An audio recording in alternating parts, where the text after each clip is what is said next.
welcome to btNOG 7 and the first ever btNOG virtual conference. I'm Alicia Gurung from Bhutan Telecom and I'll be the moderator for this session. Hope you all are doing well. Please type in yes on the chat box if you can hear me clearly and share us your location too. Seems like I'm audible. So moving on, do not forget to take a pic of yourself attending the conference and post it on Facebook and Instagram with hashtag btNOG. I will shortly hand over to btNOG 7 Chair Manoj Adhikari to start the official proceeding. Everyone and Kusa Zampola to people in Bhutan and people joining us from outside. Good morning, good evening, and welcome to btNOG 7. I am Manoj Adhikari. I am the chair for btNOG 7. Today, on a very positive note, on a World Boss Day. Now coming back to btNOG 7, if not for the pandemic, we would have been having the btNOG 7 at Bumthangla. For people joining us outside Bhutan, Bumthang is known to be the Switzerland of Bhutan. So we would have been there, but unfortunately we could not. So instead of doing it, not doing it all together, we decided why not we go virtually online. So that is why we are here today, trying to do it something or the other. And here, yes, we are not able to give you any kind of workshop, the in-hand training, because due to we don't have the capacity in-house in Bhutan, and also we had no idea how to do it. So yes, in future we are looking into it, and also we had no idea how many people will join. But looking at the people joining, it's a very good response, and thank you to everyone for that. And yes, if you go and see the topics we have put out for today, we had to keep in mind that if we had to put in all the fields, I mean, the background the people will be coming from, like network engineers, system administrator, and we have tried to come up with a program. If one topic does not relate to you, maybe the other would. So please try to bear with that and try to be there. And also we have a very interesting panel discussion today. If you go to the thing, you'll say it's like as vision by our fifth king to put the internet to every household. So if you have questions, if you are not happy with the internet or something, that is the platform. I seriously urge you to put up the question, and we are having expertise from all over different stakeholders who are actually responsible to take the internet to every household in Bhutan. So I'm sure that's going to be an interesting one. And we have some gifts for you all. I mean, a token of appreciation kind of thing. So the first one is first 100 registered users. If you are here, you have to be online throughout the day. So once we come up with the list, we will be providing the winner list on our social pages. You have to check that, and you have to give us your preferred phone number. And sorry, folks, from outside, this is only for the Buddhist people. And for the folks joining us from outside, we have this picture competition, the best selfie you take, and please put it with the hashtag btNOG7, and also tag btNOG in all social platforms like Facebook, Instagram, and Twitter. And we'll be selecting the best 13 pictures, and we have t-shirts from Networking from Home, and also we'll be sending some goodies back home if you're from outside. If you're from Bhutan, we'll courier it to you. So that's it from my side. Alicia, welcome everyone. Hope you'll have a great time, and I'll see you again. Thank you. Thank you, Manoj. Next, we have a keynote by Geoff Huston, the chief scientist at APNIC, and he will be talking on measuring RPKI. So over to you now. Yes, we are. Look, it's such a pleasure to be with you. I managed to make it to Thimphu. Geez, when was that? Too long ago, January the last year, I think, and thoroughly enjoyed my time there. It was really a very pleasant stay, and thank you so much for your hospitality. And so even only virtually, I'm still really, really pleased to be able to join you today. So thank you very much. So let me get into this talk. And there are around 3 really, really long-held themes in the internet at the technical level. The first one is, of course, our dear friend IPv6. And we have been so good about talking about IPv6. We've been talking about it for 25 years. So we're well rehearsed and we're really good at it. But this isn't a talk about IPv6.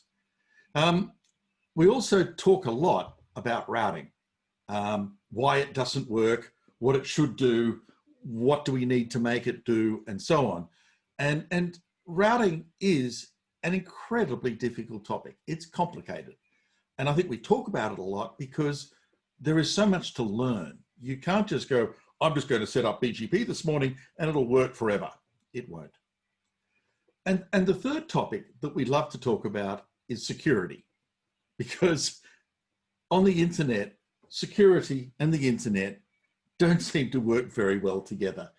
And we are continually faced with various forms of abuse, even fat fingers, all kinds of issues that disrupt the internet, mostly accidentally, sometimes deliberately. And we'd prefer it if it wasn't. We'd prefer if the internet was able to recognize what's normal and just make it go away.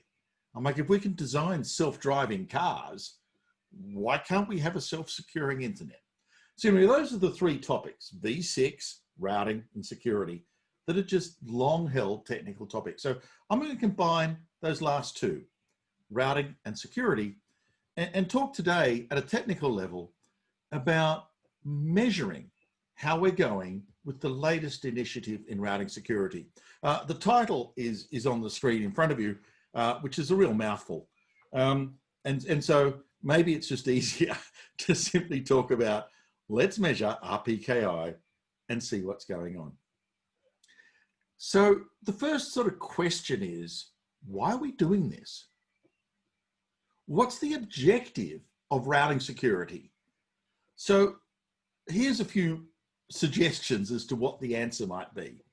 None of us are perfect. And for as long as we've been configuring routers, we get it wrong.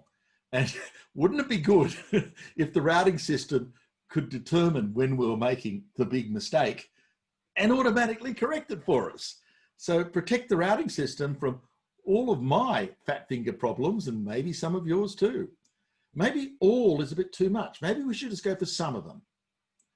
But, you know, there's also some folk who deliberately want to disrupt the routing system. You know, launch a routing attack on the Ether wallet in Brazil some time ago. All kinds of things happen that are not necessarily just accidental. Some of them deliberate. Would we like to see the routing system protect itself from those kinds of attacks? And again, if all is too hard, what about some of them? Some people just invent an IP address and route it. It'd be good if that wasn't possible. And many people, way too many, think getting an autonomous system number is just too hard.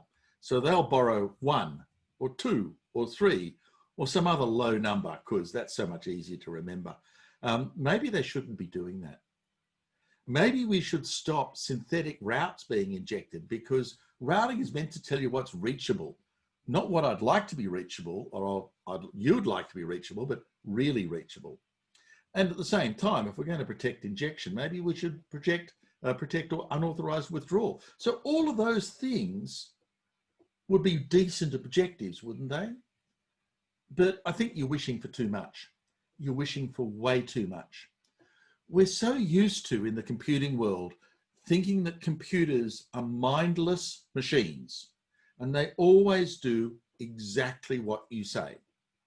But sometimes we can write programs that don't do exactly what we say.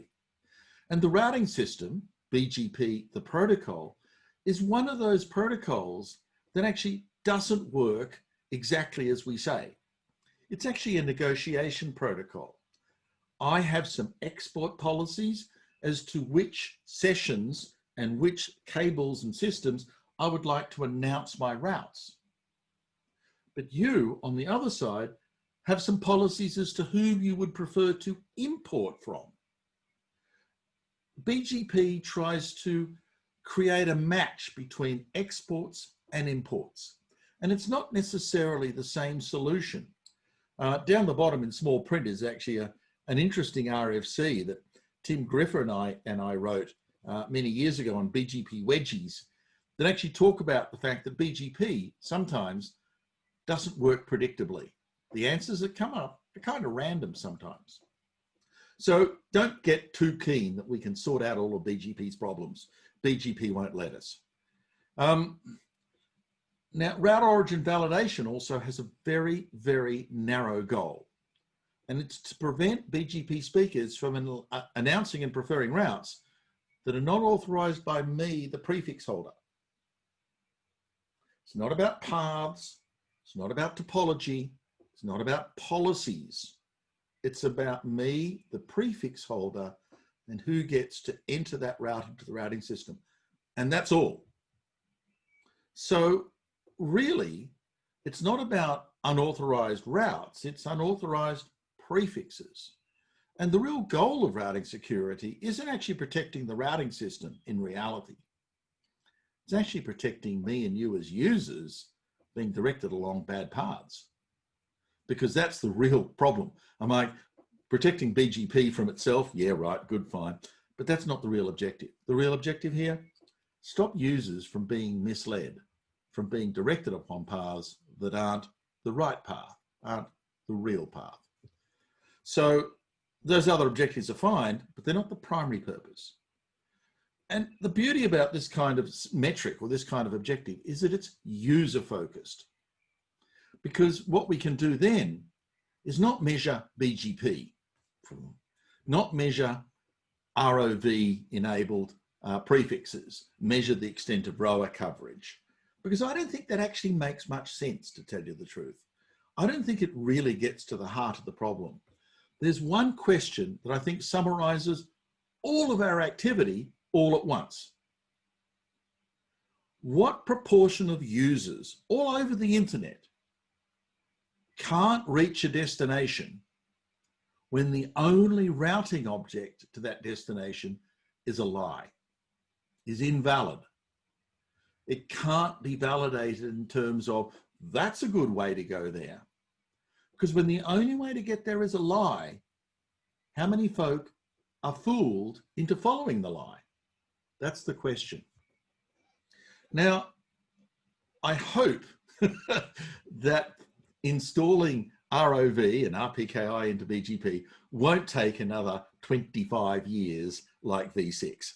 I'm not sure I'm going to live that long. Or maybe you, who knows. We're not trying to make this a long-term thing, but we would like to see it through to close to the end, which hopefully is only in a few years. So we'd like to actually understand and track this increasing deployment of route origin validation filtering over the coming months and years to actually see people pick it up and deploy it.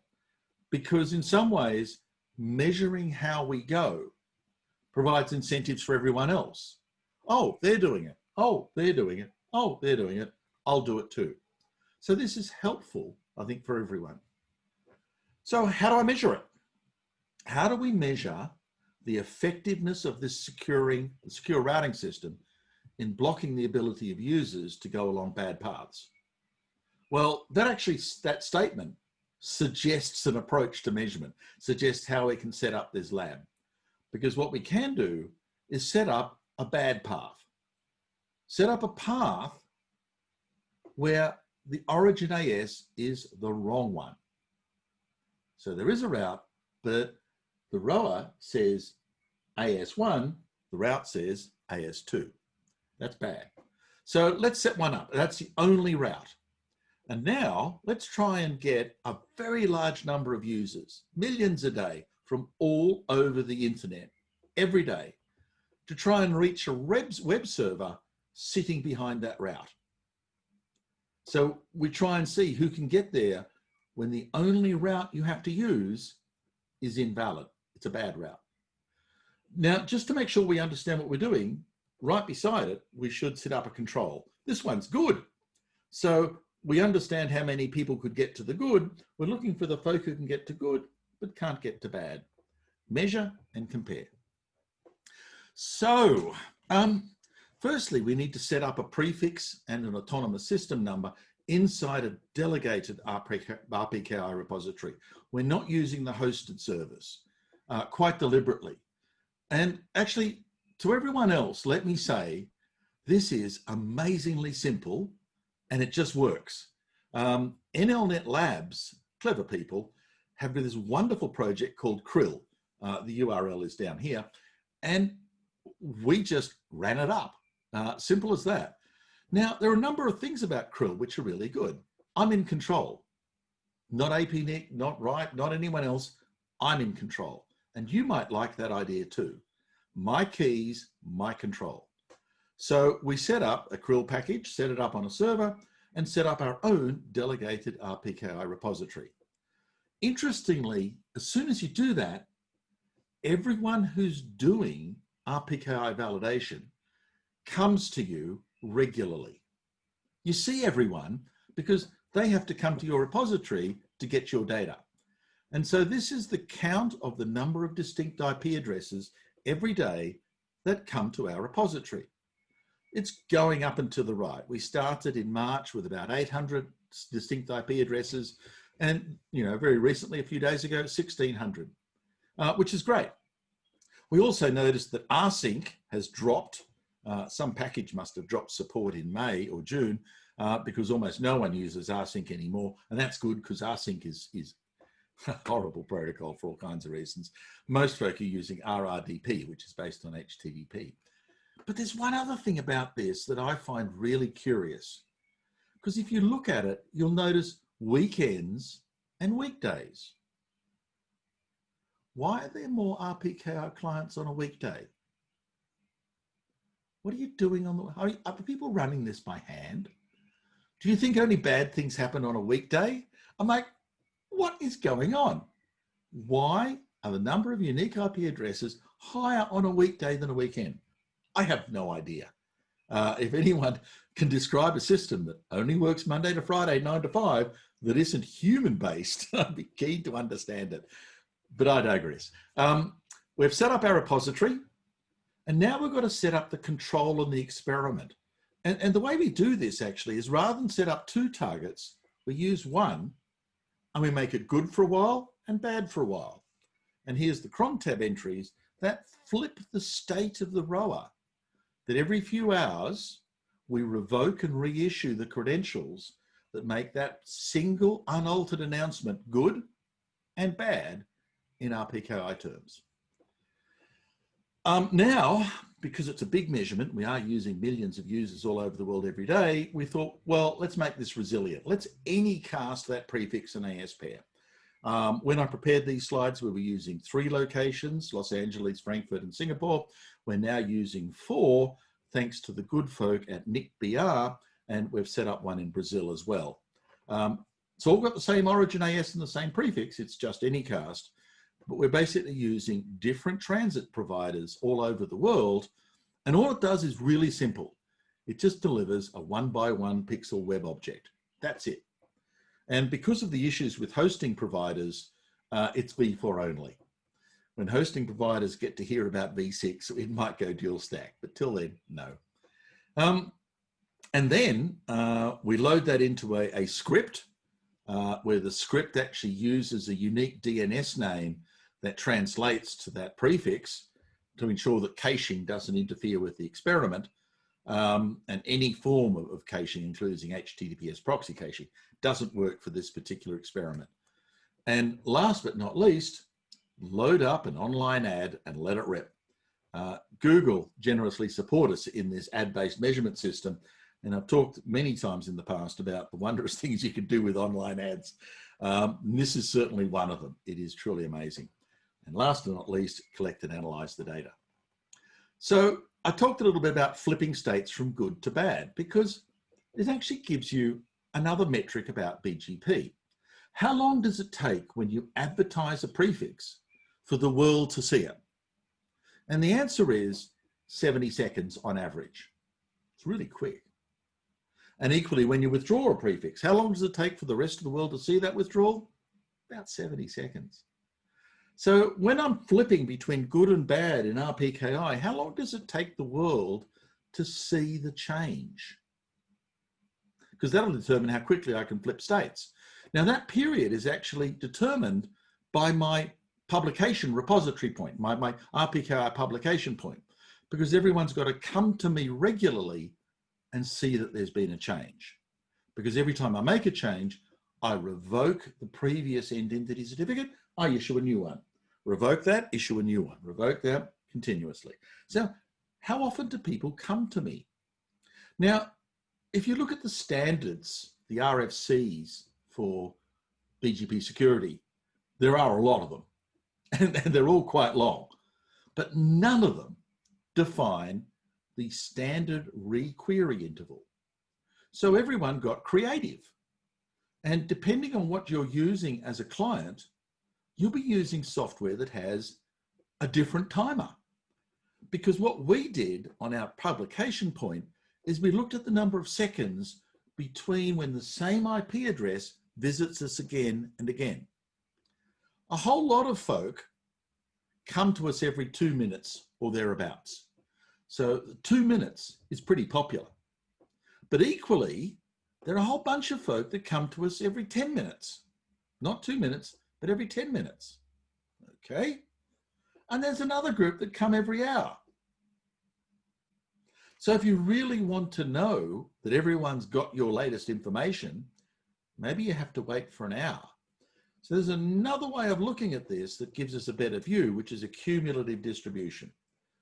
Within 2 hours, because this says 20% will see a change within 10 minutes, around 60% will see a change within an hour, 75% will see a change within 2 hours, and that's probably good enough, okay?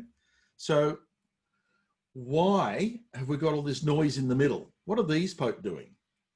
Well, if you go to Wikimedia, they publish the amount of time it takes for Wikimedia's client software to go through and gather every single RPKI distribution point. And they analyze how efficient each of them are, how fast they are. And at the time I took this snapshot, there was a repository publication point, which I think, looking very carefully here and trying to match the colors, was somewhere in Taiwan, that was taking upwards of 10 minutes. Hello, has anything changed? I'll get back to you. Hang on. I'm still thinking, hang on. Not until 10 minutes later did the sweep actually complete. So when you do get to your own publication point, make it fast. You know, give everyone else a hand, because if it's slow and hard to reach, everything slows down. So we're now almost ready. We've got this single announcement and we're changing its validity. Good, bad, good, bad. That's the weekly schedule. Bad on Sundays, good on Mondays, half each way on Tuesdays. All this is UTC, by the way. So we have 2 sets of 12 hours and 2 sets of 36 hours. And if we actually look at this in a BGP monitor, such as stat.ripe.net, we can actually see the changes happening as it occurs.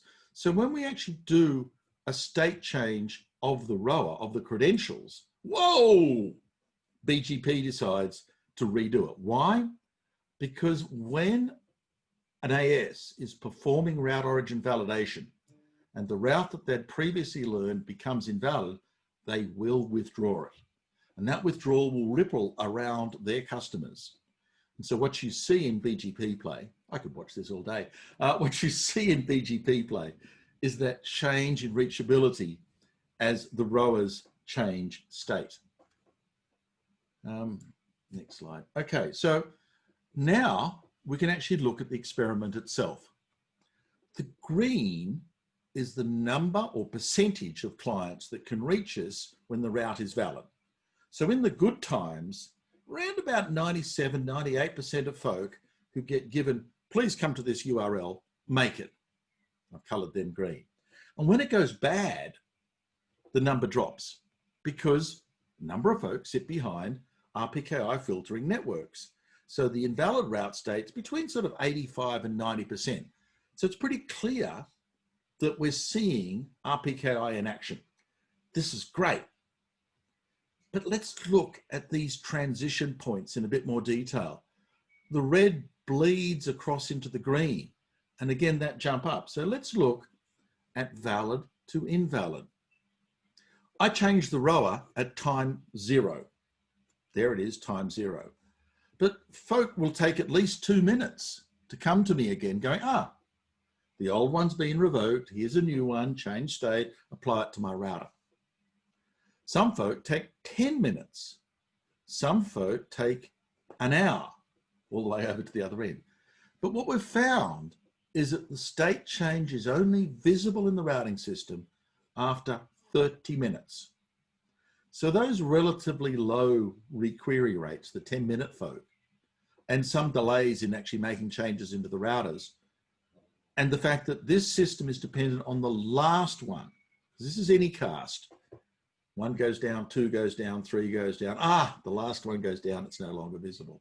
So that takes around half an hour, quite predictably.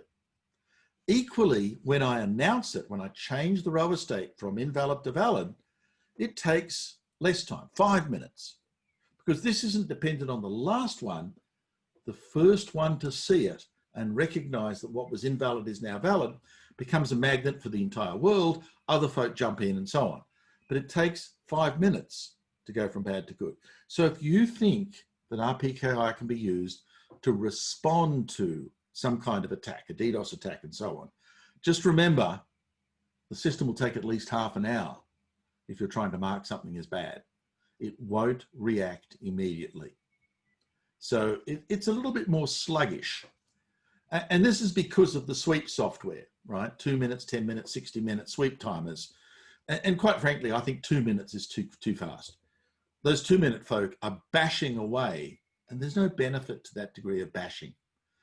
The 60 minute folk, I don't know, I think it's too long. So personally, I think the 10 minute folk are actually at the sweet spot of compromise, that's an ideal time to sweep through the entire distributed RPKI system.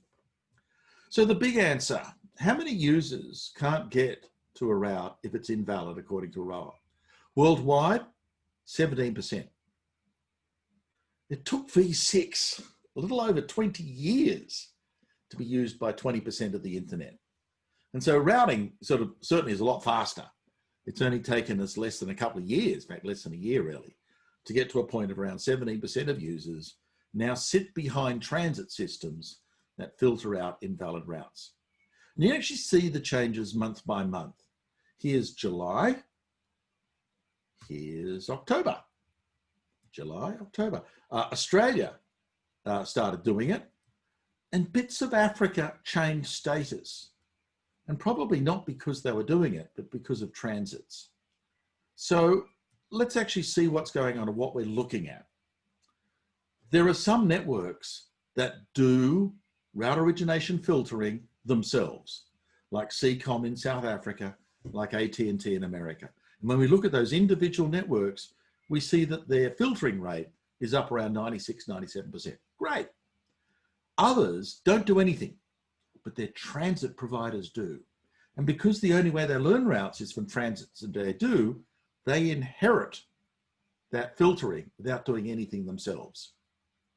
So there are some folk who turned it on. In Australia, Telstra turned it on. They turned it on in about the last couple of weeks of July. We can see that. What about Bhutan? Well, at a big level, there's more filtering in Afghanistan than there is in the neighboring countries. And even Bhutan is sort of more red than green, isn't it? But let's look a bit more closely. It's actually quite encouraging. When we first started looking in June, it was up around 40%, which was pretty cool. Then it dropped in July, August, and then in September, late September, early October, back up to 25%. Why? Well, as the list of providers shows, it has a lot to do with Tashi-Cell. And if we look at Tashi-Cell, we actually find that I think they were experimenting with it in June. Then they turned it off for a while. But in late September, they felt pretty good about the entire thing and they've turned it back on again. At least that's what I see in the data. But, you know, I'm sure someone from Tashi-Cell is here and they could confirm or not my theory about what was going on. So that's the basic measurement. We're going to keep on doing that for a while, just to see how we're going. But I think there are some refinements we can add.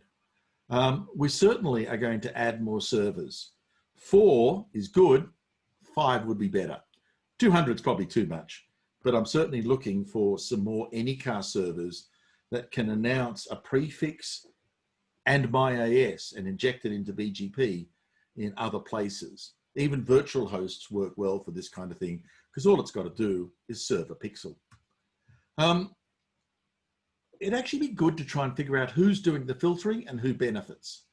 And maybe we should do some trace route to try and reach back into the network to actually understand where the drop is occurring. Because then not only can we look at the number of users who benefit, but also look at which particular networks are doing this and what the uptake is network by network. Of course, there's another way of doing that. It's a lot harder, but might be more accurate in some ways, is to actually look at BGP route updates and figure out the source of withdrawal, because we withdraw 3 times a week. So it keeps on happening. And if we understand the pattern of withdrawal propagation, we can find root cause analysis for that and actually identify where the withdrawals are coming from. And I'll leave now, I've got about 5 minutes to go. So let's just leave it with some questions you might want to think about. A lot of the messaging about RPKI is everyone should do this. I'm not sure. Does every stub need to do its own filtering? Does everybody need to operate invalid route filters, or just transits? Because if you think about it, if just the transits and maybe some exchange points do ROV filtering, then bad routes can't propagate because stubs don't need to do anything at all. And so if you are a stub, why would you turn it on? Not sure. Something to think about. There was a recent incident with our good friends at Telstra. I'm sorry to pick on them, but you know, maybe because I live in the same country, I get to hear it. They'd leaked some routes. Now, this is nothing special, but they turned on RPKI. How can they leak routes when they've got RPKI turned on? Well, the answer is they were filtering what they learn, not what they said. So should you filter what you say? Should every AS filter what it says? Not what it learns, but what it announces. Because in some ways, you've got to think about what's important here. Is it protecting others who don't filter from my fat finger problems, as in the Telstra case, or protecting my users from the mishaps of everyone else? You know, and protecting my users from everyone else, my actual exchange points and transits can do that for me. But protecting others from my mishaps, maybe I should do something about that. And last and not least, I'm actually not sure we've got this right yet, because the current model of the underlying crypto is all about the prefix, not the AS. As a prefix holder, I can say that AS there, that can announce it. But in Telstra's case, what you really wanted to know is what's the full set of routes that Telstra believed it should have announced, so that if it ever leaked some, you could tell it was a leak.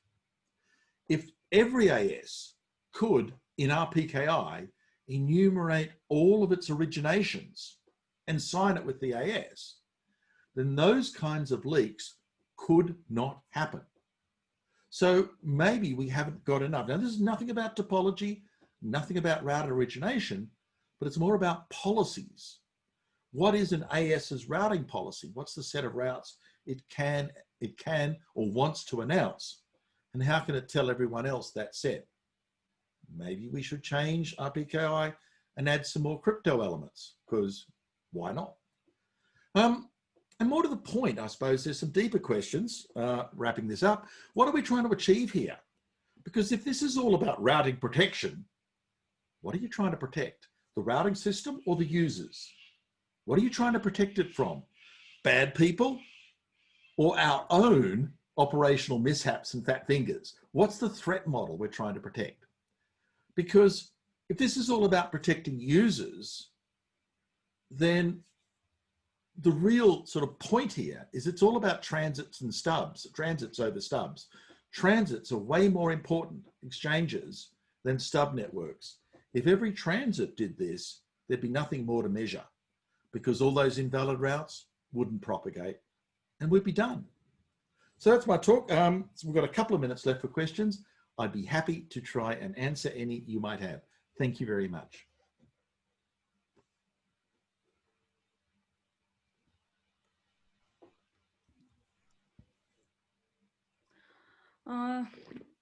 Thank you, Geoff, for your insightful presentation. It seems like we have one question for you. It's from Tashisel. So, hello. Hi, Geoff. So yeah. Please go on with your question. Hello. Hi. Yeah, we can hear you. Geoff. Just to confirm on your presentation that yes, AS23955 has managed to drop the invalids. Yeah. Right. So finally we could do it with some upgradations on our router infrastructure and all. But I have a question regarding the validator. Since it's recommended to have two validators, one of our validators is Routinator, the other one we have been trying is RIPE-NCC. But somehow the validator keeps crashing. We keep getting the memory exertion error code and it doesn't work. And we did follow the installation guideline and all the computes and storage that has been recommended. Indeed, our system engineer, Mr. Sonam, he even provided higher CPU and RAM and storage. Despite that, we still see it crashing. So do you have anything to say on that? I've been using Routinator and only Routinator, and I'm really happy with it. Yeah, I mean, we are doing the same exactly. as well. And I think the folk at NLNet Labs are doing a great job and are deeply committed to make sure it continues to do a great job. I am not sure why you want to run two different validators. I am not sure about that. What I think you might want to think about is adjusting the sweep timers and talk to the Routinator folk about doing that and running Routinator on two different servers just to make sure you're not getting confused, if you will, when there are temporary drops. But I have a lot of faith in the people behind Routinator and the product Routinator. My experience has been positive. Now, I get nothing out of this, it's, but what I am saying is I think it's actually really good software. I am not as convinced that the same level of dedicated support is behind other versions of validators. Okay. I mean, that's what we're doing currently, just to have a backup. Yeah, I know, but I would actually run Routinator on two separate machines, or even position them one close, one further away in a different context, but vary the way in which you sweep the world rather than trying to just vary the software, because varying the software from the same vantage point doesn't really gain you much. All right. Thanks, Geoff. Thank you very much. We have another question. It's from Tashi Finso. So please go on with your question. Hi, Geoff. Tashi here. First of all, thank you so much for the talk. I guess it's the same question that I tried to ask you last time at one of the conferences. While running multiple validators, like Arpan was mentioning, even when you fire them off at the same time, the validated payload output we see in the end is very different. Routinator seems to give me a different output. RIPE validator seems to be missing a few rows, and then I try and run others, bot and others. So I guess the summarized question is, if I'm running more than one validator for redundancy, and if it's assuming it's a different source, a code base, how come I'm seeing those differences? Is it something to do with the framework itself? Because you mentioned about it's a publication framework. So just wanted to hear it from you. So this Wikimedia page, which I'm displaying on the screen, is really quite educational, because for one of these distributed repositories, it took the Wikimedia validator 27 minutes to scan that site. 27 minutes. So when you do a pass, how long does that pass take? How current is the information? Mm-hmm. And what you might find, because some folk are using rsync, bad idea. Some are using RRDP. Now, if you're one of the 200 still using rsync, you're going to get different answers, because rsync is nowhere near as rock solid as RRDP. So this issue of what protocol the validator is using, diversity doesn't help. rsync is evil. And secondly, there are folk out there that run a pretty shocking repository, and that slows you down and makes results, because in some ways your sweeper is trying to say, I need an answer, I need an answer. So it's going to have to make some assumptions and things get sluggish. That seems to be the basic issue, that not everyone sweeps all of the time. And what you do when you can't reach the primary point is you just use the stale information and push it back in. Yes. Okay. Now, most folk don't do what I'm doing. Most folk don't change from valid to invalid all the time. So I'm the nightmare case. I'm the hell that you don't want happening, because almost every time you come and look, I've changed, right? And so I'm sort of stressing the system as hard as I can. So if you are going to find problems, you'll probably find it with my route more than anyone else. So that's sort of basic reasons why things are different. As I said before, I don't think there's much to be gained by running two separate pieces of software. I'm like, if you're running a reliable software and an unreliable one, but you don't know which one is which, how do you trust the answers? You know, True, Geoff. Yeah. Can't tell. Thank you. Thank you, Geoff. Thank you. Thank you to both Arpan and Tashfinsa for your question. And thank you, Geoff, for your presentation. Just wanted to let the participants or the audience know that Bhutan is the first country to achieve 100% route origin validation. So hoping that we'll also be able to achieve 100% in dropping the invalids, and congratulations to the whole team of Tashisel for doing that. So now moving on, before we go to our next session, let's do a quick run through our agenda today. It's also mentioned in our chat box, and the details are also available in our website. So for today, we have technical plenary session 1, and we have 3 presenters over there. So we have very interesting presentation related to networks. And after that, we'll have a short 10 minutes break.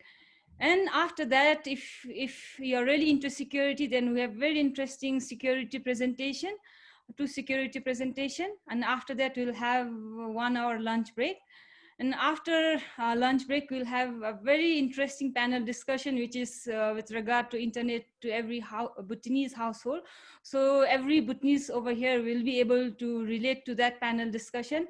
And if you really want your opinions, if you really want to voice your opinions, if you have things to, if you want to learn things, and if you want to voice your opinions, then this panel discussion is for you. So please, please stay tuned for those for that panel discussion and interesting presentation. Now we'll begin with our first technical plenary session. Our first speaker is Zobair Khan from Fiber at Home Limited, Bangladesh, and he will be presenting on route origin validation with Routinator. So please know that you have 25 minutes for your presentation, Zobair. So over to you now. Hi, good morning, everybody. I hope you can clearly hear me. Yeah, you're audible. Okay, thank you. So since I have 25 minutes and I have a long slide, I'll try to cut it short as much as possible. So I'm Zobair Khan. I work in a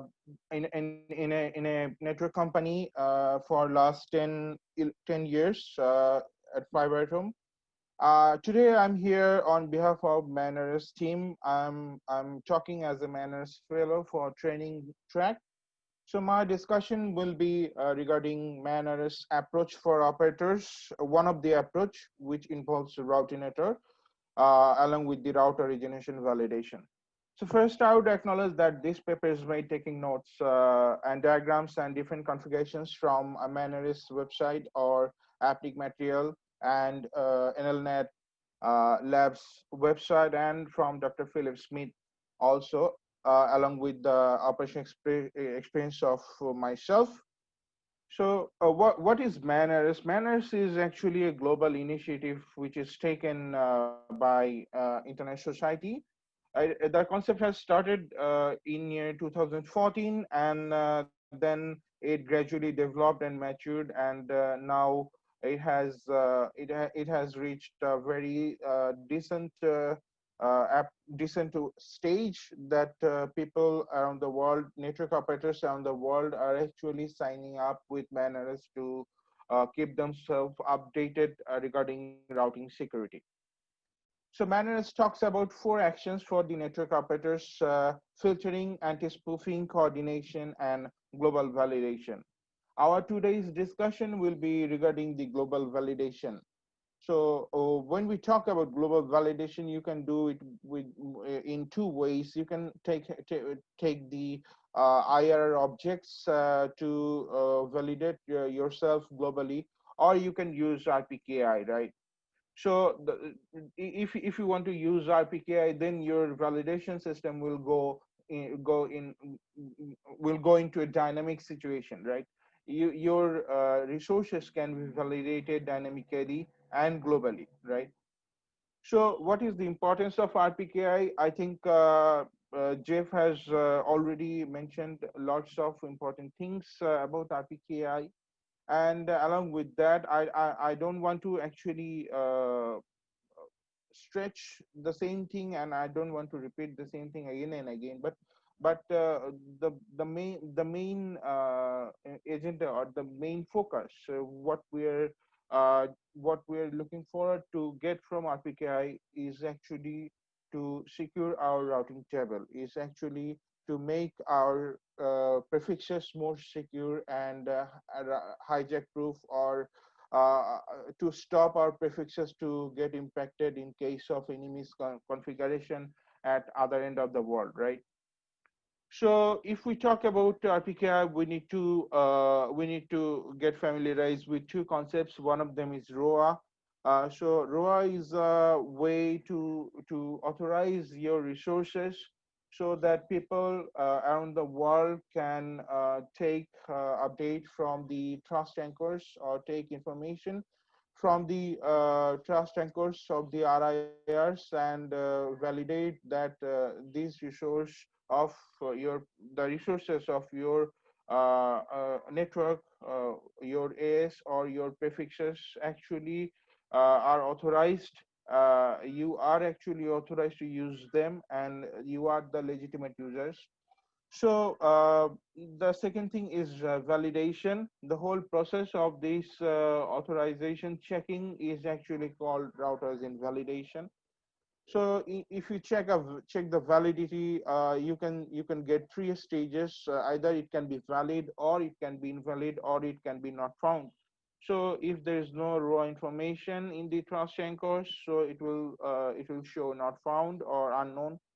If the information matches with the information according to the trust anchors, those will be marked as valid. And if there is a mismatch in case of a prefix or subnet or S number, then it will be marked as invalid, right? We will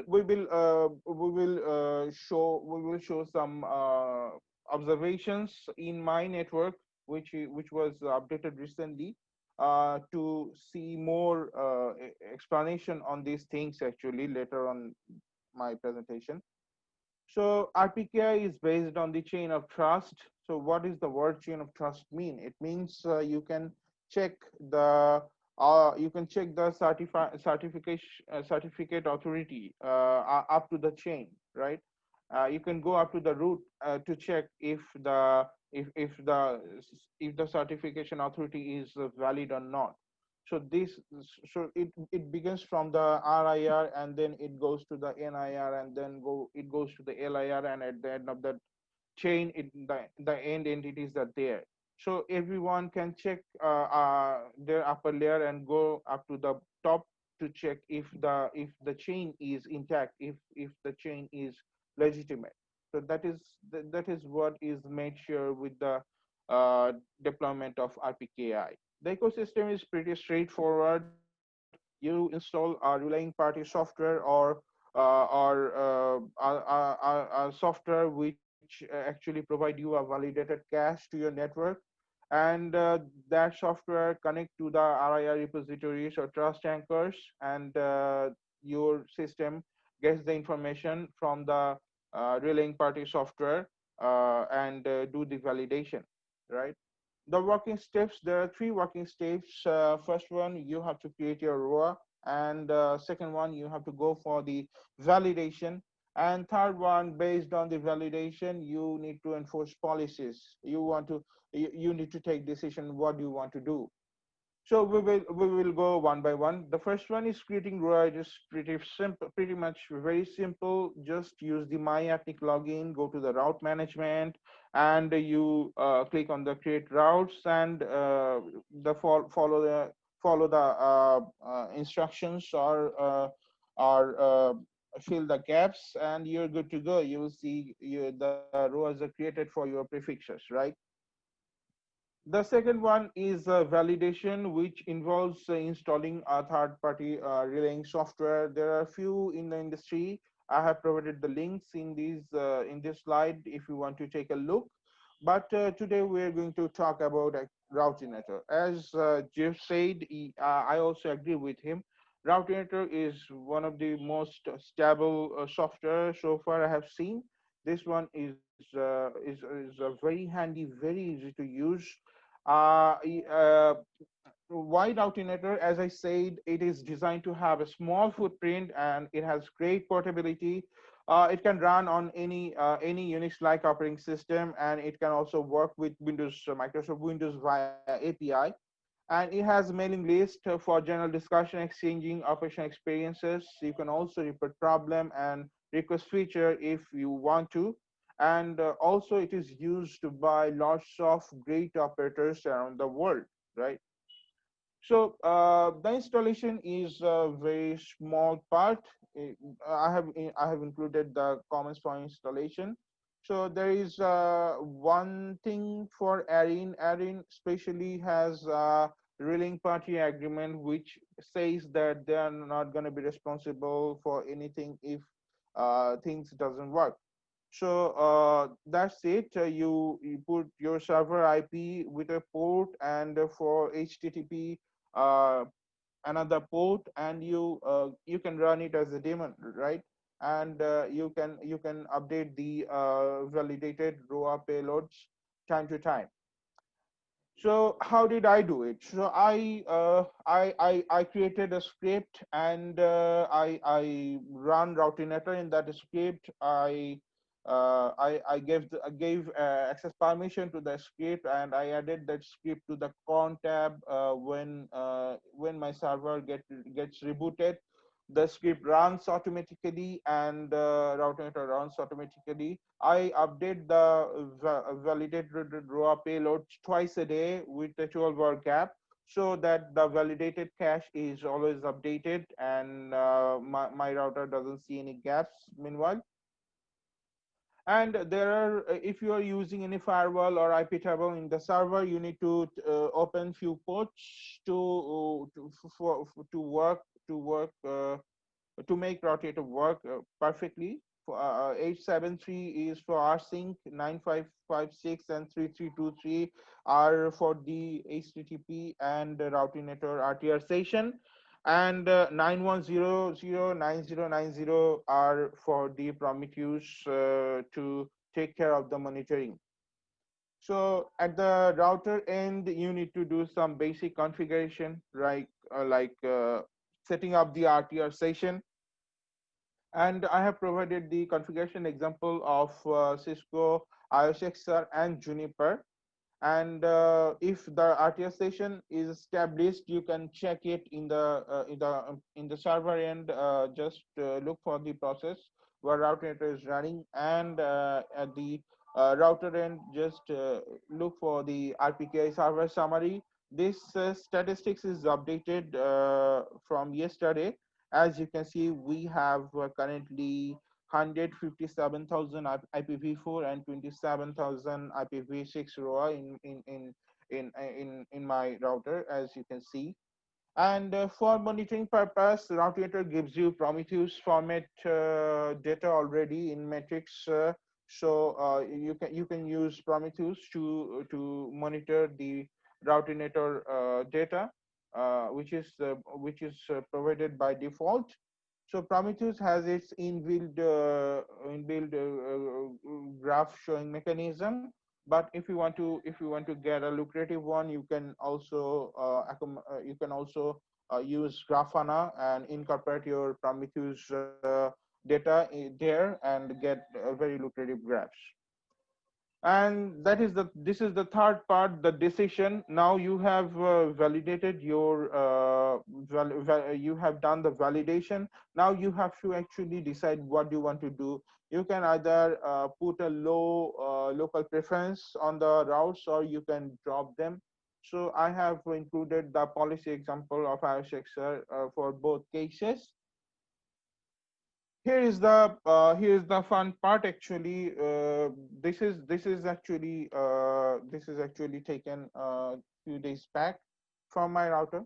So we have upstream Varti and Tata and Entity and our Bangladesh Submarine Cable Corporation Limited, BACCL, right? So I have excluded all the AS numbers, all the prefixes from them, because I wanted to see what are the invalid routes that are coming from my downstream or from my peers. So that is what I wanted to see. And as soon as I used this command, I got these 9 entries in my routing in my CLI.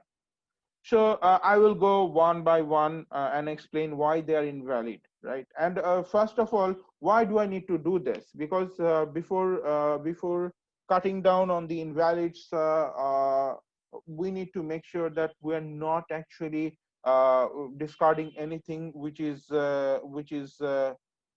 actually generating as a mistake. So we need to correct that. That is why we need to check what are the invalids that are coming from my downstream, and we need to talk to them.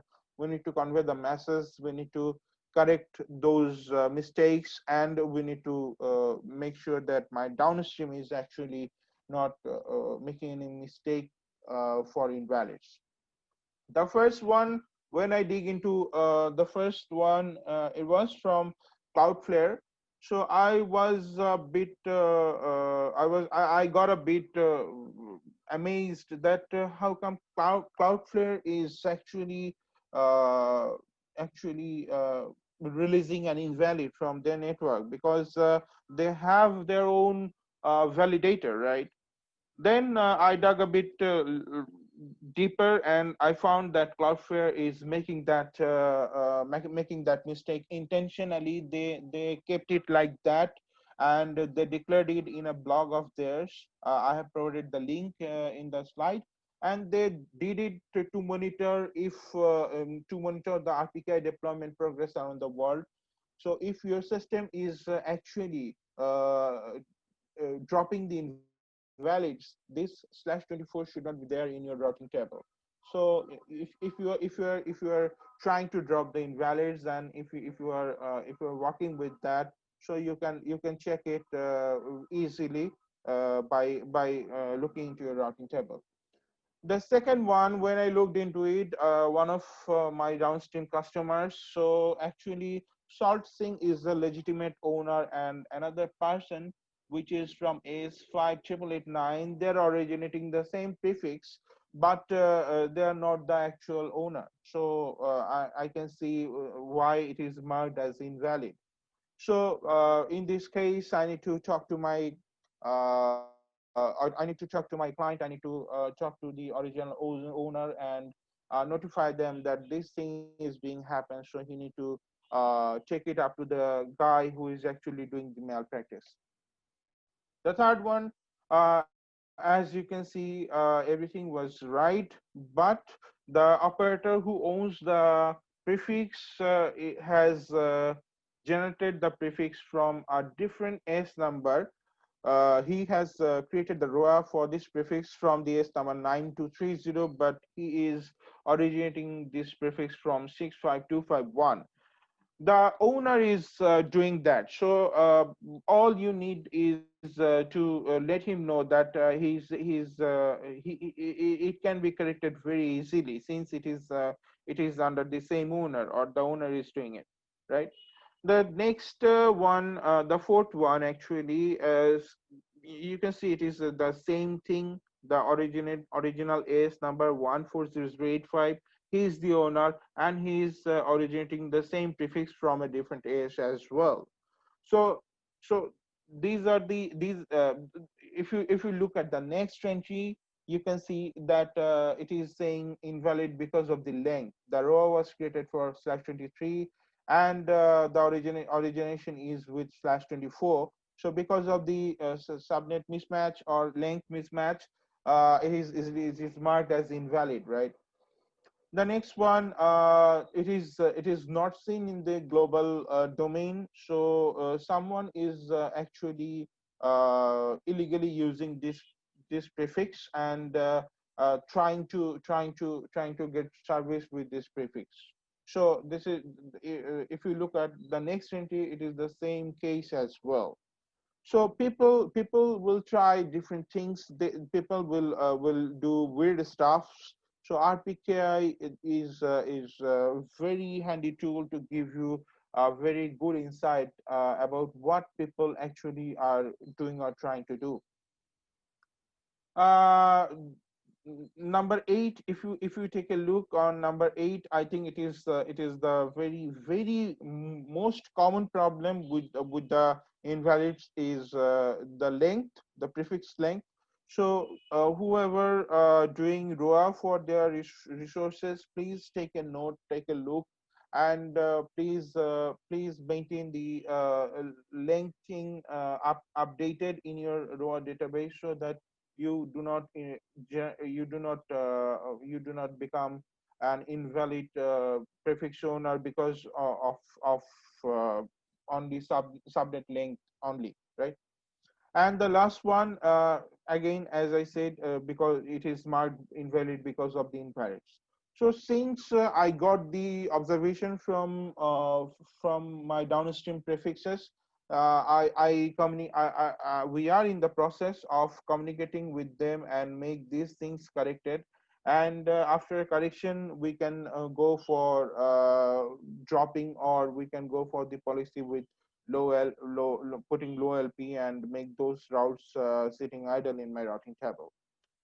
So if you do all these steps successfully, you get to see a smiling face by going to that link. And I have also added few references in my slide if you are interested to read more.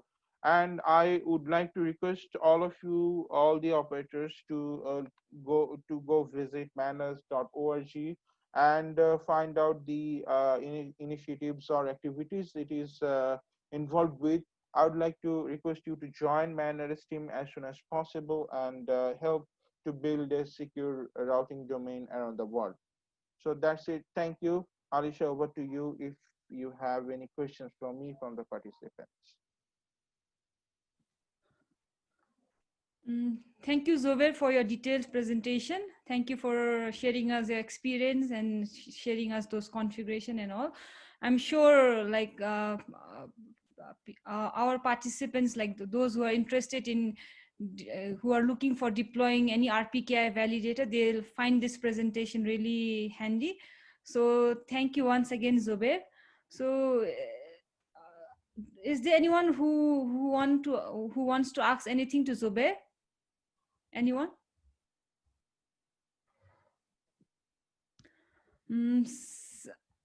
Seems like we don't have anyone. So we'll move on with our next presenter.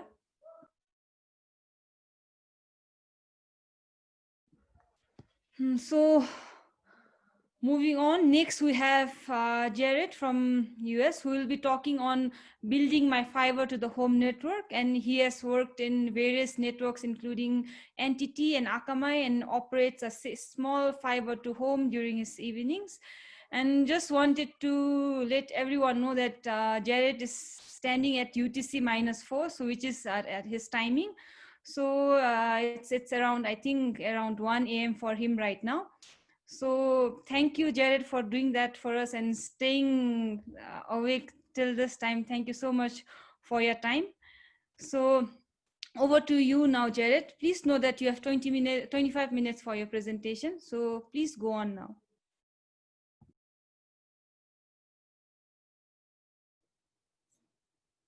Excellent. Well, hello. I wish I was able to be in Bhutan. I've done some research since I got the invitation, and it looks like an absolutely beautiful country. Yeah, it would be great to be there. Yeah, it's late at night here, but and I of course have a network outage that just occurred, just to keep everything real and very exciting. So yeah, I wanted to talk about my experience. So I had to start a telephone company here in the US.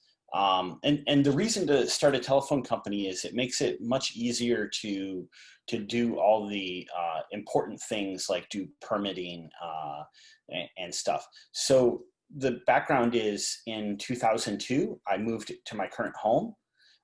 And in the US, that was a time when DSL was being deployed, broadly, and the cable TV networks were starting to be able to do high-speed internet. And the company I worked for provided me a T1 so I could do my job working from home, which in times of COVID, in the pandemic, I think many people can relate to today, but it's something that I've been doing for a while. And the speed, of course, was very fast for 2002. So the area around where I live, the city continued to grow, and people would take farmland and convert it from farmland into home developments regularly. And I figured as time went by, eventually the technology would be built to my home. Where I live is several miles or kilometers away from where the existing service area is. So but the service never reached me. So I had to figure out, did I want to move? In the US, if you're selling a home, the seller has to pay the commission. So I would have to pay money to somebody to sell my house. And people won't want to buy my house because there's no high-speed internet available. And for a while, I was able to use a wireless ISP to kind of bridge the gap. After the T1 kind of was no longer fast enough, but the wireless ISP was able to provide me some speeds for some time. But similar to many places, the wireless signal only goes so far. So what do? I decided I would start a telephone company. That meant I had to go hire a lawyer and file a tariff. That was actually one of the easiest things I had to do in the entire process. I went and emailed a lawyer and mailed him a check for $1,000, and he filed the tariff and did everything for me. And that's it. It was very interesting. So figure out, okay, can I profit doing this? So I spent a lot of time talking to other ISPs who had done fiber to the home, talked to different community groups, people who are trying to bring internet access out to some of the areas that are not as well served. There's some other ISPs that have set up cooperatives, and even one of the local towns, they passed a tax to help build a fiber to the home network, which is a very unusual way to build a network, especially in the US. So in doing this, one of the things that's really important is lining up all the money to do stuff. You have to not only line up the money for the equipment, but the labor. You have to figure out where to buy all the things, the fiber and stuff. And my initial planning told me it would probably be about a $60,000 project to go and build fiber to my house. Well, so what did I do? I went and made a spreadsheet. That included, who I needed to pay what month. So I understood what my total costs were going to be. And I spent a lot of time really working hard, focusing on the business part of this. How much I need to pay for service, how much money I need to bring in from customers, and what all of my costs are, along the way. In my case, it cost me $7.25 per foot, to install conduit underground, which actually is a very low rate, but it adds up to the majority, to a lot of the project cost. So it was about $95,000 just in the labor, and then all the other materials and things cost a lot less money. I did up a model, sort of a traditional thing about how much money the customers would pay me. And then, did estimates off of that of, okay, if people sign up for the high speed tier, the low speed tier, or the middle speed tier, how much money does that bring in? And tried to figure out how well this would work. And I even had a business customer sign up for this. And so from this, I actually figured out that I would be able to bring money into my bank account, every month,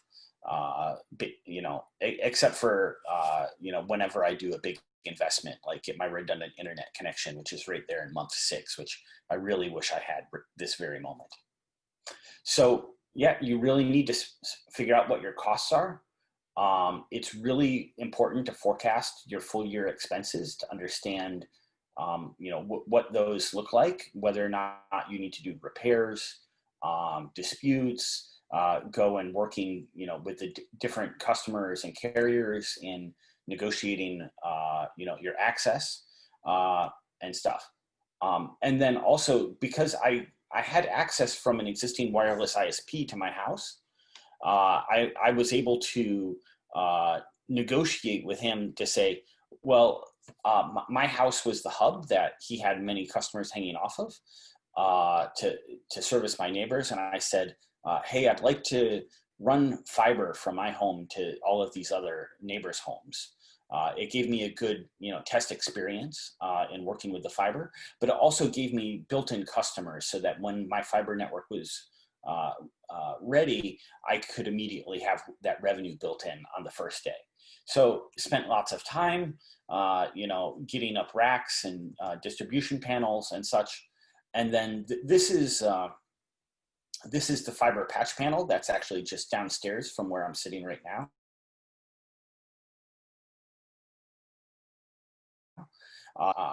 House is across this home, and then I used a microtik media converter on the outside for the house.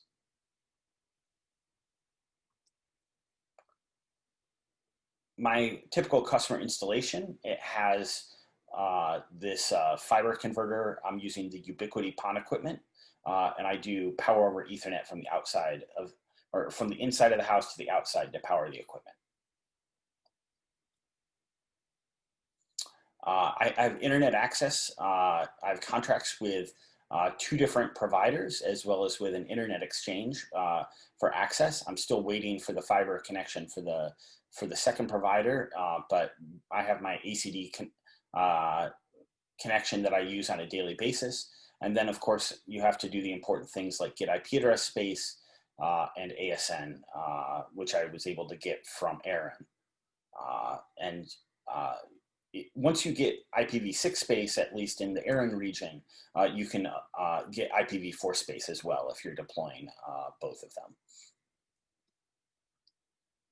This is a picture of the project, of the entire distance, with my house being at the bottom, and then up at the north, up at the top of it is where we had to build the connect into the, into the other networks.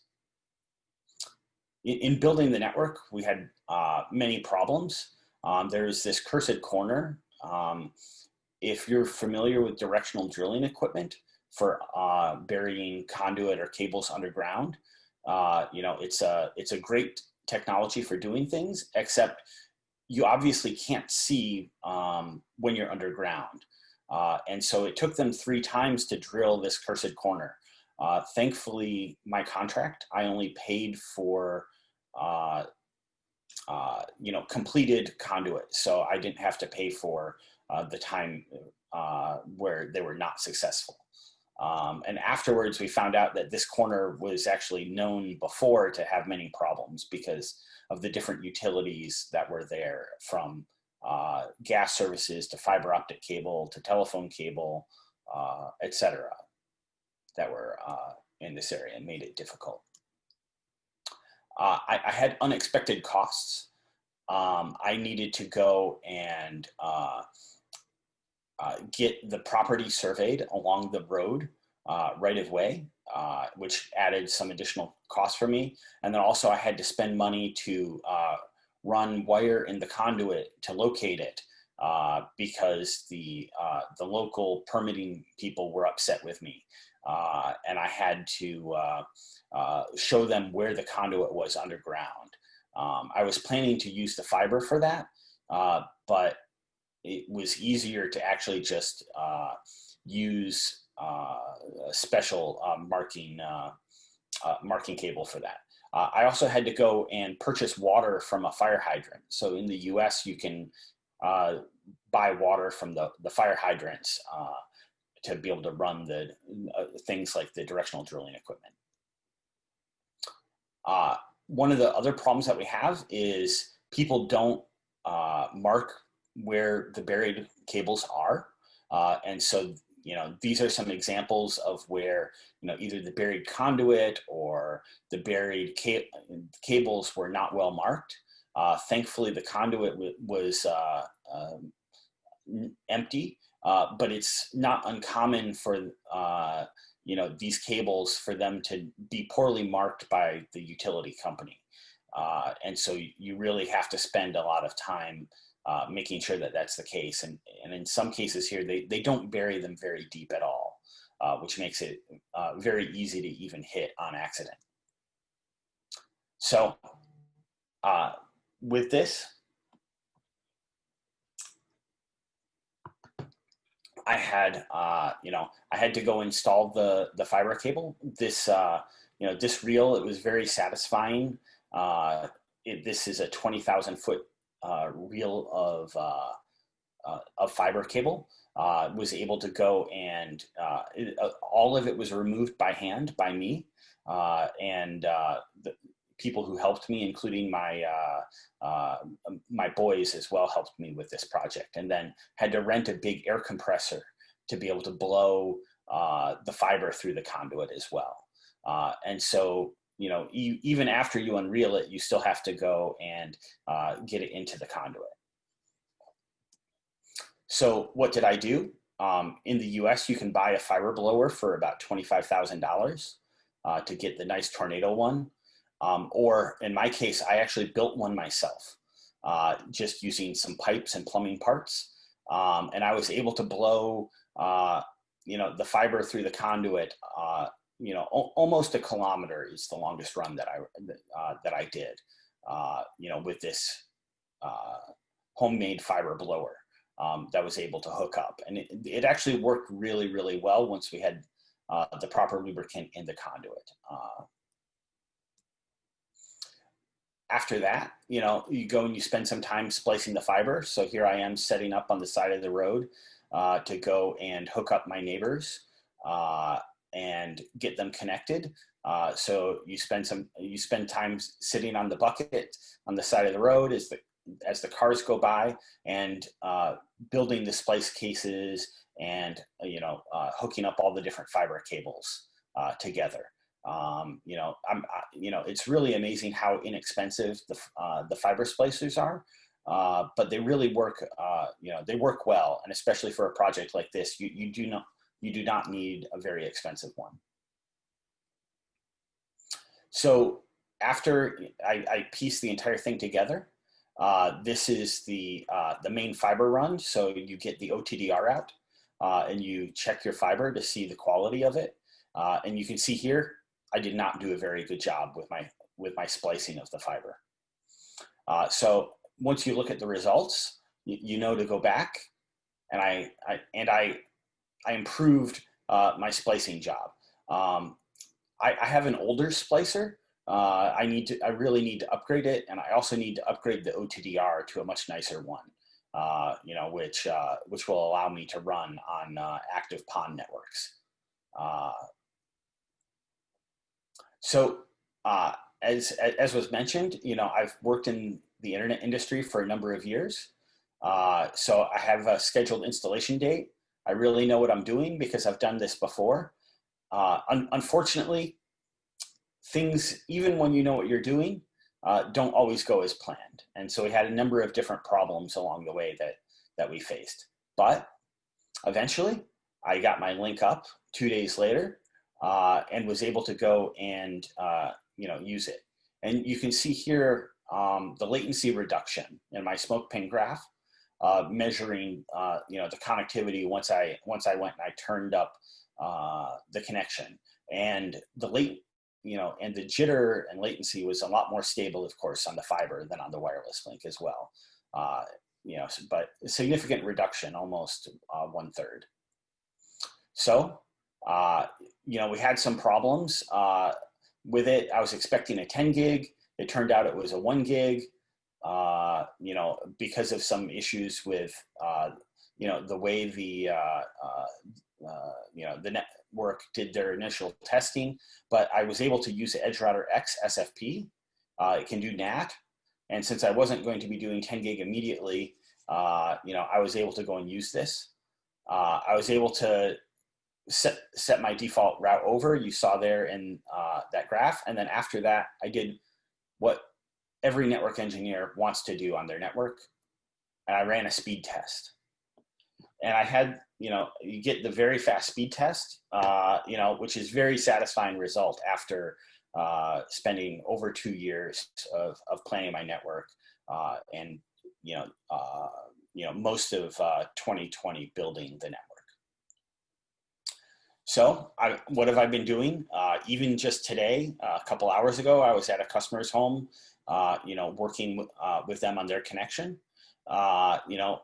Some of the customers, I got them connected in the spring. Some of the new customers, and also, it takes me a while to do the installation. Actually, it takes about 2 to 4 hours to do everything. Based on that, and lots of little things that you need to make sure that are done. So in the PON network, you need to make sure you have the splitter in place, and you don't want to open up the splice case many times to do all that work. So what did it cost me?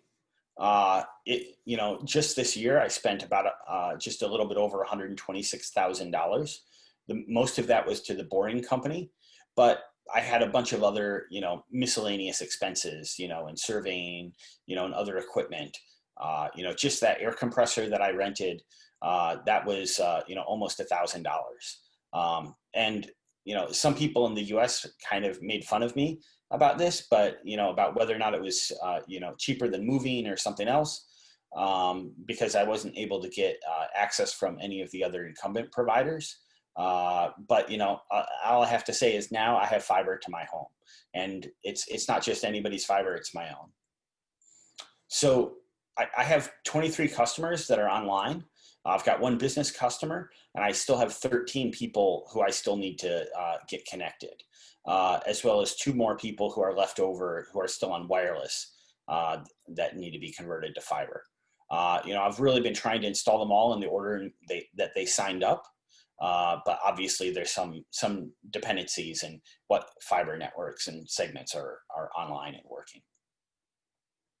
The network usage, some providers have considered this proprietary information, but it seems like he will take some time. So we will move on with our next presenter for now, because it seems like Jared is going to take some time and he's having trouble in getting connected. So otherwise his presentation was something that every Bhutanese could relate to, because last mile network is something that we all have trouble, especially considering the terrain that we have in the country. It's something that we all can relate to, and there was a lot of hard work and all those things that Jared was sharing. So now moving on, we will move on to the last speaker for technical plenary one, which is Mr. Sonam Penjo from RUB, who will be talking to us about how e-learning at the Royal University of Bhutan has been implemented to enhance face-to-face teaching learning purpose. So he'll be talking to us about all that. So Sonam Penjo, if you can continue with your presentation.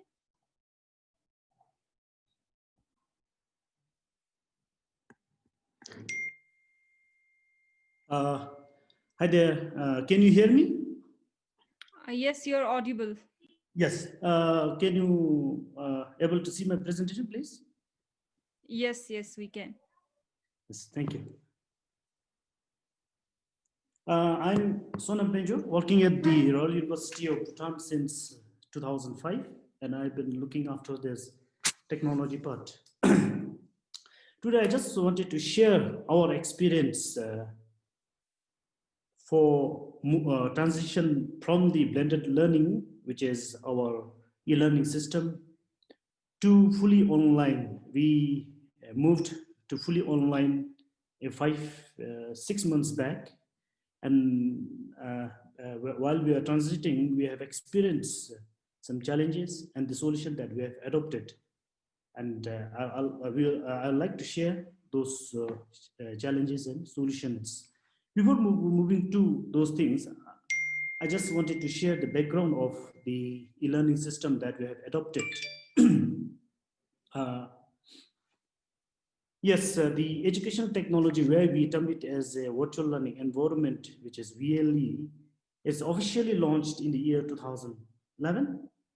And the very purpose of our education technology was to supplement the face-to-face instructor-led teaching and the using technology, the online system.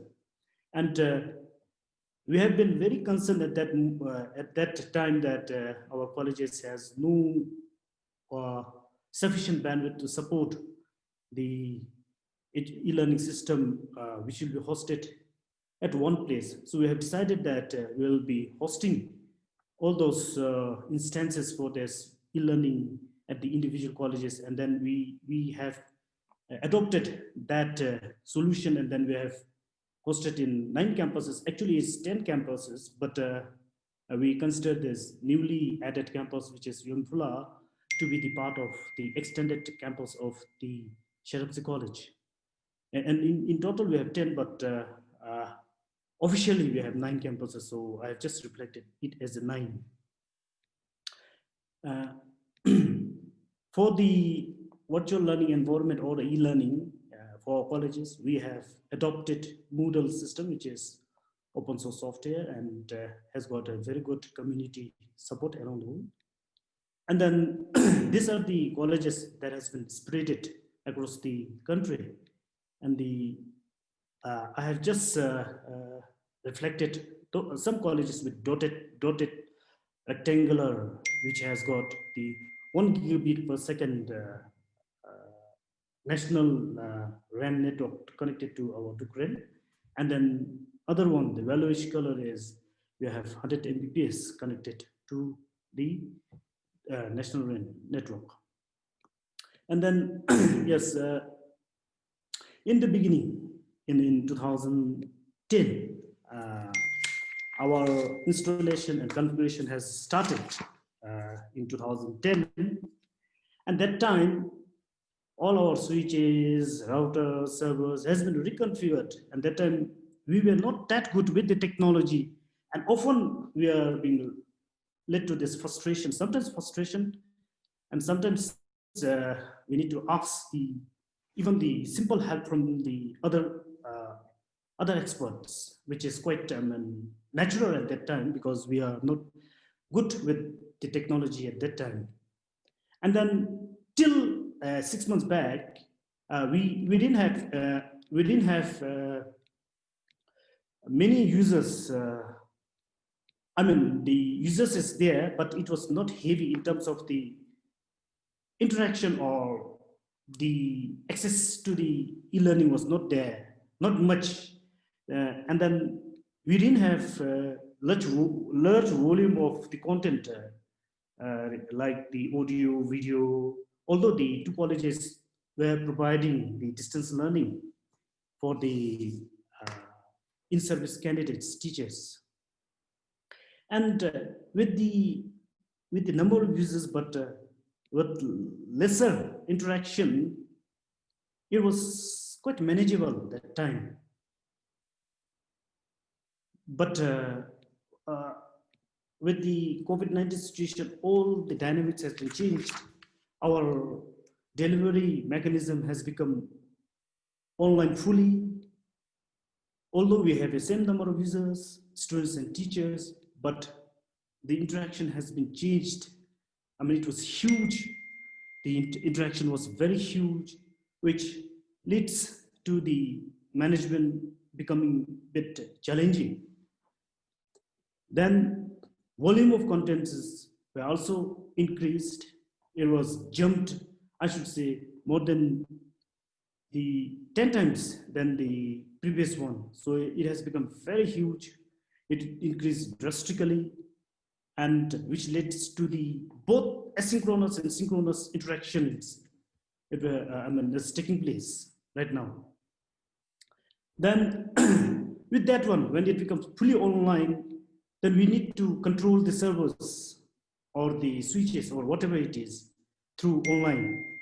And then when we are controlling those things, all our infrastructures, systems is getting exposed to the outside world. And with this one, we faced heavy pressure on our infrastructures, and sometimes we even faced on the network scalability. But these things we were able to solve because within our colleges, we have, I should admit that we have a fairly good ecosystem where we help each other. And of course, if we were not able to help, then we ask the outside expert, like Bhutan Telecom, or even we sometimes request NSRCs. Then we were able to fix the problem. The main challenges that we face during the transition, as well as while we are moving fully online, number one is we face with the space. And then when the content becomes more, the space it also pressured our server spaces, memories, as well as the CPUs.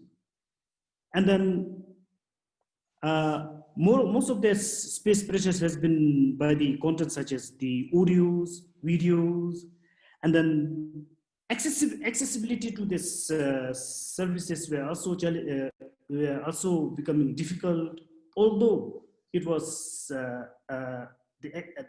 good as for the teachers, because they were using from their home, which is within the campus, where we have quite stable connectivity within the campus. So we didn't receive much complaint from the teachers as compared to the students.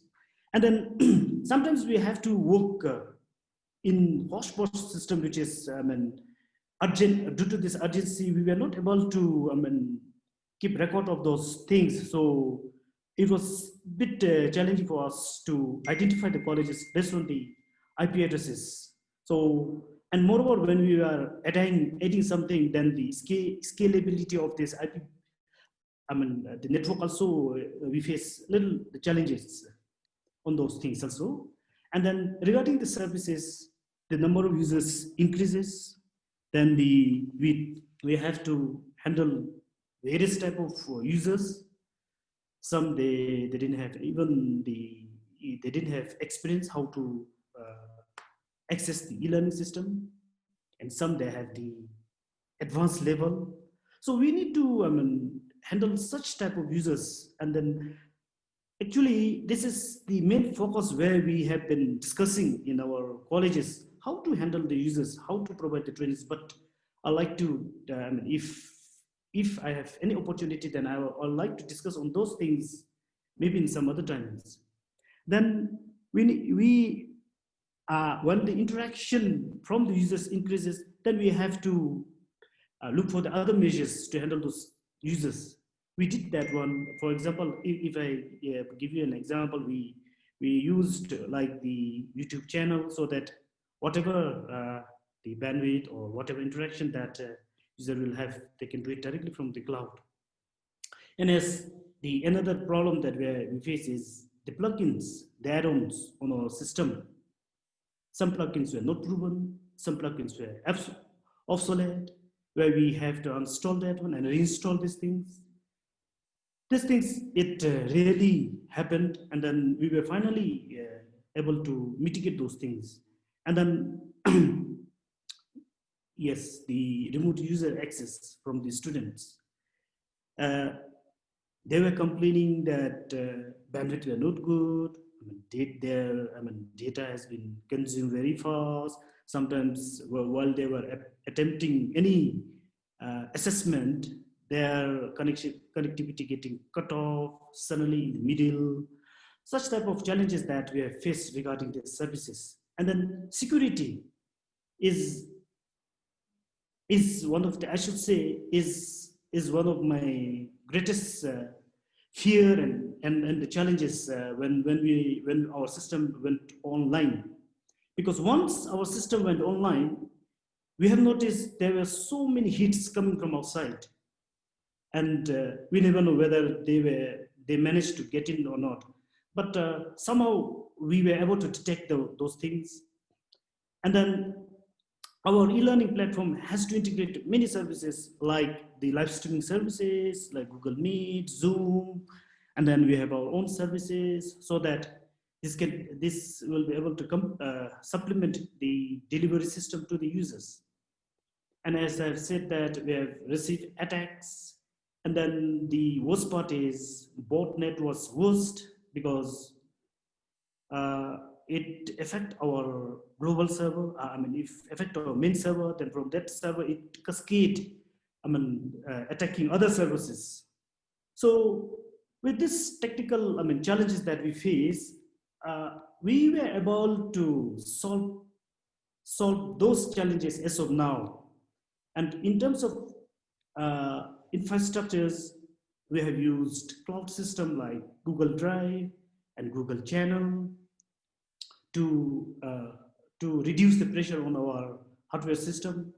And then in some colleges, we have redesigned network. The part of that purpose, the part of that network has been redesigned so that our e-learning system can be handled.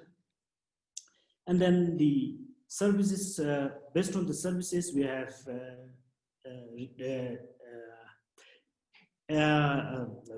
we just requested our faculty to use the valid one, and then we agreed that the proven plugins and add-ons will be used for the e-learning purpose. And then yes, the data volume for the students is also increased, so that the accessibility is smooth when they access our e-learning system. And then regarding the software, we have not shipped all the live streaming, but some of the live streaming we have shifted to our own server.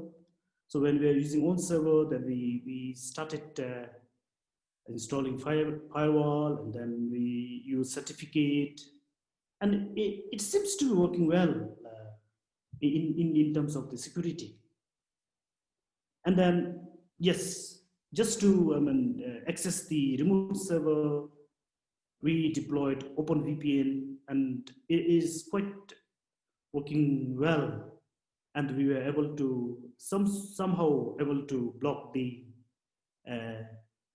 intruders from the outside. And then, yes, regarding this botnets, whatever it is, we just try to install this simple firewall, and then we are able to secure our services and the servers at the moment. But really, we don't know how it will affect in the long run. So those are the solutions that we have followed at the moment, and maybe the requirement that we have, it worked. It saved our system up to a certain extent. And then we have been discussing how to have the backup and recovery plan in our for our system in future. So we just agreed that we'll break up our colleges into region-wise. So based on region 1, we'll have 3 nodes or whatever it is, colleges.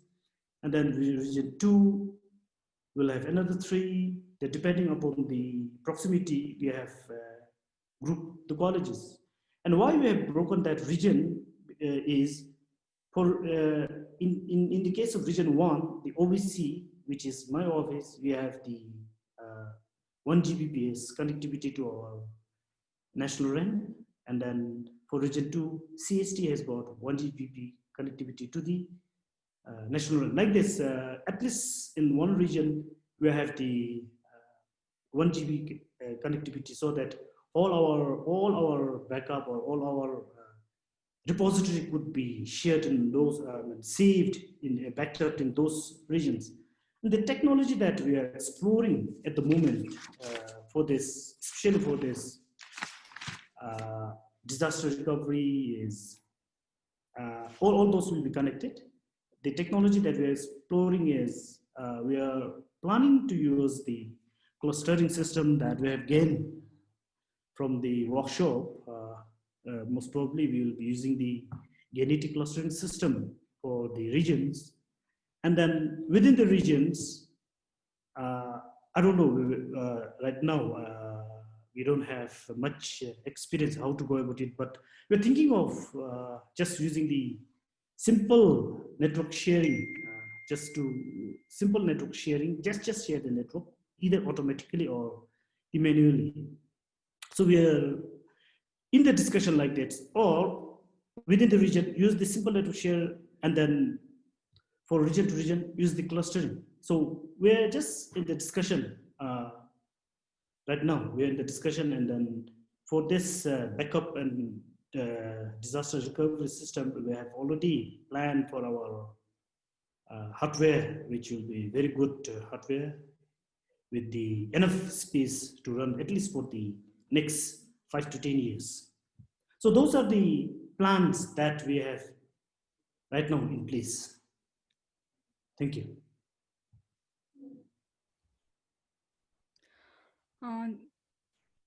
Thank you so much for your presentation. We're really proud of the kind of hard work and work that you have done at RUB. It's really impressive, and kudos to you for doing that. We have a few questions for you from the audience here. It's from Leki Chodin, so I'll read it out. Did you and your team explore or consider developing your own in-house e-learning platform as one of the solutions? No, actually, I should be frank enough. No, because why we have went for this Moodle is it has got the local language support, and it has got a very good community around the world, and it's very easier to get online support. So considering those factors, we have agreed to use this Moodle. And yes, at one point of time, we have discussed regarding this in-house e-learning platform, but our team, especially the ICT with no or very less teaching experience, is really difficult for us to develop our own in-house e-learning platform. Yes, so that's why we went for the open source, which is specifically meant for the course management system. We have a few questions from Warren Finn, so I'll read all of them together. Number one is, are you running the infrastructure and services in a virtual environment? The other one is, are you using any SAN or NAS solution, and does it support deduplication? Other one is, are you using any cast and multicast? Yes. Regarding this infrastructure server virtual environment, in the sense, if we are talking about the cloud, very less, as I've said that some of our teaching materials only we're using were YouTube channel and all. But in the case of our own building inside our campuses, in most of the colleges, we are using our virtual environment, using the virtual machines, and as well as in some other colleges, we're using the container as well. So in terms of our own campus, yes, we do use those things, but cloud, we are not using these things. Yes. And regarding our monitoring of the network, we have a policy in place that at least 4 networking monitoring system has to be in place. So we are doing these things. Yes, we are doing these things. And regarding this, how we just came to know about this attack from the outside was when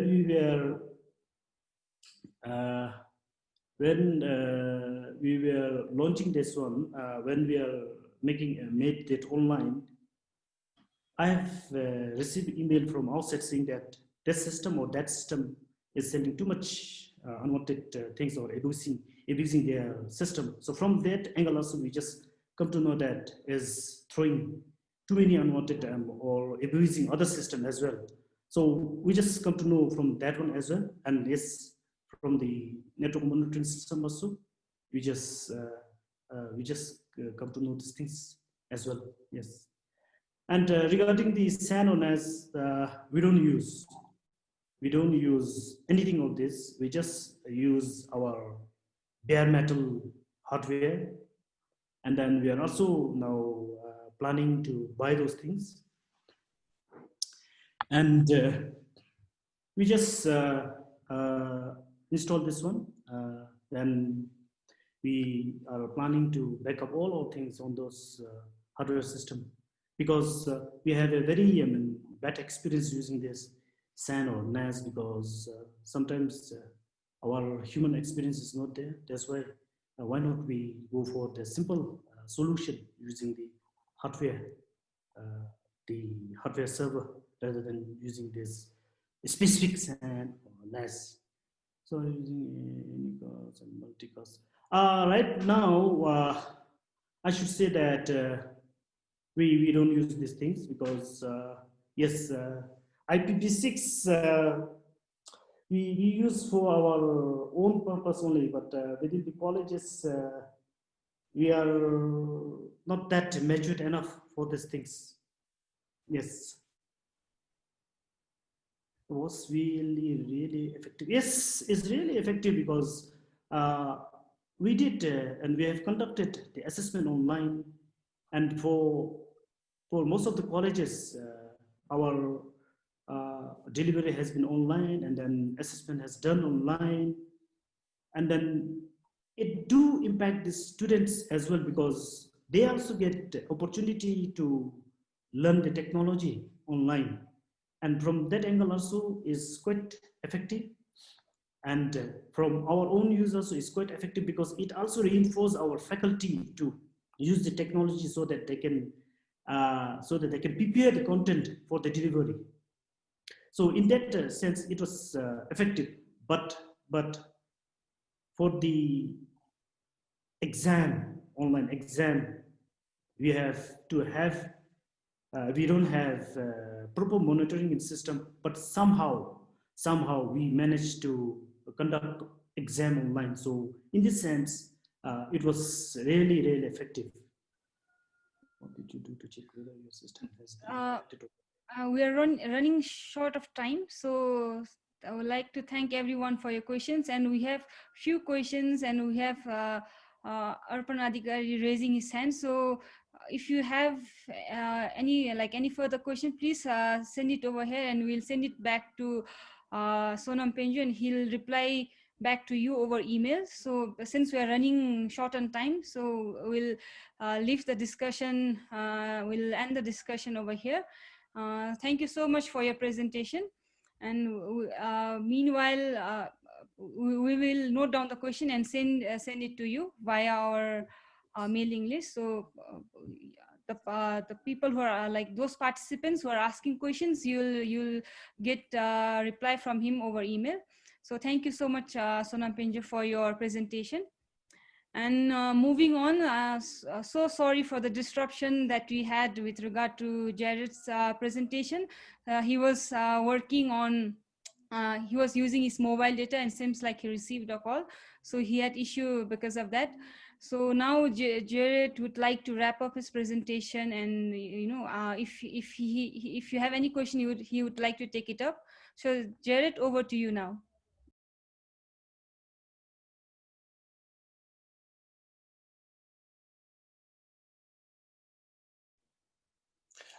Thank you, and I'm very sorry, about the disruption. So the one thing I wanted to, let me see. Of course, now I'm having share screen. There we go. I have to do it in the correct order. The one thing that I did want to share is there's actually many Facebook groups that are very helpful as well, where people discuss different fiber to the home technologies, as well as sharing information from around the world. That these groups are not exclusive to just to the US or anything. There's people from all over the world that I've seen sharing information in these different groups here. And so with that, I was ready and happy to take any questions. And I have this nice artwork that a friend of mine had created for me, as part of the NLNOG presentation that I did a couple weeks ago of this. So with that, I am happy to take any questions. Jared, when you were offline, I was just thanking you for your presentation, and it's really relatable considering the terrain that you have over here. The last mile network over here, like we have similar issues, and it was really relatable. And we have a question for you from Mark. With 2020 hindsight, are there things you would have done differently?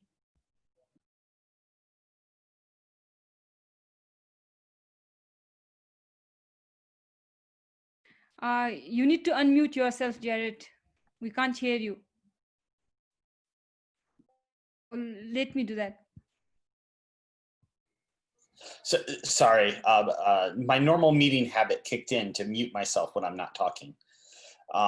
Yeah, so 2020 hindsight, yeah, there's a few things that I would have, that I wish I had done differently. I had purchased, many cheap things, either from Fiber Store for splice enclosures, to just, I have older, I have older OTDRs where I wish I had bought the OTDR that did, that was better, for better use for PON networks than the one that I have, which you have to unplug the fiber at both ends in order to be able to do the testing. It works very well for what I paid for it, but it at the same time it has has its limitations in testing in a production network. And if you have to take the network down to test it, that's a challenge. And then, like I mentioned, I have an older splicer, so I have to manually align everything. Whereas for half of the price of what I paid for one, today I can get one that automatically does everything and is much nicer. There's some really, really nice, inexpensive splicers that you can get just when you're getting started. And I really, I wish I had done that, a little bit differently. I wish I'd spent a little bit more time planning some of the fiber network segments to make sure that I had plenty of capacity.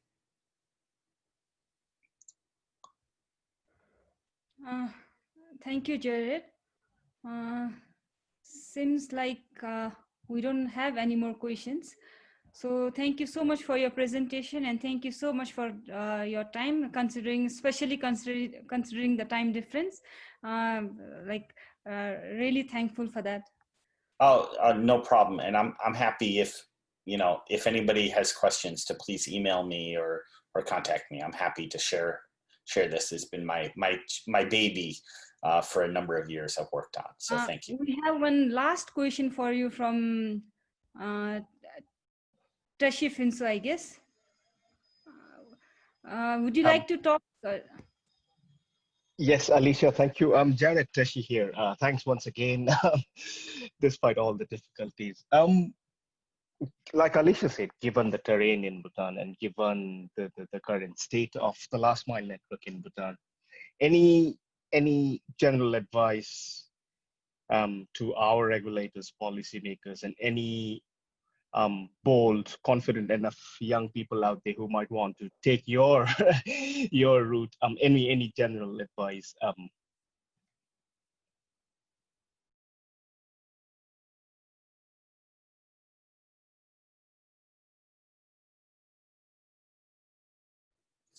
Yeah, I think I had many challenges with some of the regulators and the permitting processes here. And I think, to be helpful and be friendly, I think is the big thing, is that, many people, for me starting this, I learned a lot about the requirements for working in the road right of way. And so in doing that, the requirements they were all written down, but they were not clear where to find them. So they issue you a permit and they give you the paperwork, but it doesn't contain all of the details that's necessary as part of that. So when doing it, you want to be helpful to the new entrants in the market, and you want to make it such that it's easy for them to do the right thing, and you want to create incentives for them to do the right thing. So in my case, it was a lot easier. So the labor costs were only 25 cents a foot more to put 2 conduits in, and so I was able to double, the conduit capacity for a very low cost. And so, making it easy that when somebody is doing that, to make it easy for other people to participate in the process. So if you and I both want to build a network across Bhutan, maybe we can partner together and build twice the capacity for only a little, where each of us can pay half the cost. That's how a lot of the networks were built in the US, is that they were built at a time when there was a lot of expansion in the 90s. And as they were built, people would build one conduit, or they would buy one conduit, but maybe the company that was building it would build 4 or 5. And then they would start a telephone company afterwards using the extra conduits that they had built. And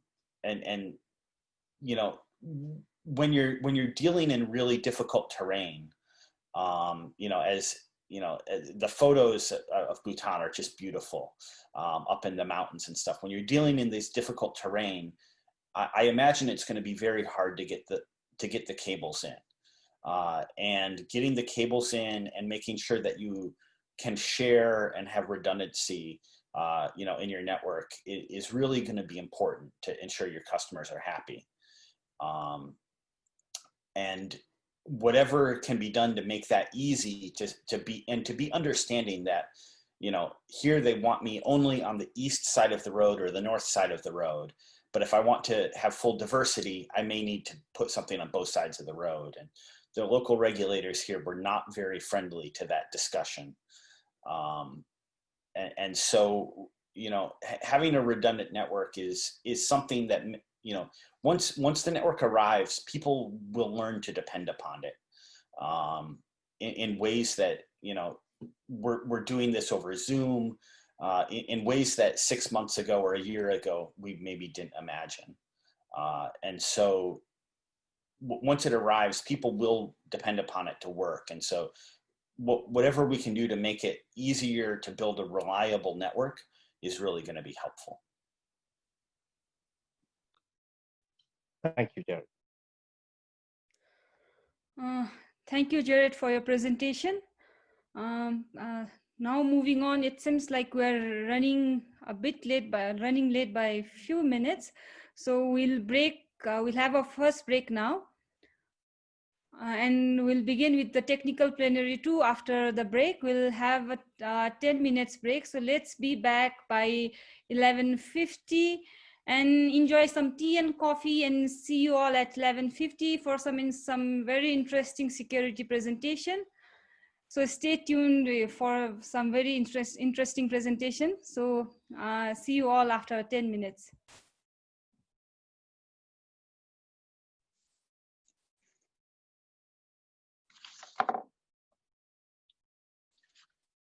Hello, everyone.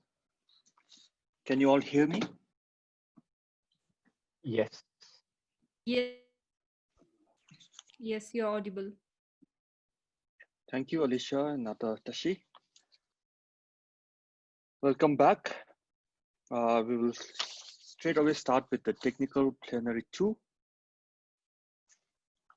Today we have 2 presentations. To start with, we have Warren Finch from APNIC. Warren Finch is currently working as APNIC for APNIC as a senior network analyst and technical trainer. Previous to joining APNIC, he worked for a managed service provider and also for a Cisco reseller as a senior consultant, deploying and maintaining client networks and systems.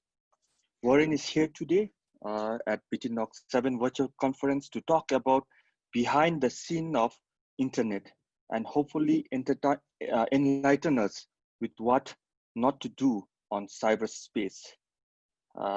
Over to you, Warren.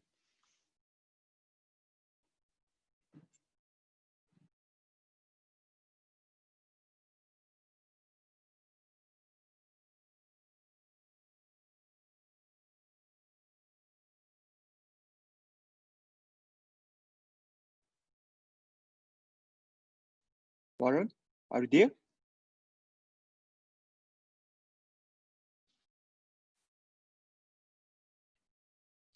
Warren is not able to. Thank you. So I've been able to unmute now. I've been trying to unmute. So thank you for the introduction.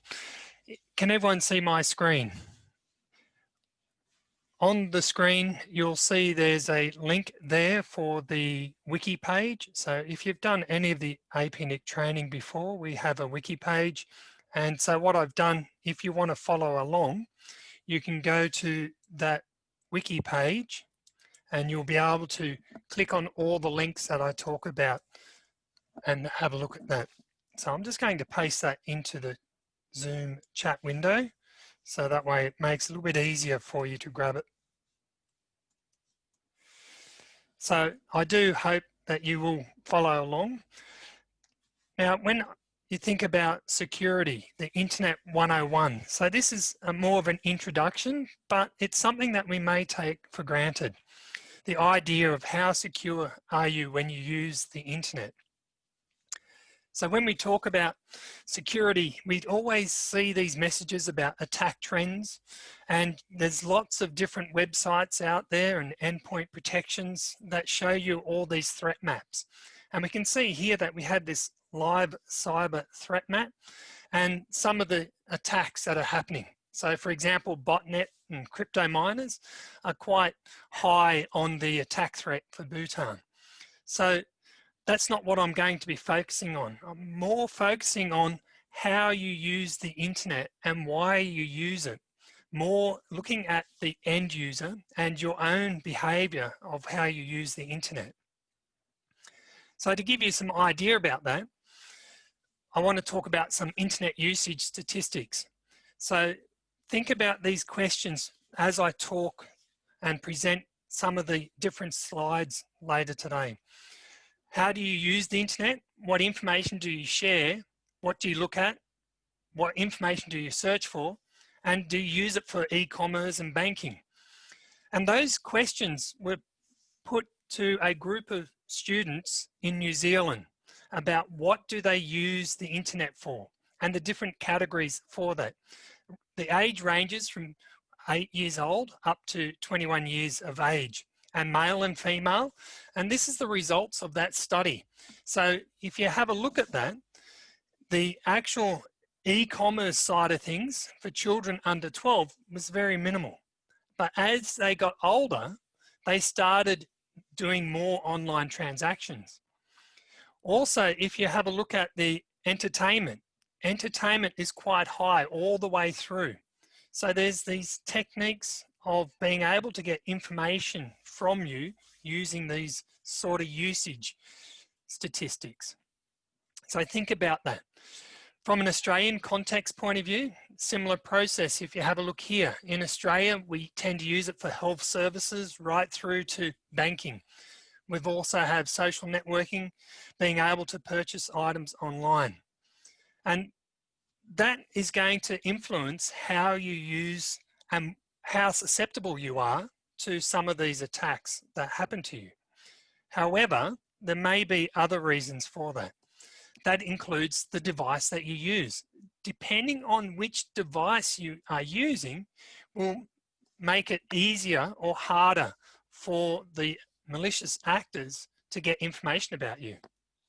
So think about that. What do you use to connect to the internet? How do you connect to the internet? Majority of people use their mobile phones or some sort of mobile device to do that. This is statistics from Australia in regards to that.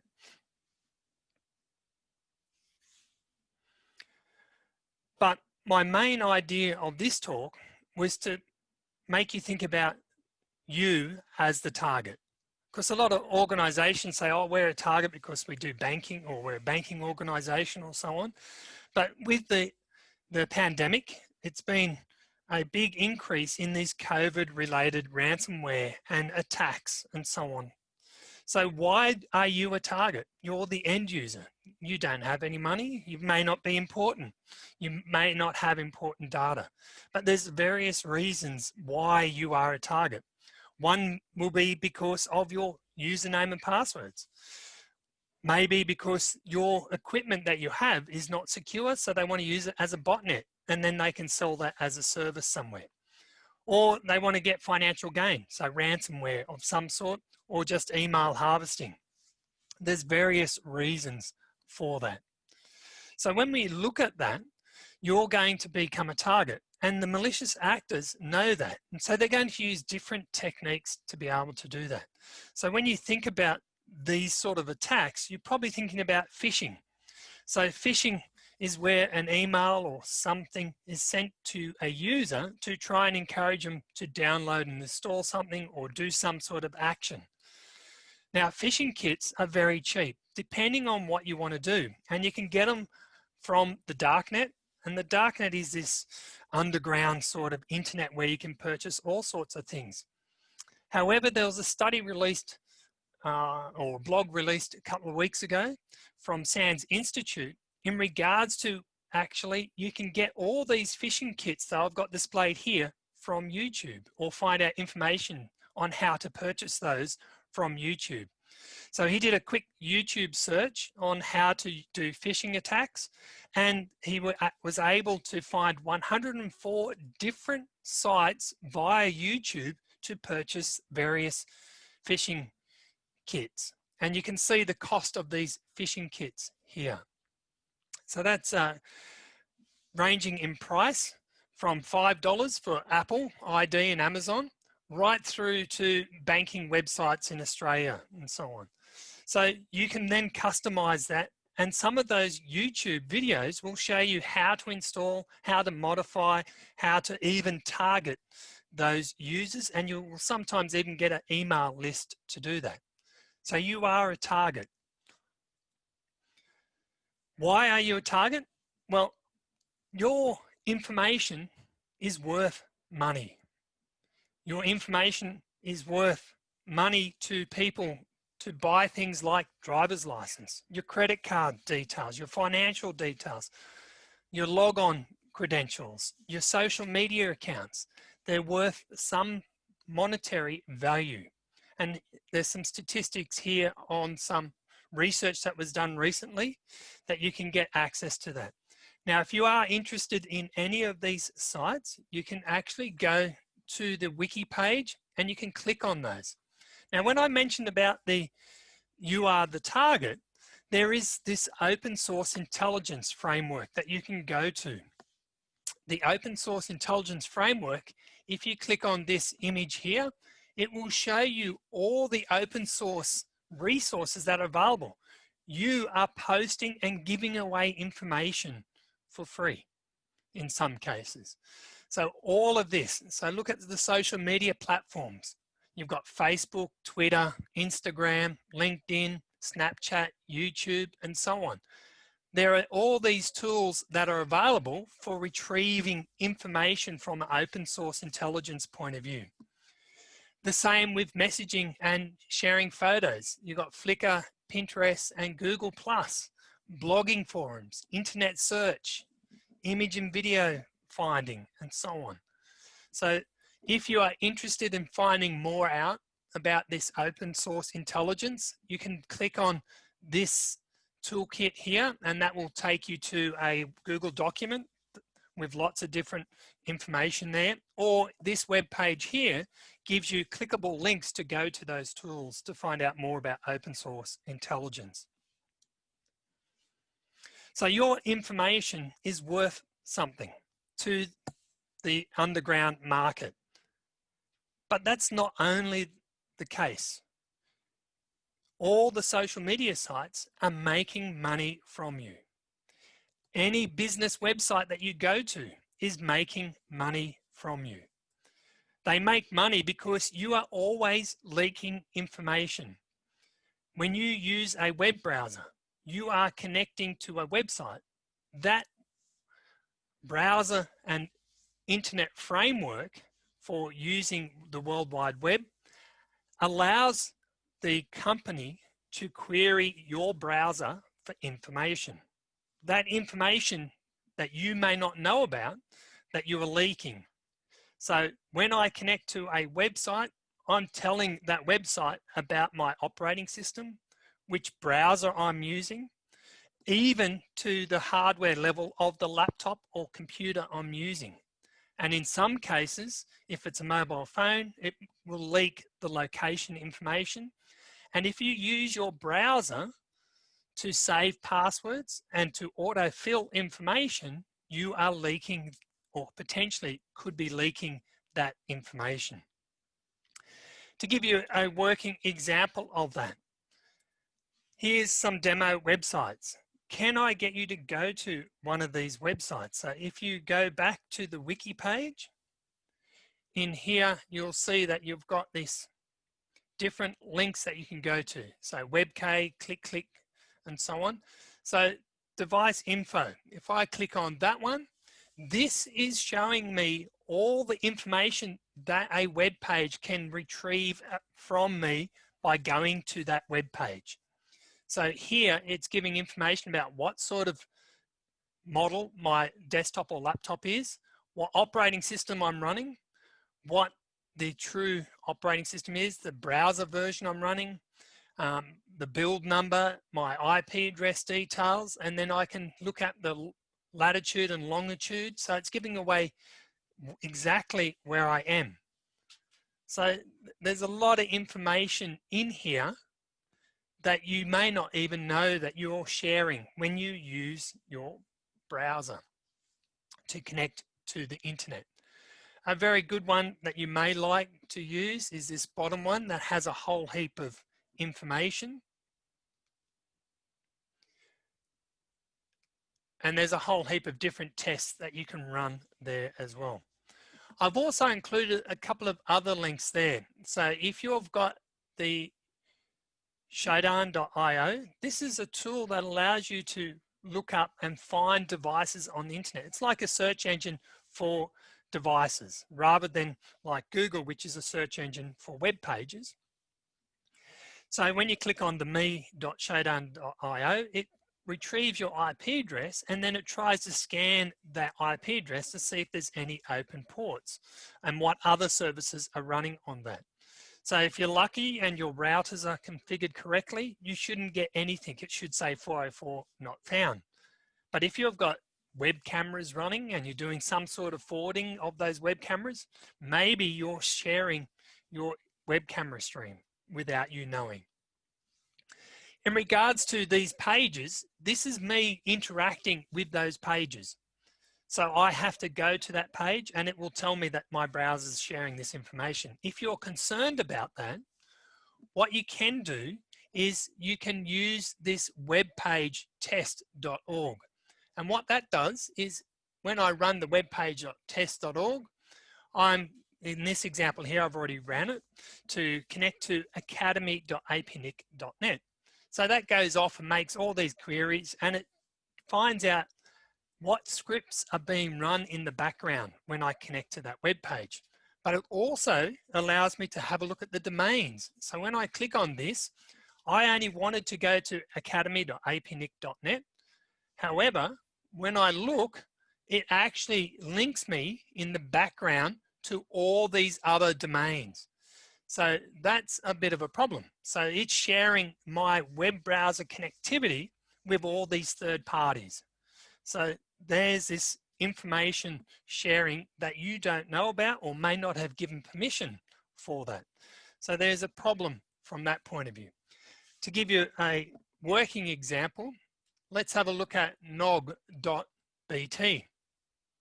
So if I look at nog.bt, it's also doing the same. It's sharing all this information with Cloudflare, Google Apps, and Google. So there's that there. So that's what you're leaking when you connect to a web page. You're sharing information about your browser.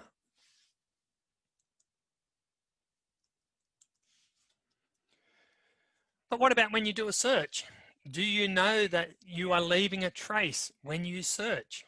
So you can look at the Google Trends and see what is being searched for a particular country. Now, being a smaller country, it's harder to get a daily trend, so seeing what people are searching on that. But you can get a regional search. And so this I did last week, and you can pull out this information from these common searches that are happening. So it looks like someone was looking up, or a lot of people are looking up football and looking up the cricket league, or they're doing CPMS. So they're the common rising trends that are happening, okay? You can also use it to find out from a search engine optimization what keywords would get your website placed higher in the region. And that is what phishing kits would help you do.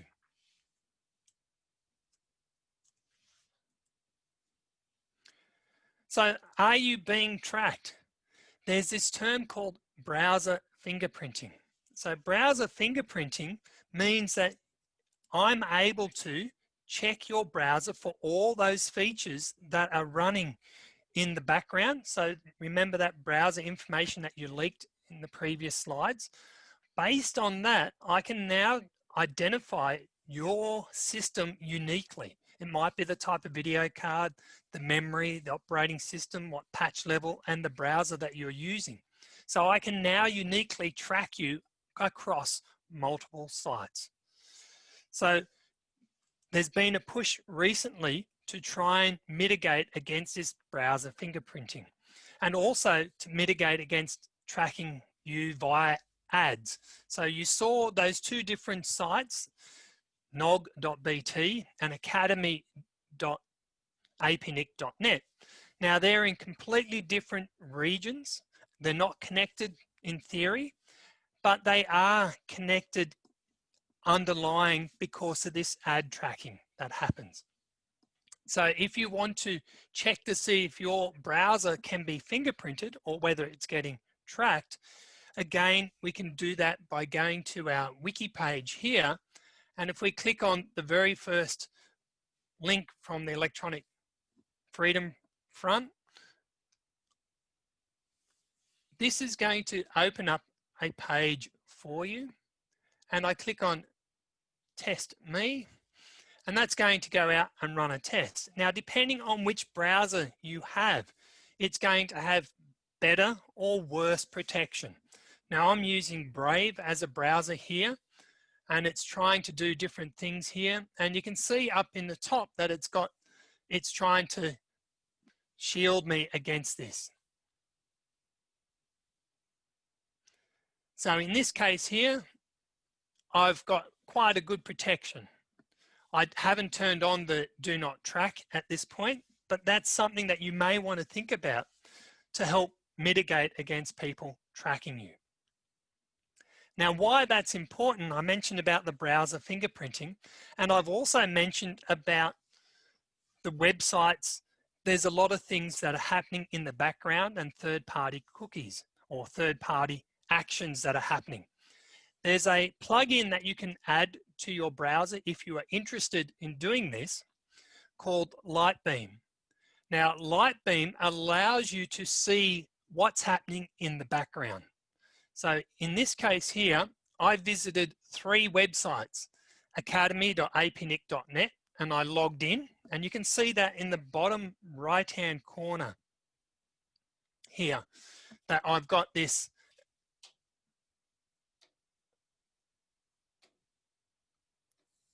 down here. I've logged into the Academy using a login. Then I went to nog.bt up here. Now, they were not linked at all, but all these small triangles are to do with the third-party websites that are tracking what's happening. Now, when I went to the newspaper, what it's now done is it's using the same third-party tool that the nog.bt is using, and then it's also using the same third-party tool that the APNIC.net is using. So now there's potentially a way of tracking my traffic between visiting those 3 separate websites, which is a way of fingerprinting my activity. So that is a bit of a problem. To demonstrate that, I'm just going to bring over a virtual machine.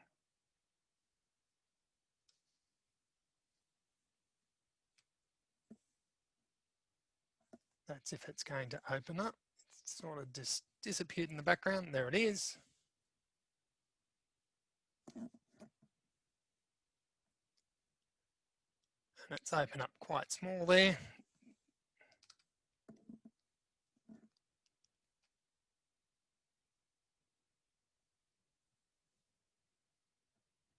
Right. It's sort of still refreshing, so I'll move on.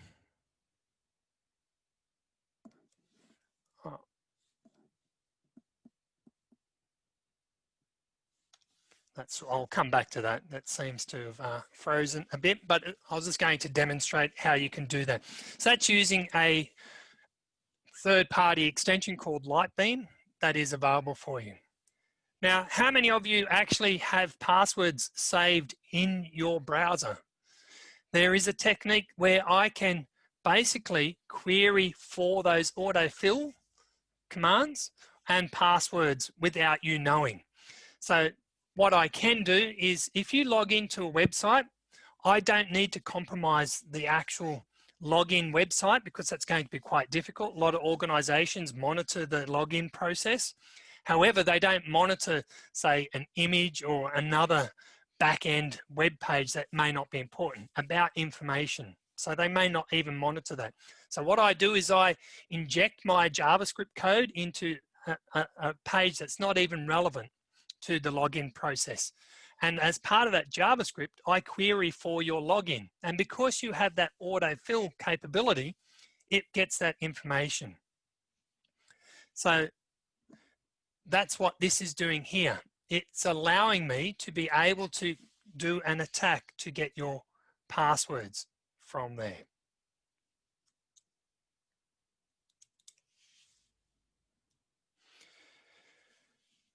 The other thing is that from a usability point of view, if you're saving your passwords into various browsers, there's this tool that you can install. If I've got access to your local machine, I can install this tool and I can retrieve your passwords from your browsers. So just be aware of that. And there's a working example if you want to have a look at your login manager autofill abuse there. How many of you upload photos to social media or to the internet? There's some issues with that.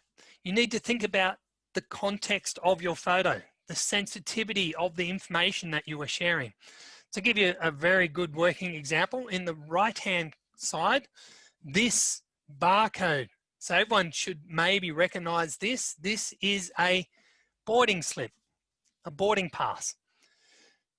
Our ex-Prime Minister, Tony Abbott, posted this on social media, and an open source intelligence security analyst saw that and said, what can I get from this information? Now, I've done a talk on QR codes and how bad it is to share those. He had shared this QR code. So this person was able to then get that information, and it even tells us about the flight number, the details of the person. So he used that to log into the Qantas booking system to check his flight details. And then from there, he was able to get the date of birth, the mobile number, and the passport number of the ex-Prime Minister. So that was something that you need to be aware of. What you photograph and what you upload, it stays there forever, and it may contain sensitive information. On the other side, if you went and registered at nog.bt, you may recognize this photo. What I did was I uploaded that photo to Pick2Map. Some photos have this EXIF information. It allows me to get things like, in some cases, your location of where that photo was taken. So some people take photos of themselves in their house with a mobile phone and they upload that. That now is potentially a problem because a stalker could get your location. It was a known issue about 5 to 6 years ago. So a lot of social media now will remove that metadata. So that's good. But you can still see this information here about what sort of device was used to take that. It also shows me the date and time it was taken. So if we go back and have a look, the date and time, 2014, and the time it was taken. So there's extra information there. And law enforcement agencies will use this sort of open source intelligence to track people. And I've got a link on the wiki page for that. So if we have a look here, you can go and have a look at some of those uploading of different sites and so on. If you want to see any of your normal photos that you have, you can just go to CyberChef and have a look at that or download information there. So how many of you are uploading or connecting to social media? You've probably seen something like this when you sign up to any sort of social media account. If you use your phone, it's going to ask for access to your contacts list. So you might be very strict on not having a social media account, but your friends may not be. And they've got you in their contacts list. So now your information is shared with social media, even though you may not use social media. So that is a problem. And there's an article here where they talked about this person not wanting to have a social media account and then contacting them about what information do you hold about me? And he wasn't an account holder, so they said, oh, we don't hold anything about you. But in the end, they did have his details because of what was shared by other people. So be aware of that. There's information being collected about you, even if you don't go to that website. Other people may be sharing that. And if you think about Bhutan, in regards to the Communications and Media Act, you may be in breach of that by sharing other people's contact information to a third party without actually getting prior permission. So be aware of that. So finally, some common sense sort of things to think about. Your credentials and personal information, they should be treated as treasure. You don't want to just give them out to anyone that asks. That can cause a lot of issues. So make sure that you go through and you always create a separate account login details. How many of you are always, or at least nowadays, you sign up to a website, it's going to ask for an email address. 20 years ago, 15 years ago, when you signed up to a website, it asked for a username, which was completely different. And you could make it up as long as it was available. Now they ask for an email address. So an idea is to always use a different email address per website. Do you use the same password for the different websites? That's an issue. Do you use the same personal information? So I have a login manager, so I usually don't give out the correct personal information to a website. Or if they have those security questions, I answer with some sort of randomness that doesn't make sense for the question. So what color, what is your favorite color? I might answer with Wednesday, Thursday, Friday, which doesn't mean anything. Are you using that same personal information across the social media accounts? Again, that's a way of tracking you. Are you auto-filling in your browsers? Do you use Facebook and Google single sign-on? That now shares information between those resources. Yes, it's easy to do that. And are you doing multi-factor and two-factor authentication? And there's a lot of websites out there now that are asking for personal information when they really don't need it at all. Most shops I go to, you go and pay for something, and the first thing they're going to ask you, do you have an email and mobile number? And I go, I've just paid you cash, so why do you need that information? So think about that before you use it. So think before you click. Everything online is tracked. Everything online is logged. Your personal information is worth something. And think about your behaviors and your friends' behaviors before you go on. So as a strategy, set up an ad blocker, enable do not track, use some sort of endpoint protection, use privacy mode when you go to sensitive pages. And you may not know about this, but you can, if you've got a Gmail address, you can use the plus symbol or any combination of that. So if you go read this article here, it shows you how to set up an email account on the fly. Think about which search engine you use, what plugins you have, and which browser you're using. And if you're not using it, uninstall it. And some of these are a bit old, but they're quite good. And there's a link there for the Lightbeam plugin. And if you're really interested in open source intelligence, go read up about the Open OSANT framework. So thank you for that.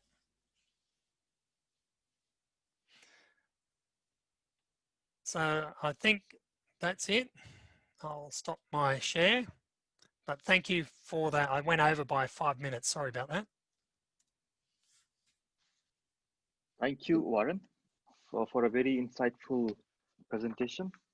Hopefully, we will now think twice before clicking on any of the links available online on the internet. So now we will open the floor for the question. I have few questions from the audience. Before that, I have a question for Warren. Where did you learn to read Dzongkha? If you go to the Communications Act, it's one page in English and then the next page is Dzongkha. That's good, yeah. But I guess that was it. Okay, so we have one question from Dawa P. Lode. Here's the question. How common is botnet attacks? How long after your network is compromised? Main motive of botnet attack? Over to you, Warren. Okay, so far 2019, they did a test. They basically set up some virtual machines in various data centers around the globe. And it was in particular for the remote RDP access. And they found they had the first compromised or first attack in 15 minutes. The longest for the 15 machines was 24 hours. So it depends on where you are and the activity that's happening at the time. In regards to botnets, there is they're a rental service now. So when you connect to the internet, you're going to be scanned, and there's various reasons why you're being scanned. There's research happening, educational institutes are doing it, threat intelligence are doing it. So, and then there's obviously the viruses and worms. In regards to the mechanism of getting in, it's evolving all the time. So a lot of people say it could be Telnet, SSH, but it comes back to what's happening there. I hope that answers your question. Thank you, Warren. Next question is from Manoj Adhikari. Can you please share the best password managers so that people using Chrome to store it to get an idea? So it comes back to, do you want to pay for it or not pay for it? So there's various versions out there. There's offline ones like KeyPass, there's LastPass, 1Password. For my personal accounts, I use LastPass. For work, I use 1Password. So I have a combination of that. So LastPass, I use the enterprise version. So that way it allows you to share it with your family, and that does cost money. Whereas if you use the free edition, that's quite good. And I also don't install the plugin. So that you need to be aware of the behavior on how you use your password manager as well. Okay, so we will take, this is the last question before we move on. Please, can you share the best practices Bhutan should develop or create for reporting such incident? I'm not too sure what incident you mean by that. So it will come back to how you do the, there is an incident response framework that you could look at that might help. I may not be the best person to contact for that.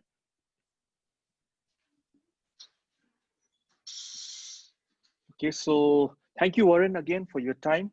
That was a very insightful presentation.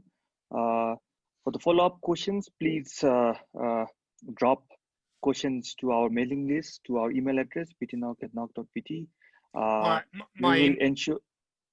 email address is at the top of the wiki page if you're after that as well. Yeah, so Warren's email address is also available on the APNIC wiki page. So you can directly contact him, or you can reach to Warren through us at btnog@nog.pt. And we will ensure that all the questions you have will be answered. Thank you, Warren, again. Thank you, everyone. So the next, we have a presentation from Pratima Pradhan on cybersecurity initiatives and recommended areas of collaboration to remediate malware threats. Pratima Pradhan is a senior ICT officer in Department of IT and Telecom. She joined BTCert in January 2020, few months ago. Prior to that, she was working with application division under the same department since 2012. She recently completed her master's in cybersecurity in 2019 from Edith Cowan University, Western Australia. So, Pratima, the floor is yours. Please start with your presentation.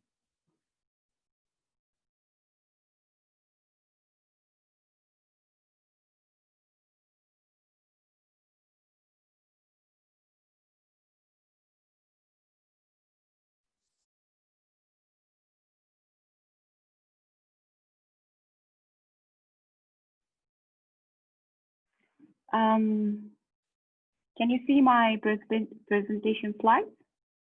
Hello? Yes, we can see you and we can Okay, hear you loud and clear.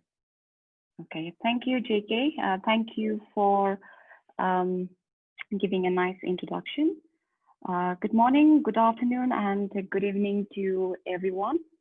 Respected panel members, speakers, and dear participants. I am Pratima, and I am a member of Bhutan Computer Incident Response Team. And I, on my own behalf and on behalf of BTCert, would like to thank btNOG core team for giving us the opportunity to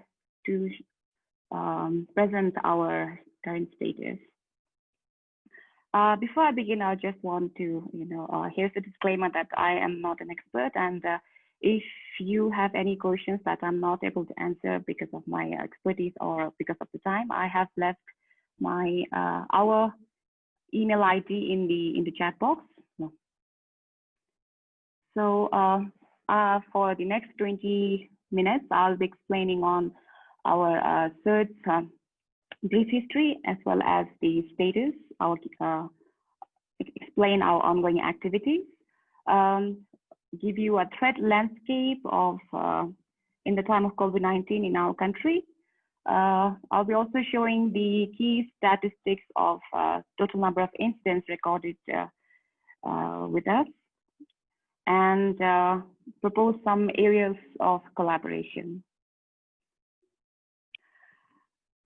The Computer Incident Response Team was operationalized in April 2016. Prior to that, International Telecommunication Union, the international body, assisted us.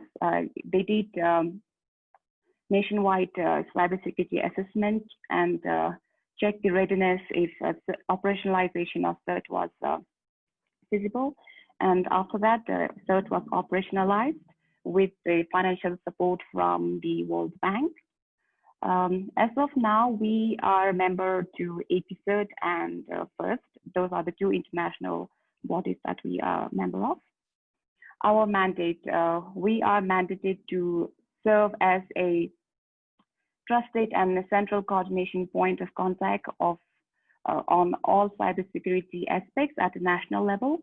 And also in a government level, we act as a proactive role by ensuring that all the government ICT infrastructures and ICT systems are secure.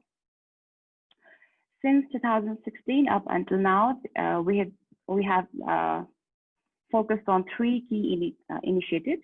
The first one being enhanced cybersecurity.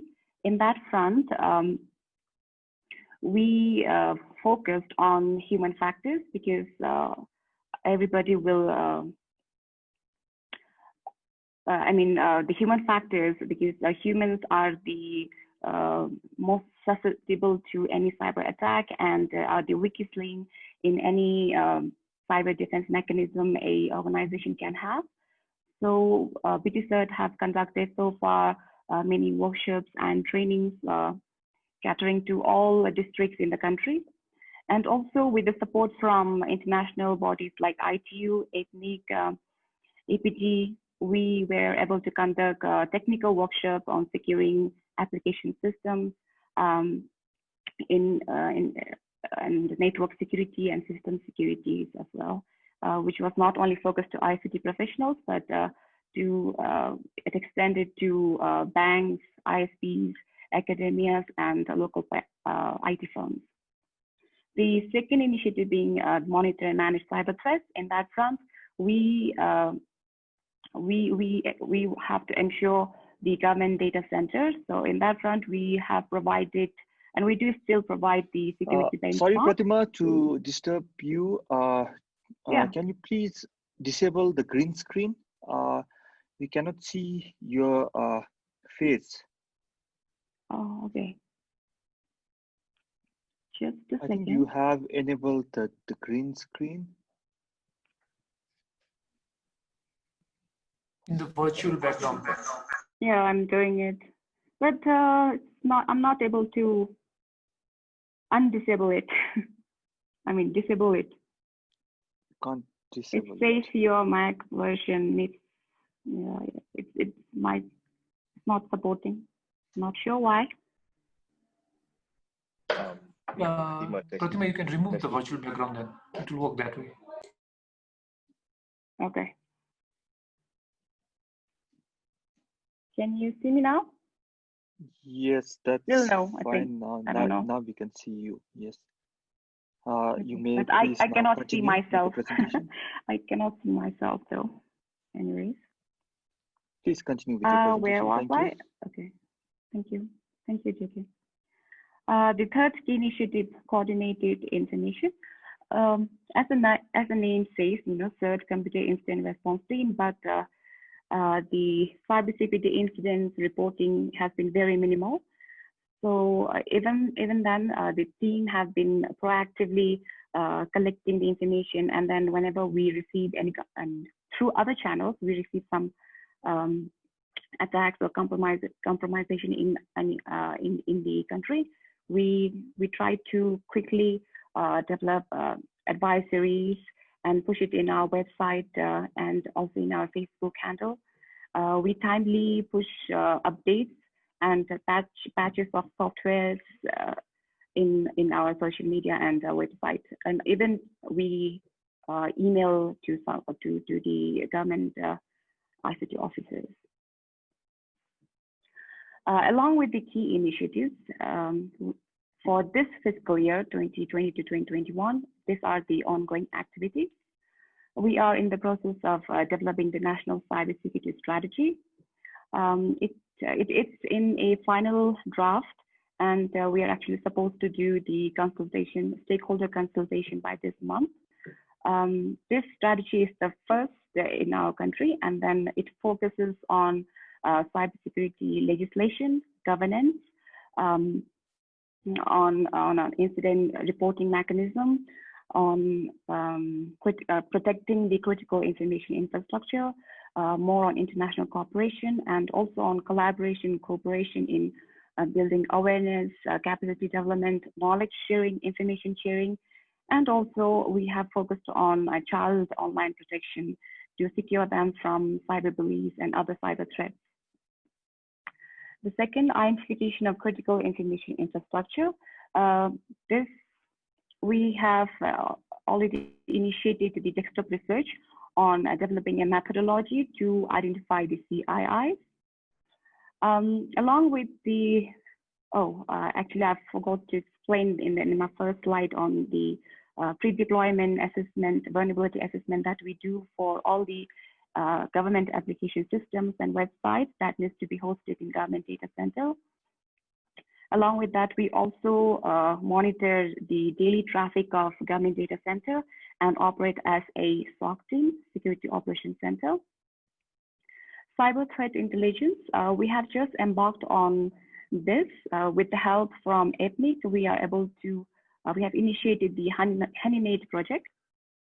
Incident response, as I was mentioning before, we have very low incident reporting rate. However, this year we have received quite a few, and then we try our best in resolving the issues and also sharing the information after the resolution. vulnerability assessment. So far, we have been proactively doing the providing this service to all the government agencies. However, if there is a request from non-government agencies, then we are always there at your disposal, because this service is free of cost. Awareness and capacity building. This year, we are focused on creating a content on cybersecurity awareness, which would be more effective. We are thinking to make some animations and also infographics. Capacity building, this year we are focusing on ethical hacking and as well as risk management. We're hoping that not only the government employees, as well as it would be extended to non-government bodies as well. Formation of working groups is the first activity that would be carried out after the National Cybersecurity Strategy gets approved from the Cabinet. So as of now, we have identified 3 groups: a cybersecurity technical working group, legal framework working group, and child online protection working group. But I think more groups will be formed as the time comes. The threat landscape in this COVID-19 situation. Pandemic has created havoc around the world, and Bhutan is no exception. It has created health crisis, economic crisis, and so there is a crisis in our cyberspace as well. Incidents like fake news, I hope you all must have noticed it. There were too many numbers of fake news, and the speed at which it spread was very rapid. We have seen quite a number of social media account hacks of those famous social media influencers and social media stars. We have also seen website hacks and scams of face mask scams, which I think one of the person lost quite an amount because of that scam. There's a scam, courier scam, and then phishing and phishing, and saying that you have won lottery or you're going to get a data package, and etc. So this all incident happened because when from March, when we first detected patient 1 in our country, everything changed abruptly. Education was delivered online. Health, the consultation, it was done online. Offices, it was suddenly we were working from home through online platforms. So the abrupt transformation from offline to online created a larger attack surface. The attack surface became wider, and so we have received quite a lot of incidents. The challenges were mainly on, taking down the false news. It was really difficult in doing the fact checking, and but with the help from our media houses and our social media star, Namgazan, they could really quickly take down the false news. The other challenge was also on compromised accounts recovery. It's really difficult because we don't have any MOU signed with Facebook or WhatsApp or other social media network sites, and it's really difficult for us to get their accounts back, because these social media stars have really worked their life on, that's how they are earning their bread. So it's really heartening that we couldn't recover all their compromised accounts. Others are like a low reporting rate. From there were, as of now, 10 we have noticed, but only 2 was reported to us. So the low reporting rate is a challenge, and then lack of artifacts. When it comes to response, we created awareness through media, and we also created a timely advisories on current threats. When on the social media account hacks, we created a comprehensive advisory and also emailed all the social media admins in the country, as well as we emailed to all the media houses. Still then, the attacks are still happening. We also developed a standard operating procedure for how to securely work from home. This was mainly catered to all the civil servants. This is just a glimpse of the SOP that we have developed in the month of March this year. We had like do set up multi-factor authentication, update your antivirus, ensure your antivirus while you are downloading, etc. And then don't spot is never click on any links, suspicious links, or do not download any attachments if it's not from the person you know or person you're expecting from. And yeah, those are the things. And for the general public, we created 4 awareness video in the month of May in collaboration with Bhutan, Voice of Bhutan. One video was in Dzongkha, and it especially catered to the general public on the wishing and wishing that you haven't won a lottery or you haven't won a data package on that front. And for the office goers, we created videos mainly on why password is so important, why you need to enable 2-factor authentication, and how you can become a victim to phishing emails. So this is the key statistics that on incident recorded so far from 2016 to up until now. Whenever we receive incident reported, we have this ticketing system which records all the incidents, counts, as well as the type of incidents. As you can see in this graph, we have quite a number in the year 2016, because that's the year when the btCert was first operationalized, and the number is so high because the btCert team proactively worked very hard in scanning all the ICT devices, systems, network devices, all the application systems and servers. That's why the number is very high. It was detected that most of the devices and softwares were all outdated, were not patched, which had reached end of life. And by the next year, the numbers reduced by almost half. By this time, in 2017, the government data center was established, and most of the websites and application systems of government were then migrated to GDC from ISPs, like other service provider like Bhutan Telecom. In 2020, there was a little increase in the number. That's because most of the e-services were then provided in M services. By 2019, more than 90% of all the government websites and application systems, even the new ones, were hosted in GDC. That's why the number is a little less. And by 2020, the number hasn't increased much, even though we are, by December, I really hope that the number goes to 100, because we are still receiving lots of social media hacks and database compromise and all. This is a graph which shows the different classification of incidents that are reported. We follow the European INISA standard. As you can see that the vulnerability, this column is really high.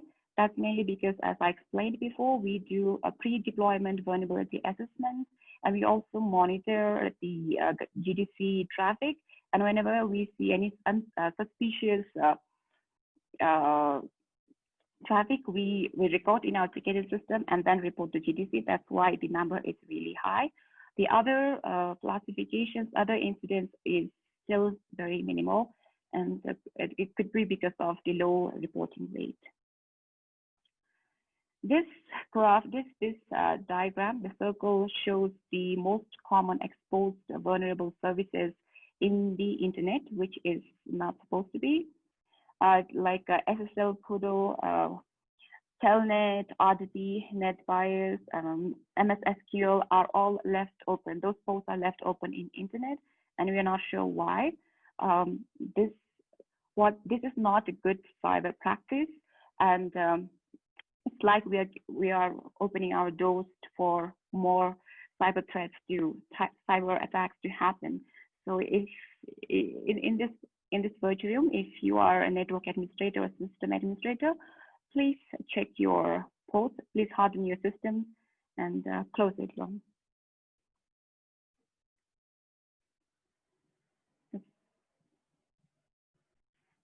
Yeah, this is the top 10 malware infection. This This graph shows the malware infection in our country. Actually, this slide is the highlight of my presentation because it shows the number of malware infection in our country, and this graph is a month graph. So every year we are receiving this much amount of malware infection. Before I go deeper, I just want to say that these feeds are provided by international feed provider like Shadow Server and Slamro. We have a system which which gathers the information and analyze and produce graphs like this. We have been actually starting this year, we have started this project, and then we have identified this all malwares, and we have been informing all these service provider about their network. However, not much action has been taken place. So as you can see in this graph, Andromedia, the count is more than 9,000 times. And there are other malwares like Ghost Push, Android, Rootkit. These are all malwares that are old enough, which date back from 2006. This Andromedia is a bot network which has been taken down by the international organizations, and it's been still detected in our country. That's mainly because use of pirated software is not banned, and then most of the mobile users are Android users, and their OS must have reached the end of life. There's not supported. Security patches are not there. Even if it's there, then they are not using antivirus. Most of the users are using a cracked antivirus, which is a greater threat in itself. So these are the reasons why there are too many malwares in our internet space.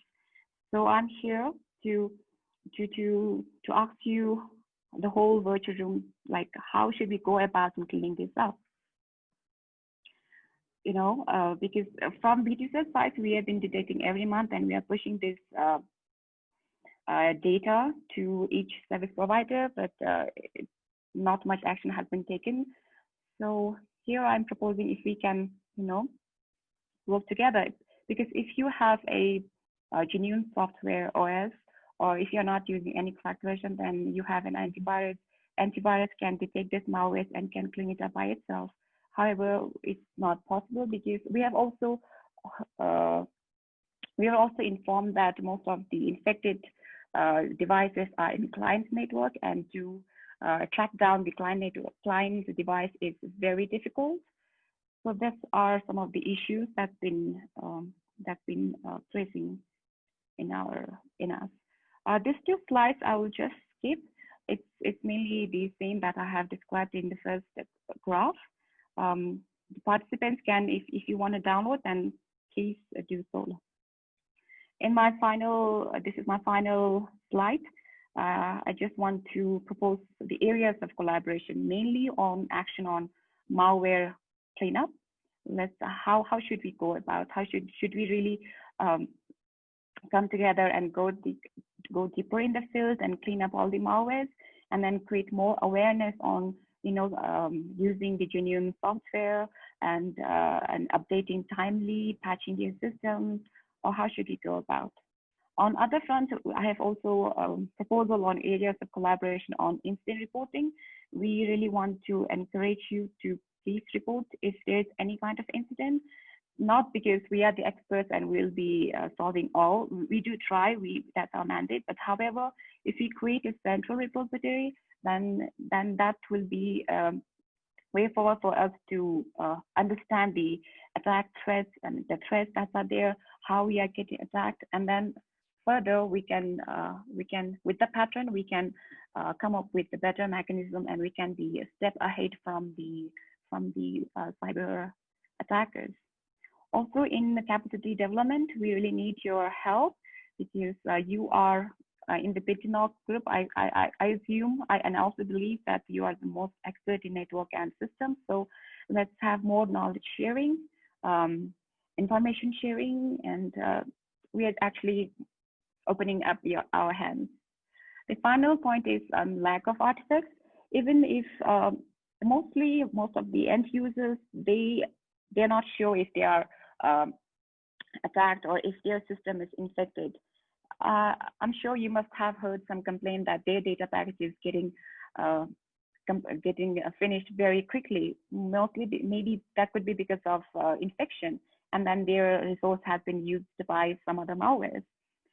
So, and also for the ICT professionals, even they know that their system is been infected, but it is very difficult for them to get to the log, and some of the administrators are not even maintaining logs. So it's really one point where we can collaborate, come up with some standard procedures to teach them and make them really capable to come up with how to protect their system first, and also if it's been ever hacked or been compromised, and how they can acquire such artifacts for further analysis.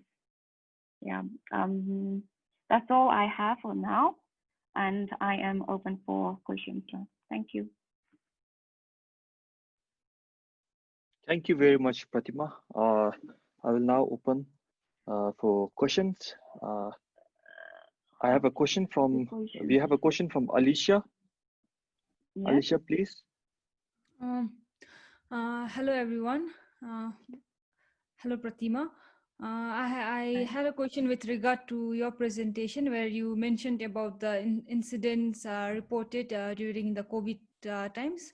So I was just curious and wanted to know, when you said that about incidents reported, and then you found out about all those incidents that you mentioned in your presentation, is it like the people here, like they reported, they raised a ticket and informed you, or what kind of tool does BT-Cert use in order to track down any malicious activity going on? So was curious on that part. What kind of tools do BT-Cert use to know about such incidents, or is it just like the people reporting it back to you? So was wanted to know on that part. Practically, as I told before, we monitor only GDC network. So we have the same Alienable SIEM, and we also use NASIS network monitor. Those are the two tools we use only for GDC, because that's what we are mandated to monitor daily. Apart from that, rest of the incidents are all reported, or we come to know through other most of channel like media and social networks. Yeah, as of now, we have just the email ID where you can report the incident. Other than that, we don't have any other kind of mechanism. I hope I answered your question. Thank you. Next question we have is from Prakash Sarki. He would like to seek recommendation on how to report on the fake account. Fatima? Yeah. If you want to report as an incident to us, then please email it to us, or you can even call us. I have shared, before I start my presentation, I have shared the email ID as well as the phone number, or you can also email me. I will just.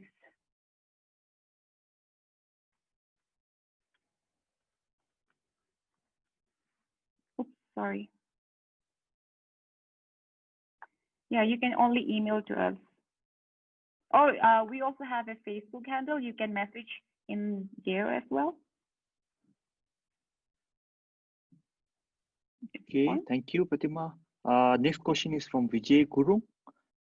He wants to know your challenges, especially with regard to from your recent cybersecurity awareness campaign, the challenges you all faced to change human behavior in Bhutan.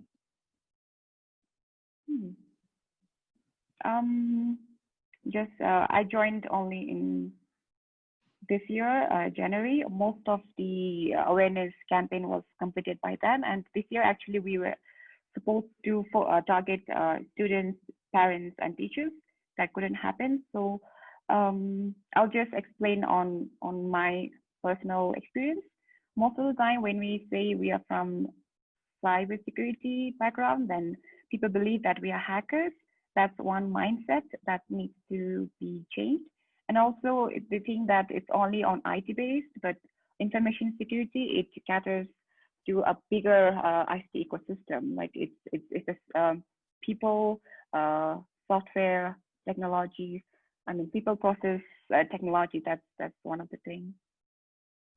Or maybe you can email us, or we can have a separate conversation on this question if you want. I can answer only this much at the moment. Thank you, Pratima. The last question. How is btCert planning to protect malware at an ISP level? This is a question from Mr. Dema from ACC. Oh, that's what I was opening up this floor for.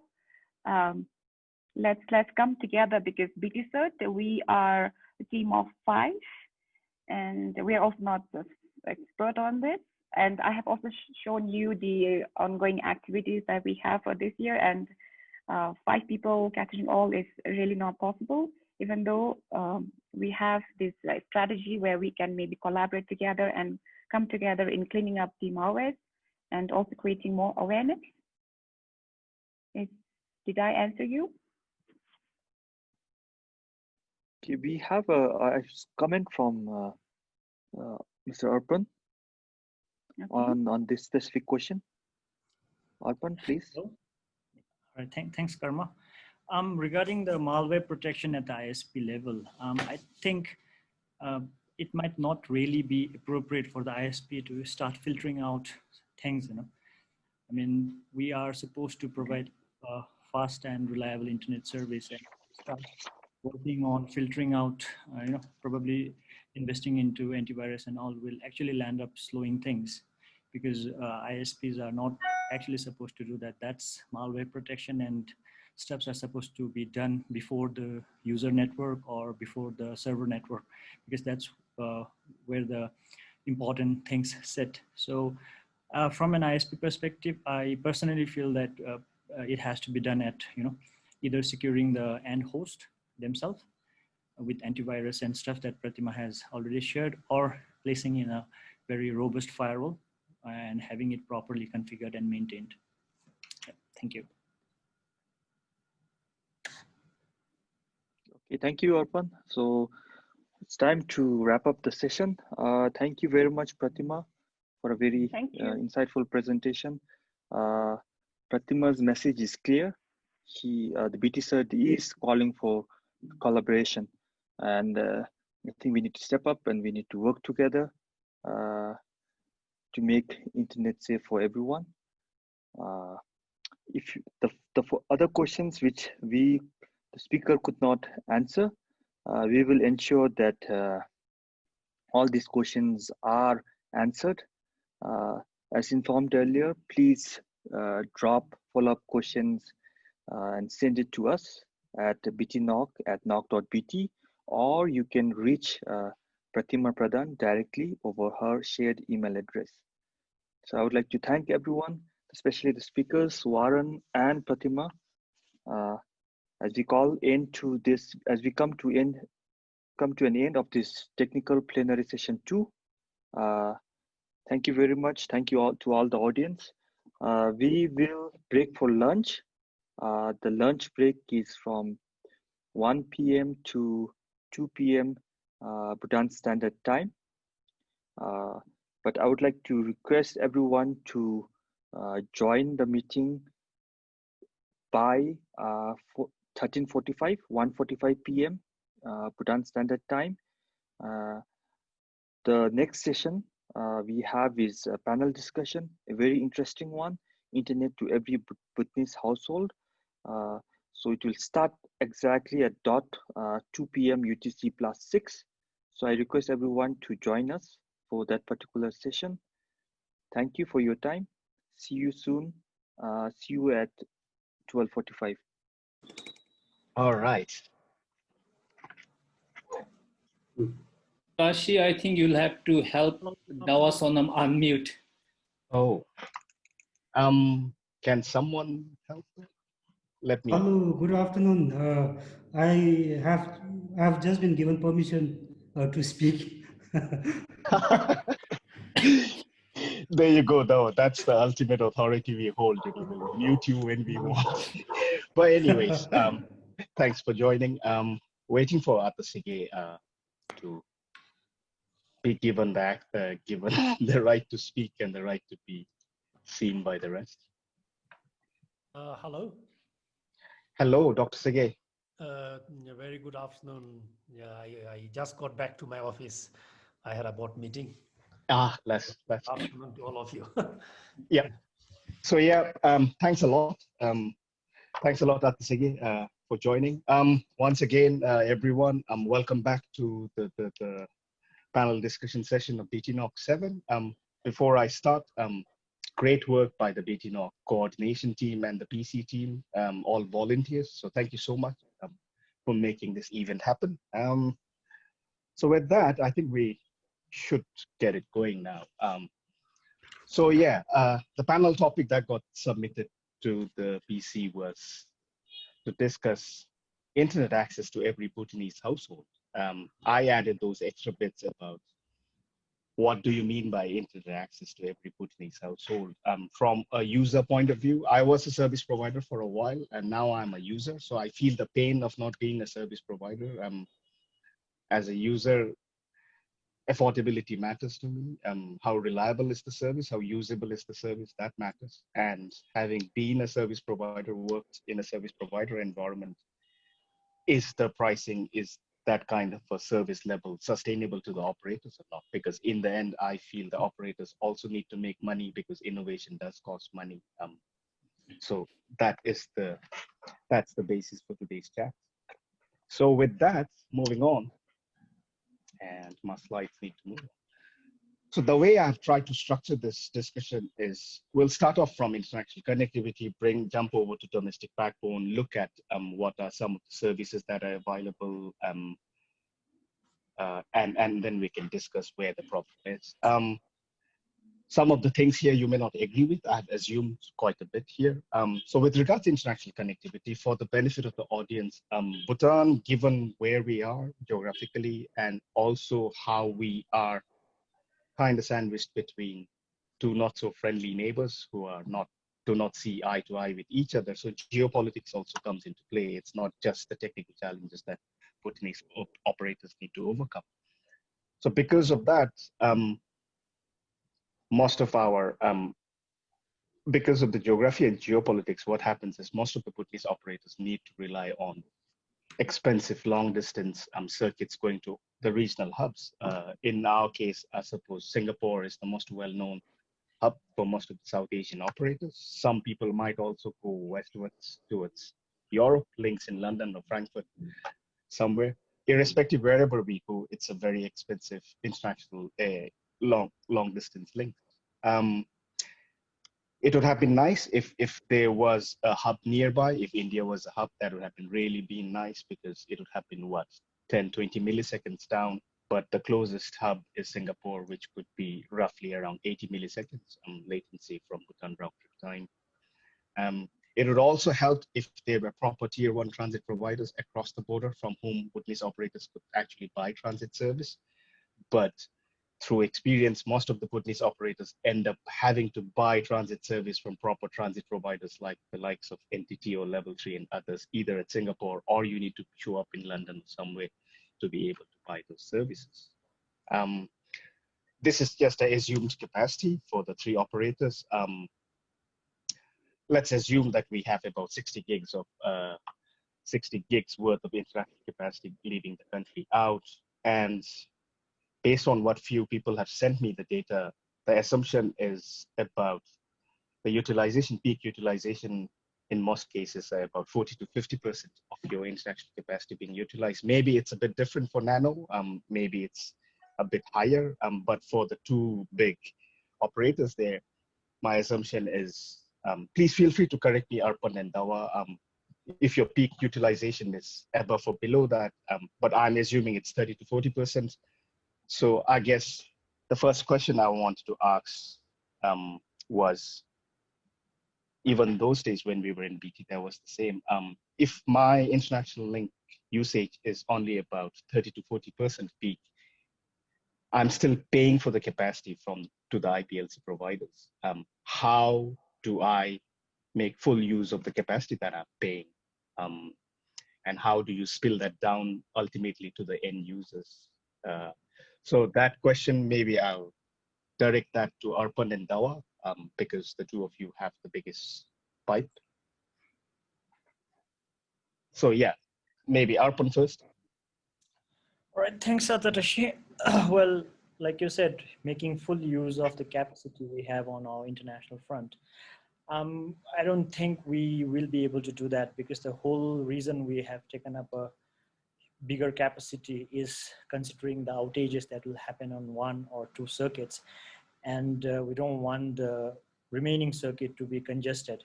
That's the reason, you know, up to 50, 55, 60% of capacity is good for us. Yep. We cannot have 90, 70% plus.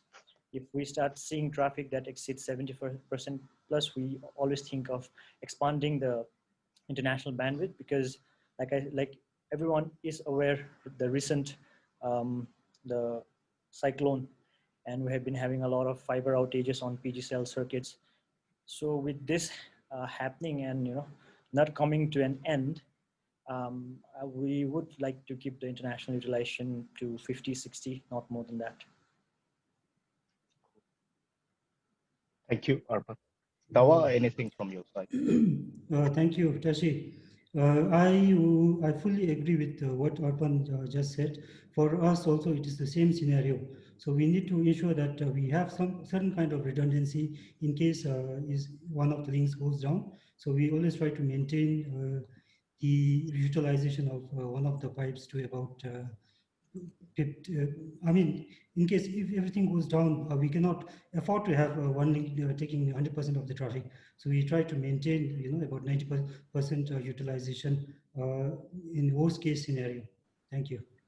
Cool. I have just been reminded that maybe I forgot to introduce the panelists. I apologize.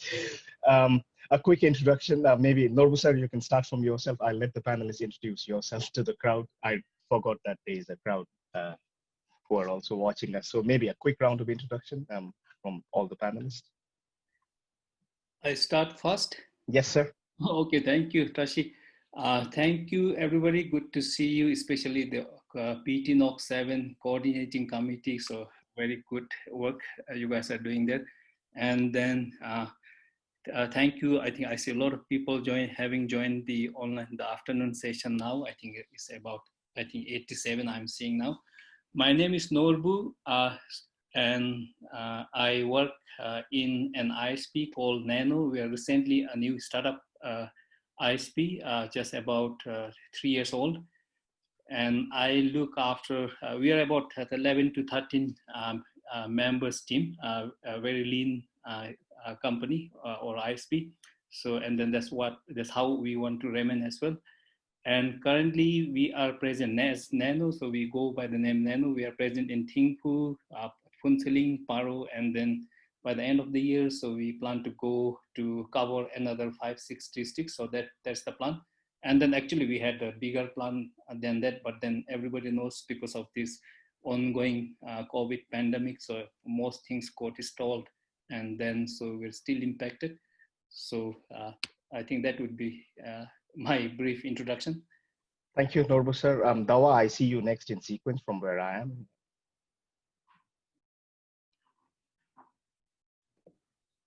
Good afternoon, everyone. My name is Dawa Sonam, and I work as the GM of IT at Bhutan Telecom. So as you know, Bhutan Telecom is the government-owned internet service provider and telco provider. In fact, we provide 3 services. So mobile, fixed line, and internet service. So I've been with BT for quite some time, probably about 15 years by now. Thank you. Arpan, you're up next. All right, hello everyone. My name is Arpan, and I work for Tashi Infocom Limited. I basically look after the core ISP core network, and I've been working in Tashi for past almost 9 years now. Thanks, Arpan. Dr. Sige, if you would like to introduce yourself.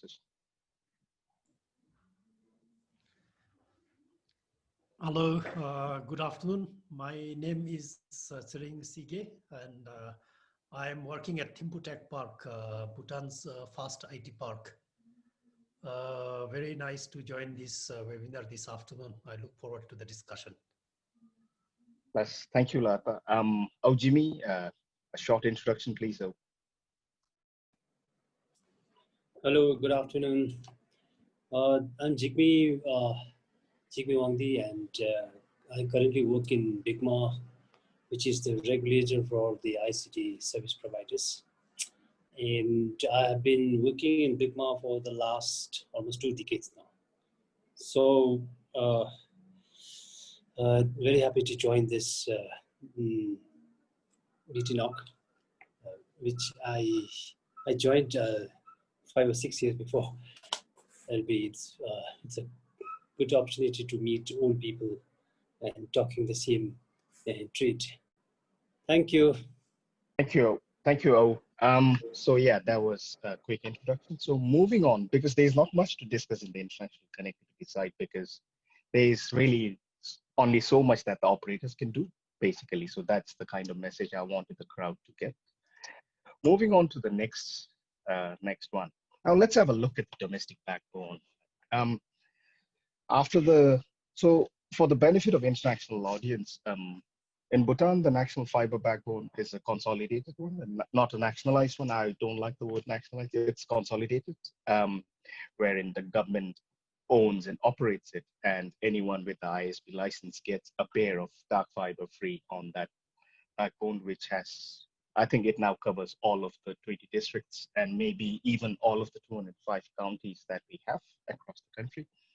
A mixture of OPGW, and wherever there is no OPGW, it's generally ADSS cables that completes the national backbone. So just again, a quick question to the operators. Given that a separate organization operates and maintains the national fiber backbone, what has the reliability and redundancy been based on your experience? Is it up to the mark, or could things be better? Norbu sir, I'll start off with you.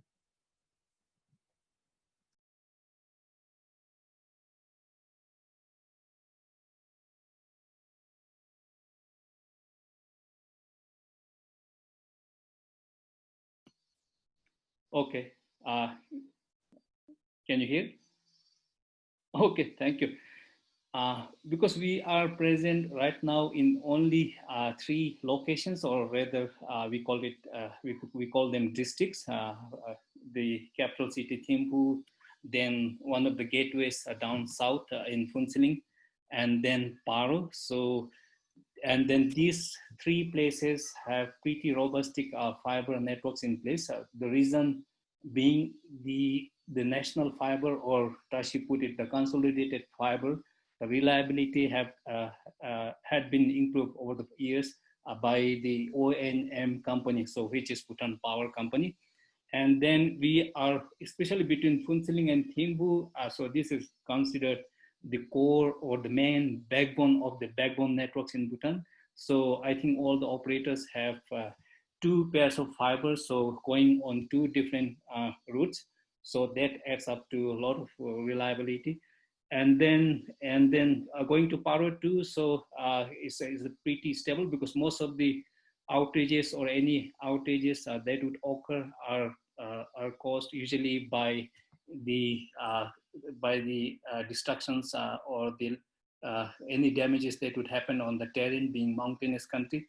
But then especially in this part of the country in Bhutan, so it's pretty stable. For example, we have a link from Thimphu to Paro, which is quite stable. Then the reliability, as I mentioned earlier, as maintained by the ONM, the service provider, which is Bhutan Power. So they're able to maintain it quite well. So over the last, I think I would say 5-7 years, so the reliability have really gone up. So we're quite happy. So, but then going nationwide, so because we haven't gone yet, so which we are going to go, then for the rest of the nation, I think BT and Tashi would be in a better position to speak. Thanks, Norbu sir. So reliability has improved from what Norbu sir has mentioned. Dawa and Arpan, do you want to quickly add something on that? One of you, either one. Dawa.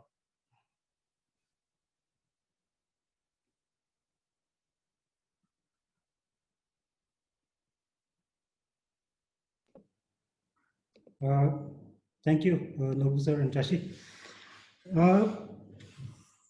The reliability, as Norbu sir had said, I think especially the connectivity going to Punseling and Paro has really improved. I think that we haven't had outage in maybe this year. I don't remember any outage as such. So in the last couple of years, maybe we just had 1 or 2 outages. Other than that, I don't remember any outages, especially in the fiber network in the western region. But definitely, I think in the eastern side, we did have outages. I'm not really sure or in position to, I'm not really sure the reason for the outage, but definitely we have, I think there are a lot of work to be done in the eastern part of the country. Thank you. Thanks, Dawa. So again, back to what Arpan and Dawa mentioned earlier, right? Because on the domestic backbone, assuming you have 40G or 100G or 10G capacity, what are your backups that you have? Because you would want the same capacity backup the way you talked about your IPLC international circuit, where you were maintaining those capacities primarily. If one link fails, the other link is able to cater to the total traffic. So in terms of the domestic backbone, Arpan, I think I'll let you answer this. What sort of redundant links do you have to the OPGW circuits? If the OPGW circuits go down, do you have any other thing that you built yourself? Well, on the backbone, definitely not the long stretch of fiber that PPC runs, or from Thimphu to Phuentsholing to Galifo and all. But definitely, in terms of redundancy, in terms of outage and all, we do have. For example, we have got two different fibers running from Thimphu to Phuentsholing, one via Malbase and one via Chuka. So that itself is pretty much stable and provides a good redundancy. The only thing that I see is the fibers running to the eastern part of the country, which I think we need to focus on. And for me personally, I would love to have a fiber running all the way south, stretch from Samti to Samzongkar through Phuentsholing, Galifo. That way, I think we'll be able to have even more redundancy in case of any outages on the northern side. And in terms of bandwidth, like you said, currently, I think we are running mostly on 10 gig, and our pipes, international pipes, are on 10 gig, and we're running 10 gig on the backbone circuit as well. And thank God, till date, we haven't had a congestion issues on the backbone, at least on the 10 gig circuits. So whatever provisioning we do is completely based on the bandwidth requirements, and whatever IPLCs that we plan are based on what backbones we have, and definitely the utilization. Okay. Thank you, Arpan, for that. So the reason why we're talking, oh yes, Norbu sir, please. I'm not sure if we have anybody, if any of our friends from DIT are here. Just to give a small update on the national backbone of fiber, because this is a government fiber, and then the implementing agency is of course a DITT, or the kind of ownership from the government organization is DITT. Of course, the implementing agency is Bhutan Power. As an update, so what they have done now is I think Bhutan is now covered by 2 rings, I think.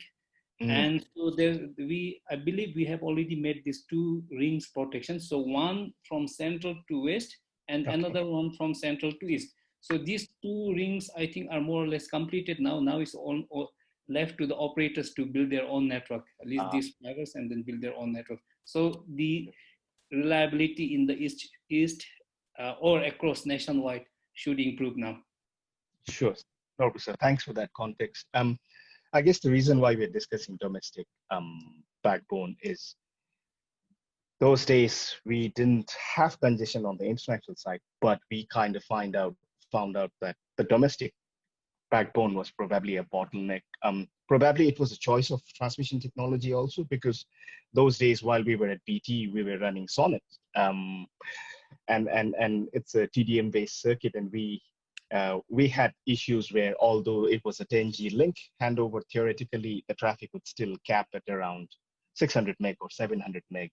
So that's what I was trying to get to. So ARPAN possibly, even though you might have a 10G link, it might be capping weirdly at some bandwidth, and you realize it's a bottleneck only when you expand or upgrade that to a bigger pipe. Like when we moved to DWDM from Sonnet, that's when we realized, oh, the transmission backbone indeed was a bottleneck. So, all right, thank you for that. So sorry, Dr. Sige and Aujimi, I have questions for you guys.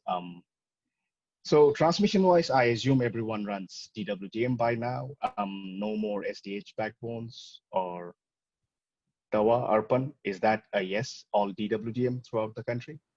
Yes, sir. Now most of the backbone circuits are riding on WDM technology. Okay. It's just few last miles we are left on microwave SDH technology. Okay, so with that, I would assume all your POPs backhaul would be a minimum of 10G.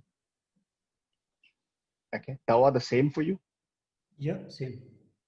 Same with BT. Minimum 1 gig for us. Oh, no, sorry. Yeah. Maximum 4 at this time. Okay, okay. 4.2. Okay, thanks for that. All right, now comes the interesting part. So we looked at the international connectivity, we looked at domestic, and then now we come to the last mile access. And this is where the bulk of the problem is. I think listening to Bhutanese people's frustrations on social media, although I've left BT, I still follow and I still have some bias towards Bhutan. And it's not a good site. The complaints are really, I think the people are genuinely saying that, hey, something is wrong. Would you mind fixing it? And from this discussion, the first 2 slides, international pipe has no issues. Domestic backbone has no issues. So something is wrong somewhere then. So would it be the last mile? So let's look at last mile. Again, for the context of folks who are international attendees here, in Bhutan, when it comes to last mile network, it's left to each to their own sort of policy where every operator builds their own last mile based on what service they provide. And probably that also could be a reason why we still don't have a good last mile, because there are only few operators who can afford to build that. Maybe it's only the incumbent Bhutan Telecom who can do that. So I've broken it down into 2. Mobile broadband, based on few of the data that I have received, I had requested few people to send me data, speed test. I think mobile broadband 4G, on average, I think people are getting 20 to 5 kind of bandwidth, 20 meg down, 5 meg up, different locations, because some locations they get really good bandwidth, some locations it's very bad, but on average, I think it looks good. But then there was also some talk about people complaining about black spots, even within the cities. I'm not talking rural places, I'm not talking villages or small towns. Even in the capital city, Thimphu, there were people who were complaining that, hey, there's absolutely no signal here or a usable signal strength. And where even if there are signal strengths, probably it's the per tower contention. Maybe there's only one base station that serves that locality and there are just too many people there. And in rural places, I assume it would be predominantly 3G or GPRS style of services where 4G may not still be available in most of the villages. Maybe it's available in small towns, but not in the villages, because I do keep in touch with my parents, and when they visit the village, I can barely talk to them because they don't have good data service there. So on this, how do we remediate these things? Black spots within the cities where there is no coverage, or in villages where there is no proper data coverage. And I was referring the Bhutan's telecommunications and broadband policy document, pretty old, 2014, although it says the document is a living document, that means it would be regularly updated. I couldn't find anything which is newer than this. And there, interestingly, there is a nice, I have selectively picked quotes there. The government will support establishing backbone infrastructure and rolling out services to area which are not commercially viable. For the purpose of this policy, okay, so I'll first take that one. So on that one, I guess it goes to Aujimi here. Aujimi, from the government's point of view, be it regulators or be it policymakers, what are some of is the government thinking about talking to the operators in identifying these black spots, first in populated towns and maybe gradually moving to the rural places? Are there incentives that the government is thinking of talking to the operators and making sure that all these black spots can be served proper? So Aujimi, I guess this question is for you.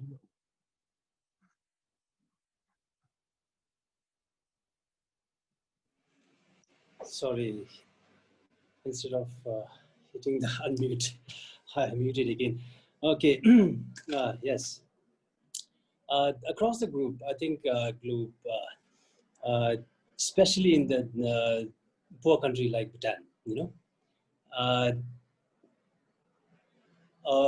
like Bhutan, where we thought mobile broadband is the answer for everything. But many countries like us is now realizing that no, MBB is not the solution, especially because now the applications are increasing. There are more things we can do with the mobile broadbands, broadband services. So therefore, many countries are now looking at fibers. They're now saying, no, that the solution is fiber. We should have a good network of fiber. And for the times to come, the MBB mobile broadband may not solve our problem. So this has been thinking, has been in thinking, and we are also aware of this. And with this thinking, talks and discussions were going on where maybe government, so far we have been subsidizing, government has been pumping money in terms of putting up national backbone fibers. Now we might have to think at putting up local rings. So there has already been talk on this, and especially we're looking at some established where new infrastructure is coming up, new urban areas. For that matter, for example, like in Genifu, down at a small district, Tsongkhap, where we government should think at looking at putting up backbone link fibers, and also going down to fiber to home. So that way, the talk is already there, So as I said before, people are already thinking, and they're saying MBB is no more the solution for broadband services at home or offices located across the country.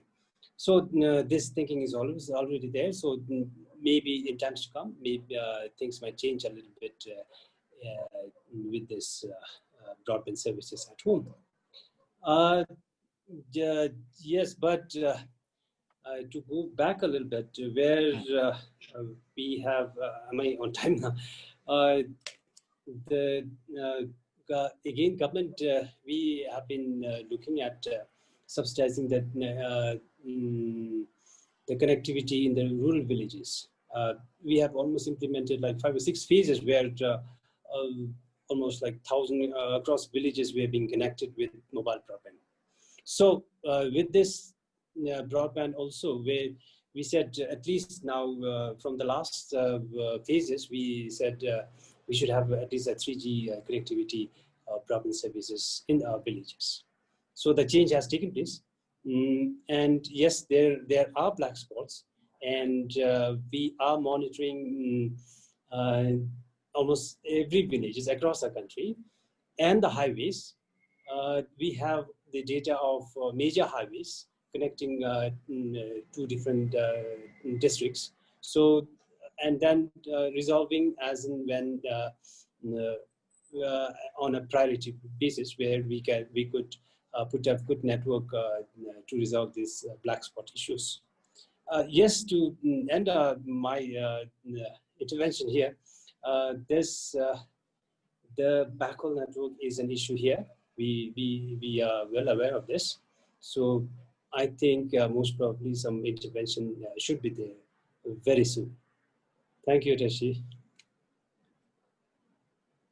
Thanks, Jimmy. That's quite reassuring to know that there is a realization from the government side and policymaker side that things definitely could be improved. To the two operators, I think, do you backhaul to all your base stations with fiber, or do you still have radio as a backhaul to your base stations? Because it's quite, some of the test results that people have sent to me just doesn't seem like it's 4G, although the sign shows 4G, very bad download speeds. So just out of curiosity, just give me in percentage, 80 to 90% of your base stations all backhauled with fiber, or are you still doing majority of them with radio as the backhaul to your base stations? Tawa? Yeah, I think about 95% would be on fiber. Okay, yeah. So thank you. Yeah. Arpan? Yeah. I think it's for us it's a bit different. All the core areas like Thimphu, Phuntsling, we do have it over fiber, but still the remote part of the country are on microwave. Okay. But definitely in the pipeline there is plans to Sure. the fiber network. I mean that's the way to go about. So we will do that. Just needs time. Yeah, the reason I ask is so that the crowd gets a context. That not everything is all nice and perfect out there, right? Now jumping over to fixed broadband. Very bad. I mean, like Norbus, I think Nano still doesn't do home or retail service. Might be doing more enterprise and business focus, but I think it would probably be only BT who does fixed broadband to home, either over fiber to the premise, fiber to home. I hope not fiber to the cabinet. But out of curiosity, is there still ADSL links out there? But before that, this definition of broadband in the national broadband policy of the entry-level broadband, 512 kbps. I was wondering when I read this document, what can I do with 512 kbps in terms of end user? What's my usability like? And again, I guess the question goes back to Jimmy that I think our policy document definitely needs a revision and maybe redefined what entry-level broadband is. In countries where I am, I think the entry-level broadband is 12 meg down, 1 meg up. So I think in Bhutan too, maybe our entry-level bandwidth could use some redefinition. Jimmy, any comments on this? Yes. This document really need an update. I think 2014 is like 6 years back. Yeah. And we cannot bear this even 2 years, 2 years. So I'm saying here this is no more valid. We need to update the document, but I would say 512 is no, it is not. Because as I said before, even when we promote this MBB in the rural network connectivities, we ensure at least 3G speed. So with a 3G speed, which is way beyond 512. So I would say, no, 512 is way obsolete. We need to update the document. But in practice, we surely have more than that. I'm saying we are ensuring at least 3G speed. Bless you. Yeah, thank you. Thank you. Dawa, so can I assume that most of our broadband last mile networks, do we still have ADSLs in the country? Yes or no? Yeah, so most of our last mile would be on ADSL, but we still have the copper line in some of the locations, in some of the places, because of which I think there's a lot of latency, and we still say that users in fact still experience bandwidth of 512 kbps, 1 Mbps in some places. So I think I think that this will go away in due course of time. Sure. Thank you. Moving on, because I think looking at time. Let's look at now localization. What has Bhutan done when it comes to localization of content? It has been a few years. The first one, I think, was the Google cache, while Nurbusar and us were still in BT, when we got the first proper CDN cache to come in. And then a couple of years ago, FNA nodes got added, now Akamai, Cloudflare. And the good thing for everyone's context, again, is there is no duplication of caches in Bhutan, which is really nice. I was listening to btNOG the other day where our friend Simon was mentioning about hundreds and thousands of caches in the country, which are basically pulling the same contents to populate the caches, utilizing your very expensive international circuits. But in Bhutan's case, even though these caches are sitting in different networks, they are still shared collectively across the IX, because people do peer across Bhutan IX, and that really helps that there's no duplication and you don't need to populate the same, pull the same content using the more expensive links. And from what I have seen, the data that I have received, all the caches seem to be operating at close to 75 to 80% of efficiency, which means this is a saving on part of the ISPs, because that means that 80% of your international bandwidth is actually saved because the caches are sitting in the country. If we didn't have the caches, you would have to pull those contents from one of the regional hubs. So I guess the question here to the ISPs is, with this localization, you're saving so much. With the IX, you're saving so much. And the beauty of the IX is Bhutan is managing to keep local traffic local.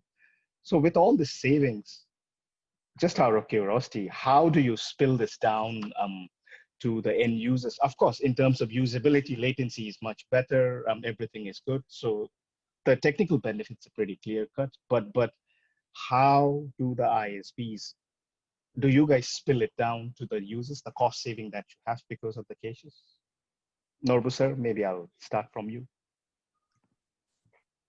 To the users, I think the only benefit, of course, the non-technical benefit is definitely the commercial, the prices.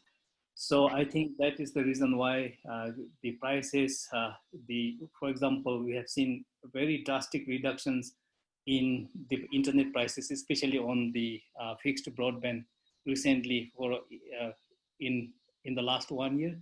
Yes. So I think it had gone down to maybe about 1/9 of the prices we had a year back. So all this reduction had been enabled simply because we have this local cache, and then we did not have to spend so much on the international connectivity. So that is the advantage. Yes. Dawa, how do you guys spill the cost down, the benefit down to the end users?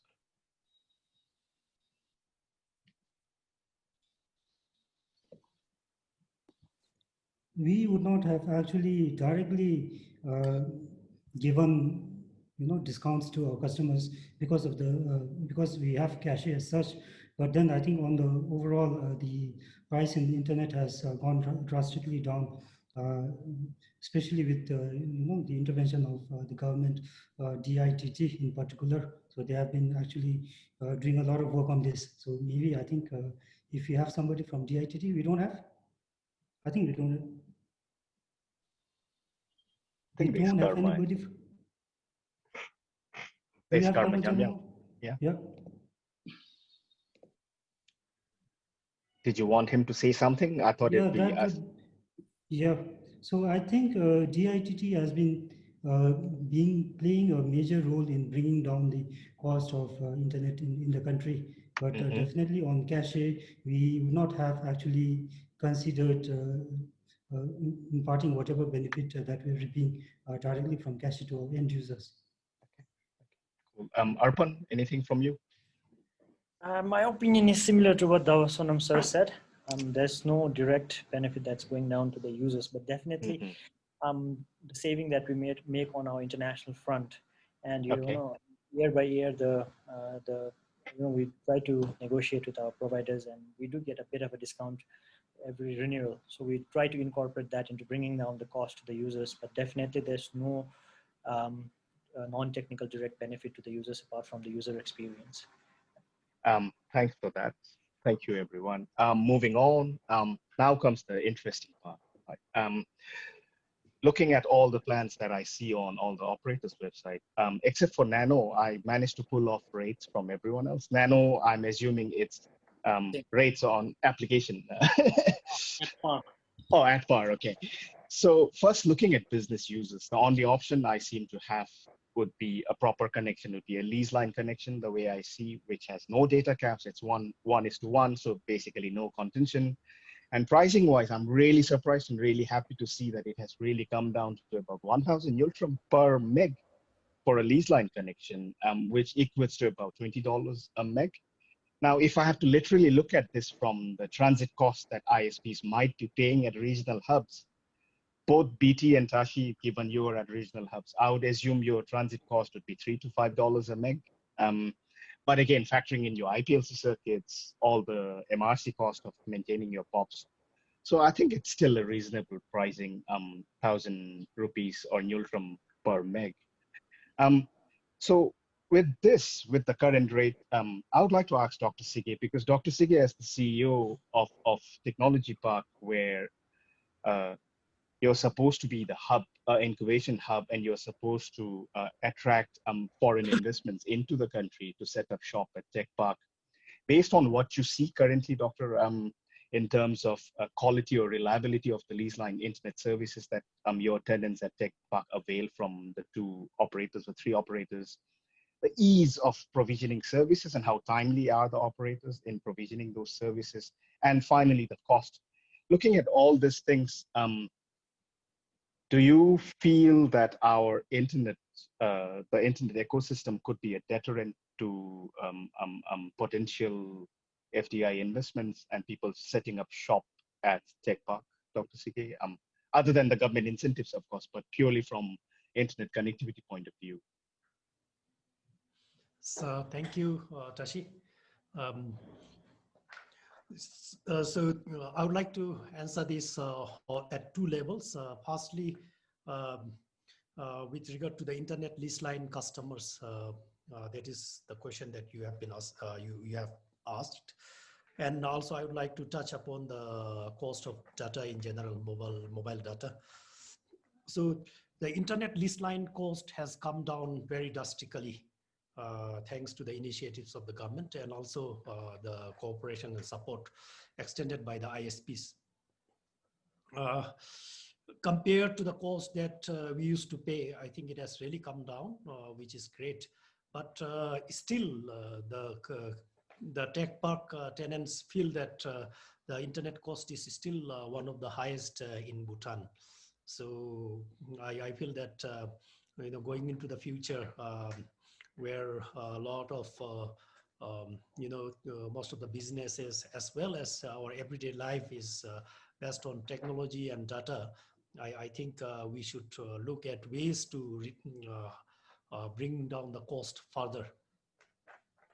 So while I'm still on the cost, the other one is with regard to the cost of mobile data.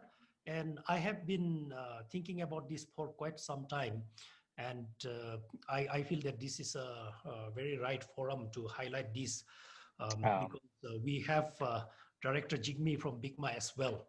And I was looking at the data plans of both Tashitel and Bhutan Telecom. And I did, as I was waiting for my turn to speak, I quickly went through the different data packages and I did a quick analysis. So let us say that there are many different plans. There are plans starting with 19 Ultram, 29 Ultram, 39 Ultram, and 99 Ultram. These are the data plans that are purchased mostly by the poorer sections of the society. And there are data plans above 699. People like you and I use going up to 1,199, 1,199. And if you were to look at the actual rate for these different plans, for 1,199 package user, the cost comes out to be Chetram 2.46 per MB, 2.46. Whereas the person who is purchasing a 99 package, he or she pays Chetram 7.4 per MB.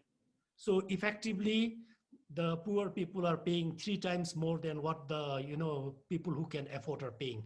So I would like to request the the service providers to take note of these.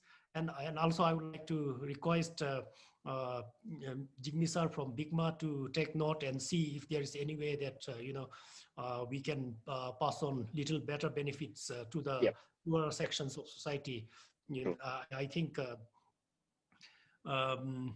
last year, one of my relatives went to the village, and in the past, the village children would come and ask you money to buy sweets, but now they come and beg you for money to top up their data. So that data is so precious, so everybody is using, and it is not so fair that the poorer people are paying 3 times more than what the rich people are paying. So I would like to, I wanted to comment this, and I think this is a good. No, Arthur, thank you for this, because you already preempted my other part, the other half, what I have here in the slide. So I pretty much did what you did, Arthur. I didn't go that granular, but thank you for that, Arthur. I'm going to pick on that, because I looked at the different plans that the 2 major operators provide here. First things first, home users, your data is capped. And it's a contented service, meaning you'll be very lucky if you're the only user in that locality, you have something usable. If that's not the case, then you pretty much share whatever is the backhaul bandwidth towards that location.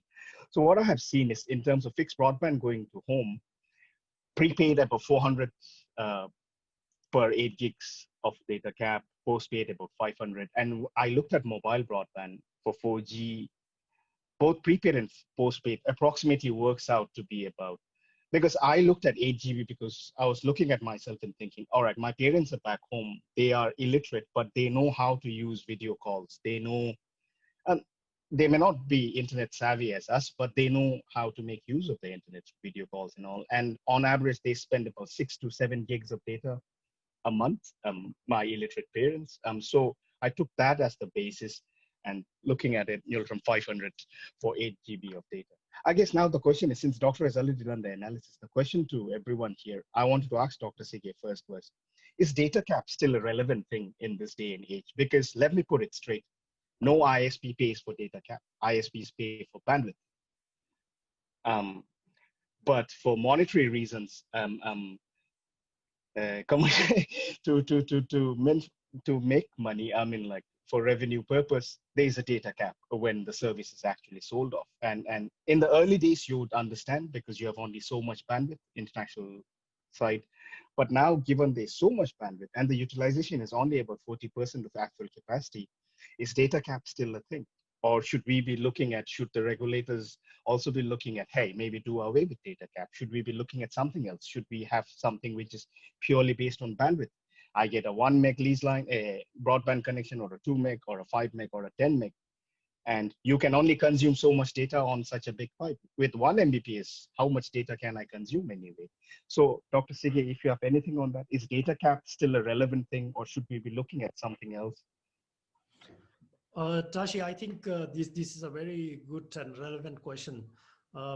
We would hope for plans with no data cap, but probably the ISPs might be reluctant to do away with all the data caps.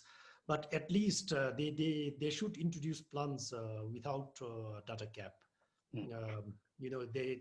I think the popularly used term is unlimited package. So there should be some unlimited package in the country. There is no unlimited package, I think, currently. Okay, thanks, Dr. Sige. Jimmy, did you want to comment anything on this before I get the ISPs to share their thoughts? Jimmy.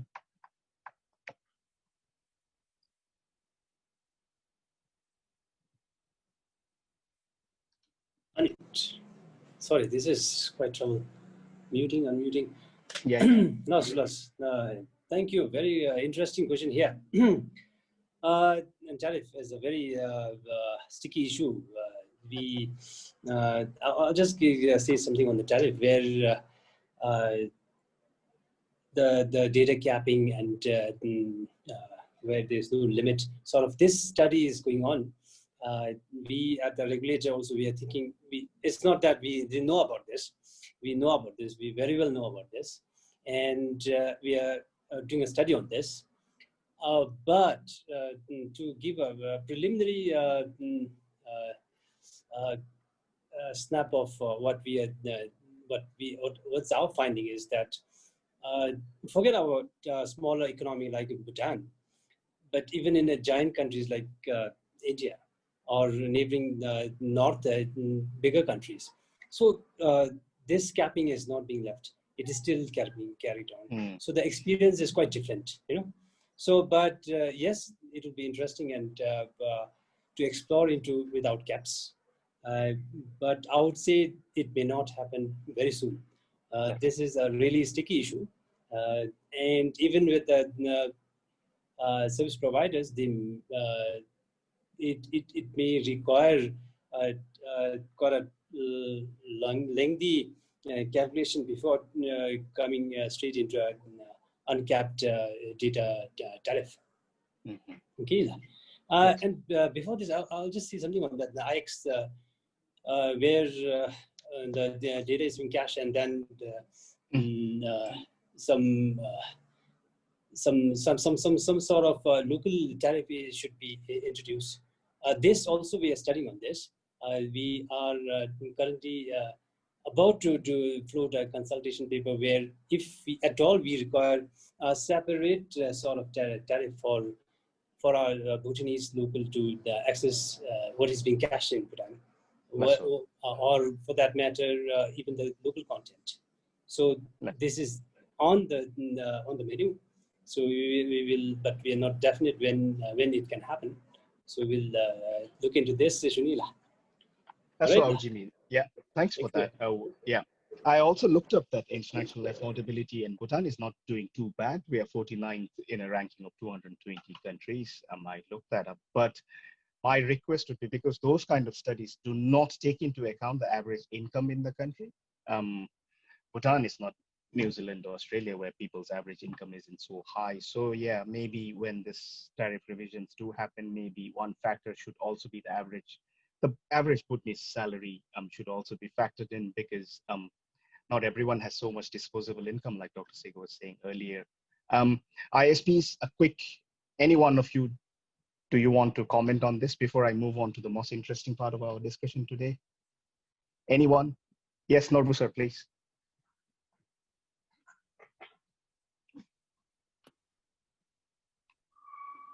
Okay, I'll speak from the ISP's point of view, but then if I remain correctable from Bhutan Telecom as well as Tashicel, I think the capping, either way we are capped today, either we are data capped or speed capped or bandwidth capped.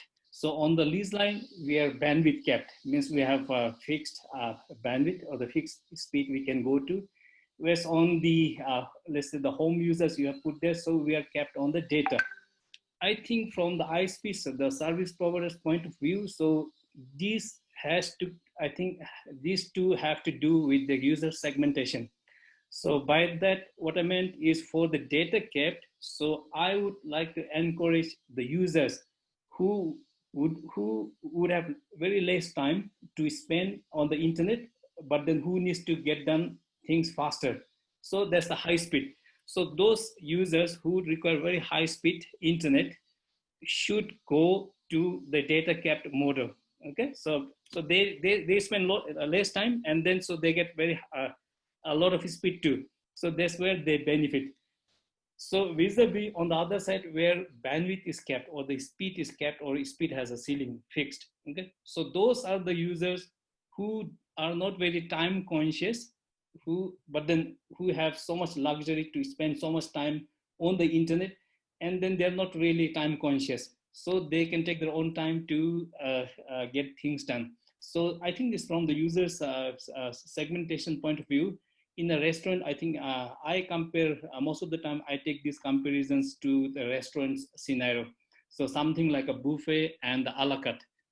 So yes. I think everybody knows what that is. So a la carte would be something like the data cap model, whereas buffet, eat as much for the fixed price. For the set menu would be the ceiling cap, which is the fixed. Yep, thank you, Norbu. That provides a nice context.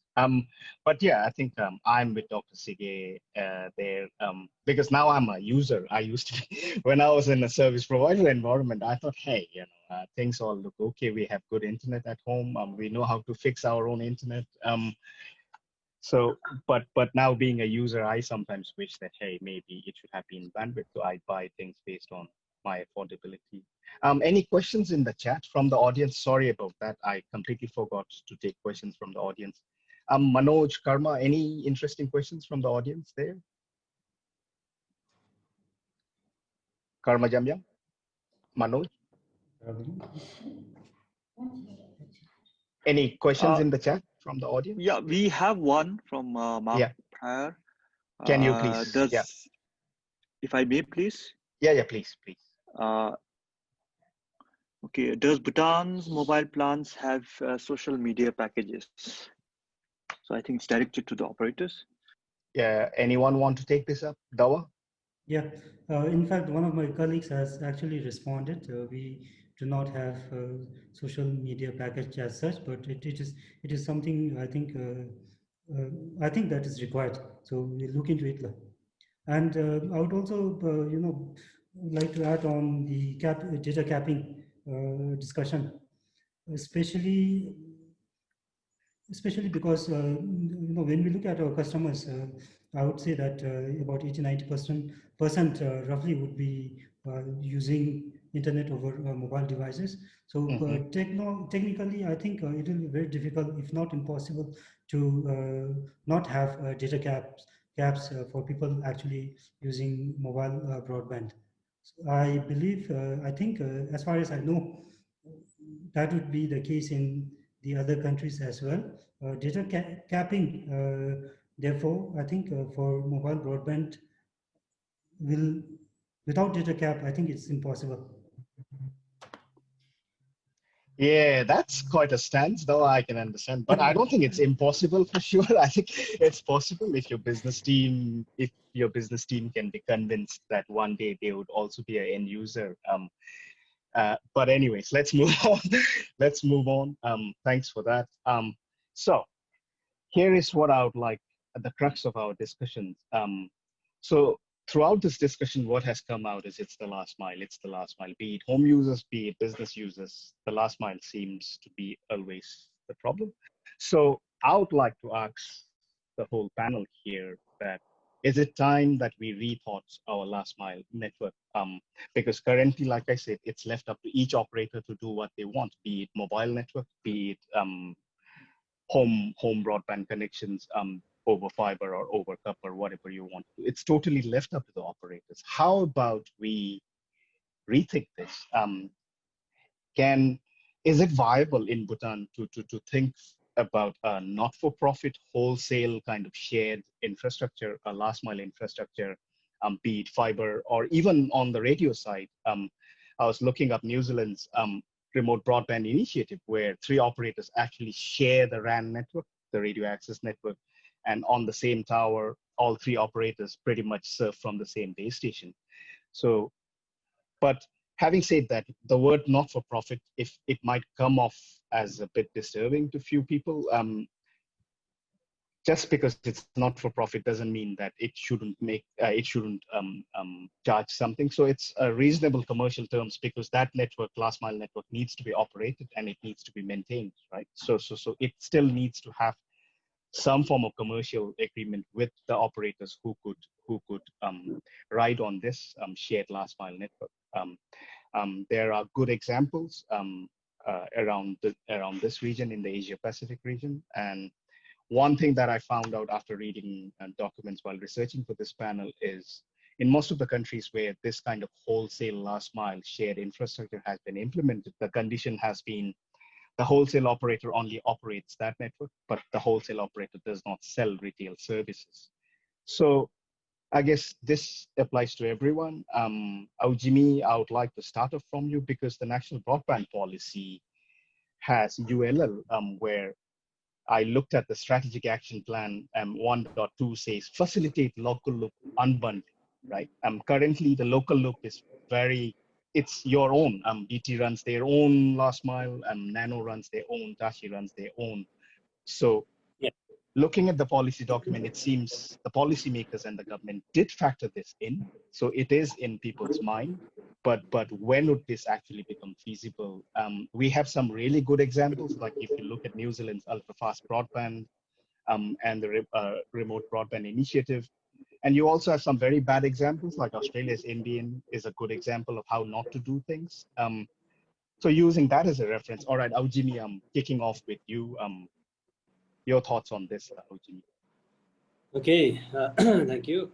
Yes, the unbundling thing, which I would say is a bit of an old technique. I don't know, our document carries this, but the unbundling thing is when we talk about more about the copper networks owned by an incumbent, where it has to be shared. It has to be shared with the newcomers. So, but now the buzzword is infrastructure sharing, where we say something has to be shared when some infrastructure has put in place. So yes, this such thinking and the rule is in place, yet in practical, infrastructure sharing is not really happening. As you know that even if you walk around Thimphu, you would see a similar tower being installed by two different companies at an adjacent, maybe about a few meters apart. So which shows that this is not happening. Yes, therefore, we are quite sure that with this, the buzzword of infrastructure sharing may not be plausible at a distant future. But maybe and sort of intervention from the government, where we always where the government comes in whenever things don't work out in the market. So as I said before, the thinking is already there, where where maybe the government should come in, making a good shareable ring of fibers, for that matter, could be shared among. But at this juncture, I may not be able to say how who would be owning it and how it can be operated, which is whole lot of work there. So with this, I would say we are well aware of this, but I'm saying that we do not have a solution immediately. Thank you, Tashi. Yeah, thanks, Aujimi, for that. Operators, from your point of view, would you be open to leveraging this kind of a shared infrastructure if the government facilitates and makes this kind of a shared wholesale last mile network available, and then pretty much everyone runs a layer 2 network over that physical network? So would the operators be open to it? Not starting from the dominant operator, but let me kick off with Norbu sir and Arpan first, then I'll go to BT.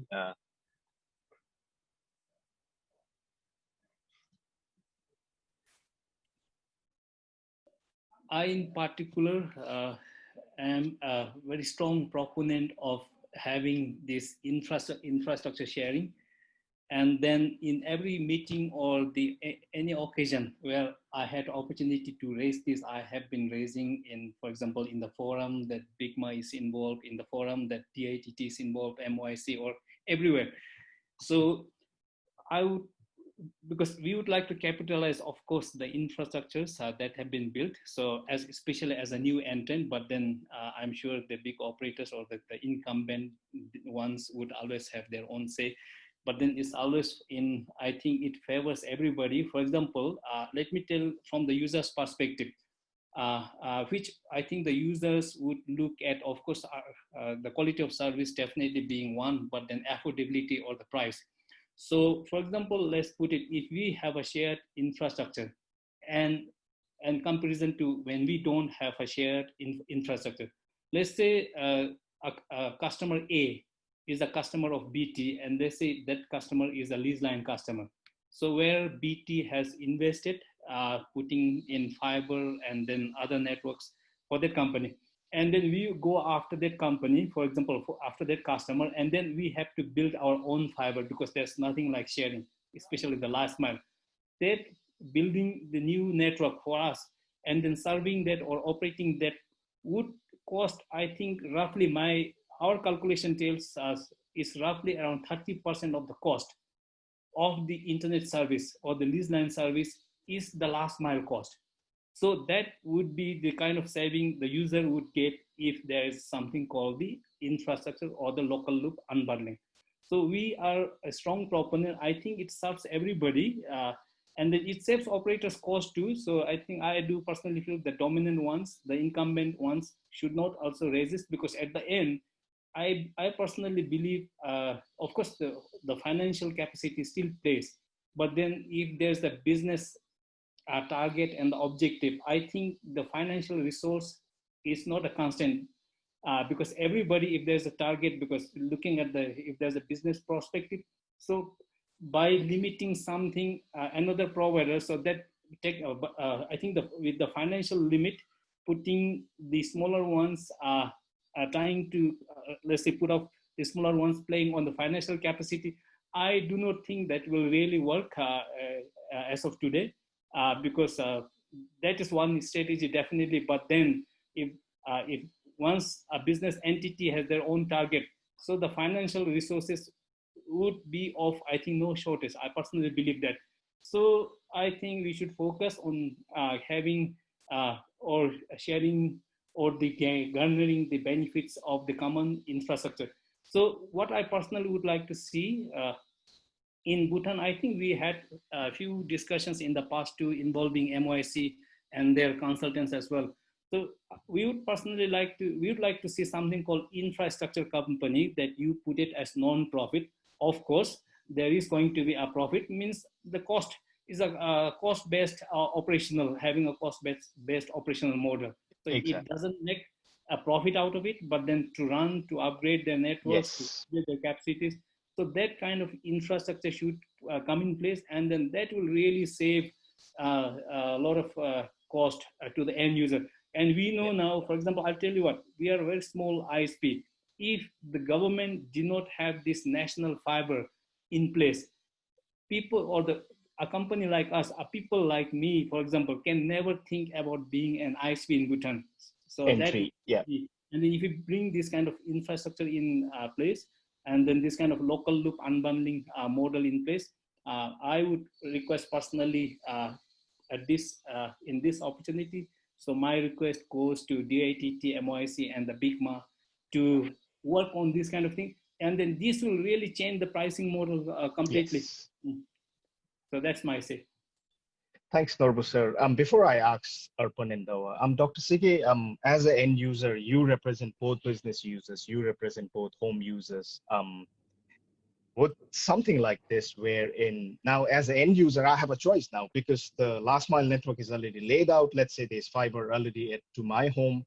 I have the choice to pick which operator I want. I'm not forced to pick an operator because only that operator can provision that circuit. So with this wholesale kind of a shared last mile infrastructure, but the network is already laid to every house, every building, every location, then it's up to me as a user. I have that choice. Oh, based on this kind of a quality of service or customer support, I would like to pick this operator over the other operator. So Dr. Sige, from your side, what is your thought on this, and any messages from your side to the policymakers or to the operators on this kind of a wholesale shared infrastructure? Yes, Tashi. I think that's a very great idea. And we would like to see the operators going for more infrastructure sharing, and even sharing of the last mile network, like you have proposed. The government can try and facilitate that. I think that would be great, because our country is with limited resources. We don't have too much resources. Why to have different operators putting up their own infrastructure when there is a possibility of sharing? So that would lead to the optimized use of resources as well. And finally, I think the benefit can be passed on to the end users. So I like this idea very much, and I would request the policymakers to look at the possibility of going for that. And I think the benefit we can already see from the national broadband network for the backhaul and all that. So similar things can probably be explored even for the last mile. Thank you. Laswata, thanks for that. Arpan, did you want to say something on this? Well, not really. What do you mean? No, kidding. All right, Arpan, go ahead. Yeah, when it comes to sharing the last mile, currently it's not happening. The only thing that's happening when it comes to the word sharing is the tower sharing that we have with Bhutan Telecom. And I think it's a good thing that has started. I think a year or two back, we've started sharing tower. And I hope the concept of sharing goes on this way. But I won't be able to, I'm not in a position to actually really comment on how it should go forward, but definitely sharing is going to benefit the end user, and how the operators in the country with the rules in place from the government side are going to model it. Even I'm excited to see how it's going to happen. But definitely, it might not be as easy as it seems, because for Bhutan, the biggest challenge is the population. And considering the kind of market we have for any business, population being the challenge, I don't know how well it's going to go when it comes to actually sharing things and making it work. I mean, if you see in any market, we always compare to India, but see the population of India. It's how many mobile players are there. So if you look at the number of mobile players and the population ratio, Bhutan is, I mean, it's very difficult to actually compare Bhutan with any other countries. So definitely, let's see what happens when it comes to sharing the infrastructure. I'm happy that we've started. That's a valid point, right, Arpan? And I'll pick up on that, because more reason for a small country like Bhutan with a smaller market share to do a shared infrastructure, because currently what's happening is, like Dr. Sige said, everyone is spending some money. You're building duplicate infrastructures, right? So more reason for a smaller market to have this kind of a shared infrastructure, wherein you don't really have to spend that initial capital to build that infrastructure. And then you encourage healthy competition, where people compete then on quality of service, right? People then compete on how good is my customer support, right? Currently, the competition doesn't seem to be a level playing field from where I'm sitting. Folks with money can do it. Folks without money can't do it. Maybe the folks without money have brilliant ideas, but they just can't because they don't have the capital. So point taken, Arpan. Dawa, finally you, since you're the incumbent, anything from your side on this? Open mind. Tashi, I thought this is not supposed to be a grilling session. Oh, no.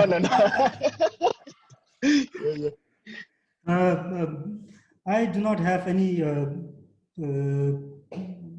I do not have any concrete view on this, but definitely I think this is something that will benefit the society at large. But definitely I think given the situation today, maybe a third party or the government should step in if such a thing is to happen in the country.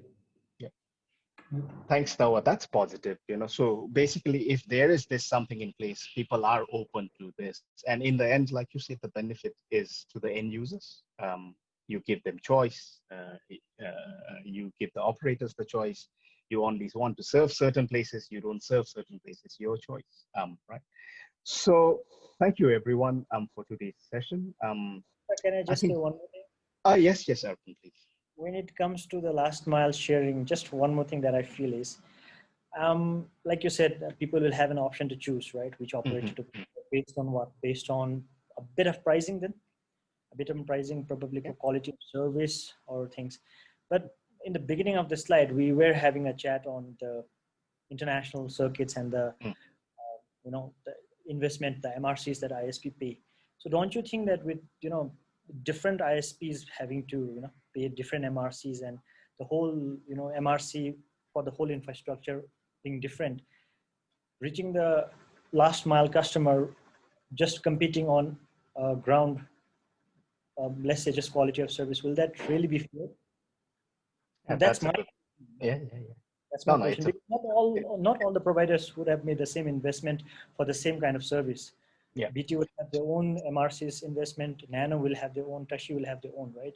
So even with the shared last mile resources, currently, if we have a shared infrastructure and if we are to provide, it's definitely going to be in terms of money only. That's one thing that's going to be there, because it has to make sense. Ultimately, it has to make sense. It has to be reasonable for both the users as well as the provider. I mean, providers cannot run into loss. Like you said, not for profit doesn't mean that you don't make money out of it. You do, but it has to be reasonable. And then it has to be reasonable among the providers as well, based on the investment and what they're going to charge, right? Yep. So I think it's a pretty tricky. So yeah, Arpan, I get where you're leading, right?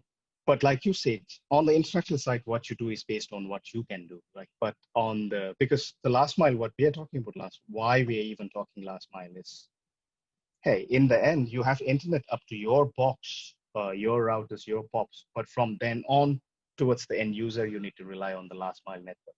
Let me take Norbusar's Nano as an example here. Let's assume Nano has a 1G IPLC compared to 10Gs that you guys have. You pay a very high price for that. Yes, for your 10G, whereas Norbusar might pay a very minimal fee for the 1G. But that also means that when Nano has to sell service, Nano can't go crazy contention. Nano can't do a 1:1000 kind of contention, right? They can only sell based on what they have. If they have 1G and to maintain good quality of service, the onus is on Nano to make sure that you don't oversubscribe, right? Because the moment they start doing that, that's where people will start noticing this degradation in the quality of the service that I get. And that means if I don't want Nano service, I have the flexibility of saying, all right, Nano, I don't want you. Let me jump over to the next operator, because the circuit is already there. The connection to my home is already there. It's built not by any of the operators. It's built by someone else. So me as now, which service provider I go, if I don't like Nano based on what I see with their quality, at least I have an option now to say, all right, let me instead try Tashitel or Bhutan Telecom, right? Because it will affect the quality. You can't oversubscribe, right? So whereas you having 10G, you can sell that much more, right? 10G is 10 times bigger than a 1G pipe. That means in terms of customer base too, you can sell that much more, right? So I think there is a clear-cut line between what you provision on the international side, but on the last mile side, what you sell to them in the end, if you're selling an internet connection, you can only sell it based on how much of a pipe you have out to the internet. So, yep. Anyway, Arpan, thanks for that extra thought. So that pretty much brings us to an end today. Jimmy and Dr. Sige, thank you so much, because Dr. Sige represented the users, both business and home users. Jimmy kind of, I really liked how Jimmy answered most of the things. Oh yeah, we realize, we are looking into this. So it's reassuring that the government does actually see these things, and there are talks and discussions ongoing to explore what makes sense and what doesn't make sense.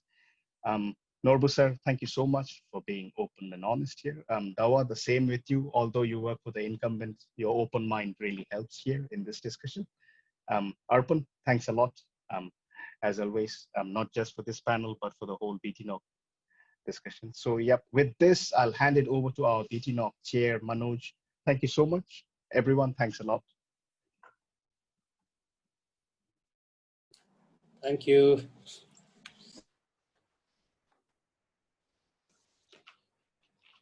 Yes. Ata, am I audible? Yes, Manoj, yes. Okay, so thank you, Ata. Thank you all the panelists for the wonderful panel discussion. Well, this brings us into btNOG 7, the virtual conference. So first of all, I'd like to thank the speakers. I'm sure Mr.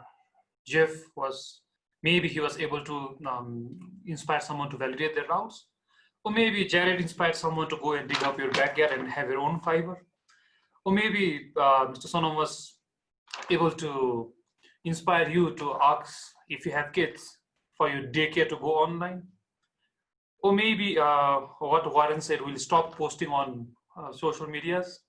Or maybe, as Pratima said, we need to take care of the malwares in our network. Or maybe panel discussion, I'm sure they were able to convince you that we are going to have cheaper and faster internet. Thank you to all the speakers. Thank you to all the moderators and also the participants for bearing with us additional 23 minutes, which are supposed to, we extended because of the panel discussion. And yes, we also would like to thank our sponsor. We are supported by APNIC for the Zoom platform, and for TestCell for sponsoring the data package, and our in-kind sponsor ABIT, our digital partner. So, and also we had many sponsors who wanted to sponsor, but we as a btNOG took stand that if there is no cost involved, we are not going for additional sponsorship. So when we require, we will reach out. So thank you for all of them who wanted to sponsor this event. And the most important thing about this btNOG is we are all volunteers. Myself, all the core teams you saw today, we all are volunteers. So we wanted to request for volunteers to come up like us. To give you an example of my own story, I attended my first btNOG in 2007. It was back in education, RVB. btNOG 4. Yeah, btNOG 4. And Atta was on the floor and he was giving closing remark, and he said the same thing. If there are volunteers, we want you all to come up. So that is when I volunteered. And since then, now I'm here asking for volunteers. So please do volunteer. We need volunteers in the core team, in the PC program committee, and everywhere. And also we see there are lack of, we really wanted Buddhist speakers, but we just had to. Luckily we had Ausonam and Pratima representing the whole Bhutan. Thank you so much. And we are looking for more. We really want people to, Bhutanese speakers to come for this forum. It's not like we don't want international, of course we do, but we also want, you can always share your experience, what happened with you. Maybe someone else is looking for that. We want you to share your experience, maybe problems. Please don't shy away from it. Out here, mailing list, btNOG@nog.bt. We have purposefully put it there. btNOG@nog.bt. It is a mailing list. How I use this is like, if I have something to be done somewhere and I don't know, yes, I can always go to Google and search what, let's say, how to do something. And Google will give various answers. You never know. Some will have, some will be free, some you need to pay and all. But if you put something on btNOG@nog.bt, let's say I want to help, let's say in virtual, to deploy a virtual machine, a simple one. Don't feel shy, put it out there. This mailing list, we have so many international speakers, scientists on this. They will always get back to you. This is my own experience. I have used this. And you can also use this to share information which you have or you want to seek. Never shy away from it. This is my personal request to everyone. And let's do this together. And hopefully next year, it's going to be a physical one and a bigger one. And I'm sure btNOG has reached the people whom we could not reach previously with this virtual conference. We're sitting at our desks and attending it. So with this, I'd like to end. I have one last